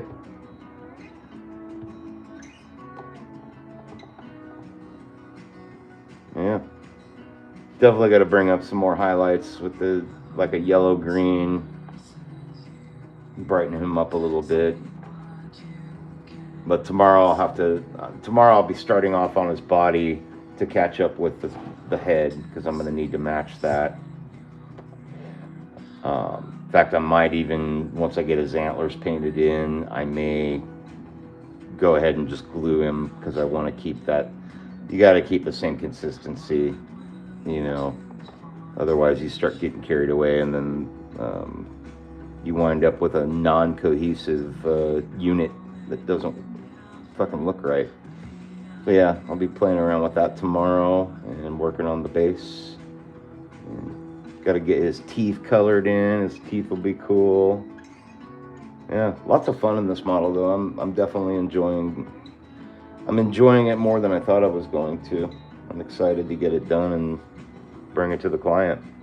It's gonna be fun. Okay. Sorry, one thing you have to understand about me, Wizard, is sometimes I'll get to rambling on. I have ADD, and it's pretty gnarly. So sometimes I get to rambling on, and I'm not looking at the chat 100% of the time. I try to look at the chat at least every 5 to 10 minutes or so to get caught up on stuff. So what time am I going to live stream? In answer to your question, That's anybody's guess. That's another thing about me, especially with working in the studio here, is I like to try and keep everybody on their toes. Just kidding, I really don't. I I don't typically have a set time, but I try to schedule them at least within an hour or half an hour before I actually go online. Lately, I've been going on live streams between, I would say, between 11 a.m. and 1 p.m. is about the time I will typically start a live stream. And like I said, I try to give about a half an hour to an hour's notice, um, with a scheduled live stream. Um, so I'll definitely keep you guys posted on that tomorrow. Um, but I don't. My wife and I don't really have any plans or anything like that. We might go fishing for a little while. I'm not sure. I got to get her out of the house. Get out and have some fun. So I may not. Sometimes I don't even come on until like 5 or 6 o'clock at night. It really depends. Um, but I definitely try to get down here every day, especially lately since I'm on disability and not working. I try to get into the studio every day to work on stuff. And right now I do have personal deadlines with getting. You go to work at 8 p.m. tomorrow, right? So that's 5 o'clock my time. So, like I said, depending on what the wife wants to do, my wife comes first and foremost before I do anything down here. The girl is the love of my life, and everything else can fuck right off until I make sure that she's fed and happy and we've gotten out of the house and done something fun or whatever. But yeah, I will definitely be on at some point tomorrow, and I will do my best to let everybody know. Yes, absolutely, as it should be, Jen. 100%. My wife and I have known each other for going on 28 years. About that, we've been together for a little over 8 years, and married for 2. Um, yeah, she's my favorite person. I choose her every single day, and vice versa. My wife is she's as good to me as I am to her, and it's yeah, we're a good partnership. I have a lot of fun with that woman. But yeah, she comes first tomorrow, and once I get that figure out what we're gonna do with our day and stuff, that kind of determines what I'm gonna do in here. So I'll keep you posted as best I can. The good news is, though, Wizard, is that no matter what's the secret to my relationship, I'm old. I'm a little older. I'm 52. My wife's 42, or she's gonna be 42 next year. That's a tough one, man. I you gotta go through a lot of relationships. Typically, you need to go through quite a few relationships, and you gotta have some ups and downs to figure out what your boundaries really are, what you put up with, what you won't put up with, and to find the person that will put up with the person that you've become. Because you're not there yet. You're way too fucking young. You're gonna go through a lot of changes mentally, physically as you get older, and some people are lucky and they find it earlier in life. I honestly wish all the time. I wish I would have found my wife sooner. I wish I would have found Jenny sooner. I did find her sooner, but she was 10 years younger than me, and my friends were like, "That's fucking creepy, bro."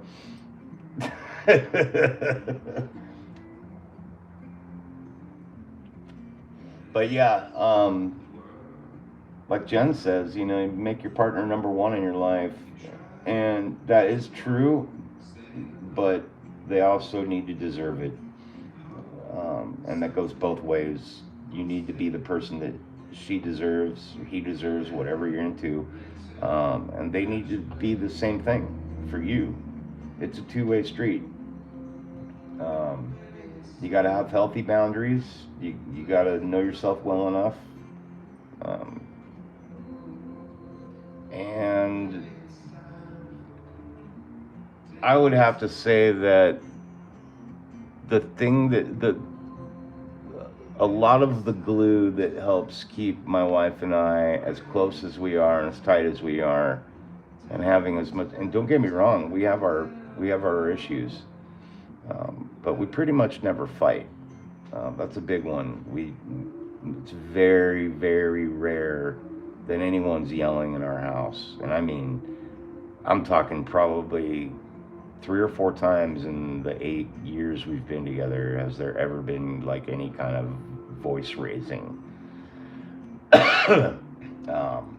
You just need to learn to talk, um, and by all means you gotta fucking laugh, dude. You gotta make each other laugh to the point where your stomach hurts and there's tears coming down your face. You fucking have to have laughter, and never stop having fun.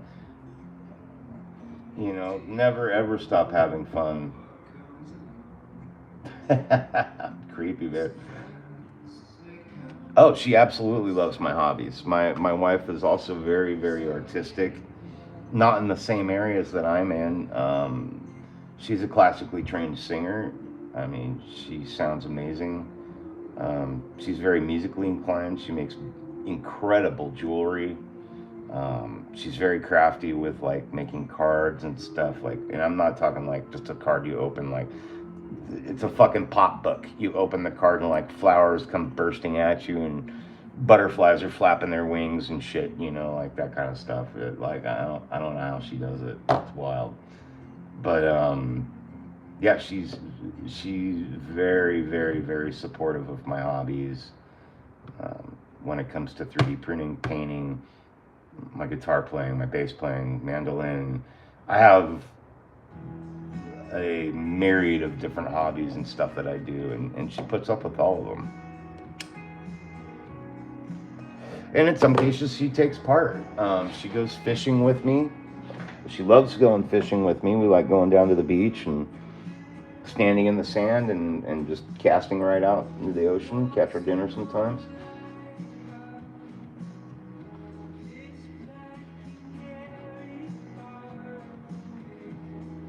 Yeah, my wife, like she's not down here watching every brushstroke. I don't fucking want her to be. Like if she was that interested in it, I would have a place set up next to me, here in the studio, where she could sit and watch or take part in it. But she's really encouraging with my YouTube channel and my artwork and everything, and she also knows it's not something that's ever going away. I've been drawing and painting and sculpting and stuff for literally ever since I could pick up a crayon. So since I was like 3 years old, I've been doing art, and it's just part of who I am. And she loves that and accepts it. So I think acceptance and compassion are two things you can have in a relationship that are insurmountable. Once you really learn to truly accept someone and have compassion for them, those two things are the key to having true love with someone. That's just my opinion. And good fucking sex too. That doesn't suck. You gotta have that. You know. But yeah, I think above all, you've got to learn how to be truly compassionate and accepting of someone to really understand and truly know what it's like to have good love in a relationship, um, and friendship. Like, I can't stress that enough. Being compassionate and understanding and accepting of who someone is just fucking key. Absolutely key. that's how it works for us. You know, I guess some other people it doesn't quite work that way, but I you know, I mean, my wife and I are kind of an odd couple. We're that couple at the bar or you know wherever we're hanging out. All of our friends are like, "Oh my God, you guys are so cute. I don't. How do you do it? How do you stay together so long and have so much fun? And oh my God, you're such an inspiration." We hear that a lot. We do.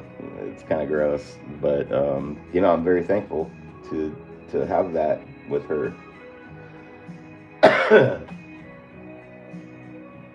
Oh, that's great. Jen says, "What? Great sex or the compassion and understanding part?" I'm assuming the compassion and acceptance and understanding part is probably what you're talking about.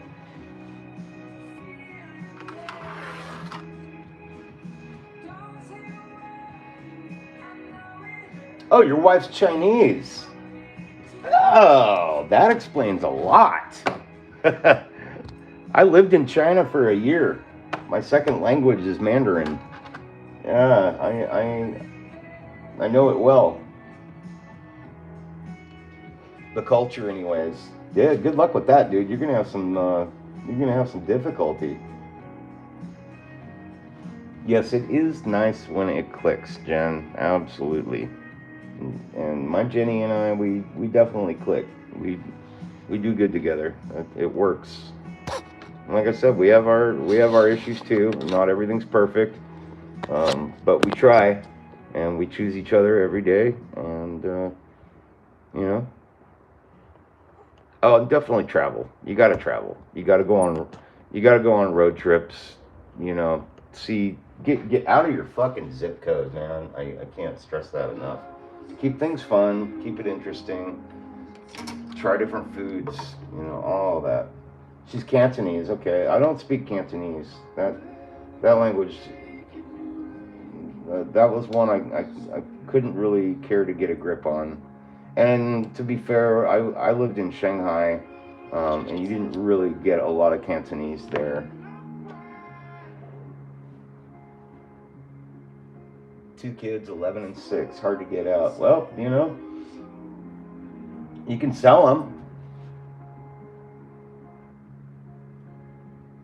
You can make some good money off of a 6-year-old.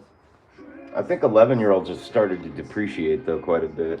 I don't know.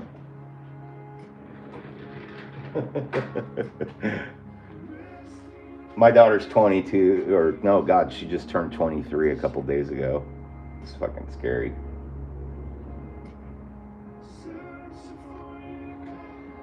But you know, hey, you know, still keep it fun. Get a babysitter.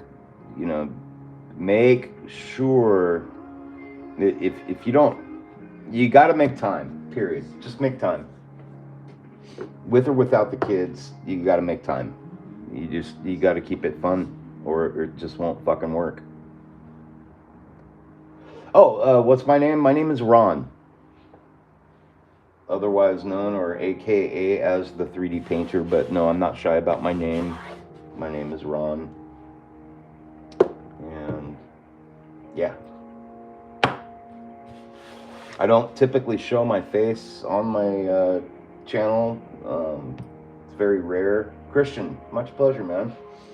Yeah, I don't typically share show my face on my channel just because it's not about me. My YouTube channel is about the hobby. It's about the love of 3D printing and painting and the camaraderie that I want to share with everyone from all over the world who have similar hobbies or the exact same hobbies as I do. And so I don't show my face much. I got I always joke and say I have a face for radio. But yeah, it's not about me. It's about this, and it's about you guys. You know, just sharing anything I can to help people enjoy their hobby more, or as much as I do, as much as possible, and just hanging out, having a good time, and adding a little element of excitement and fun to it. But that being said, I gotta quit rambling and get on with things. But yeah, thank you guys so much for hanging out. Much love to you all as always. Oh, thanks, Jen. I appreciate that. I have a good voice for it. I was that's the hardest thing I have when I have to go back and look through my videos, like if I'm editing and stuff. Like it always trip. I think it's the same for everyone. It always trips you out when you hear your own voice. But other people say I sound all right, so cool. It works. But yeah, yeah. Stay tuned, Wizard Christian. Stay tuned. We'll definitely get to be doing some more airbrushing. I'm really looking forward to helping you out with skin tones, anything I can. Not even just the fairy flush set. There's a lot of other skin tones out there and stuff we can play with that will accomplish the same thing. Um, your own voice is very weird to listen to. Yeah, it is. Um, but anyhow, yeah, I really appreciate it. Thanks for the likes. Thanks for the subscriptions. Hit the bell notifications so you know when I'm going live. For anybody out there watching this later, um, yeah, I have the nocturnal sets as well. Yeah, I've got all that. So there's all kinds of fun we could do with it. But anyways, that being said, I really got to get running. But much love to you guys. Happy 3D printing, happy painting, and as I always say, have a nice day and toodles.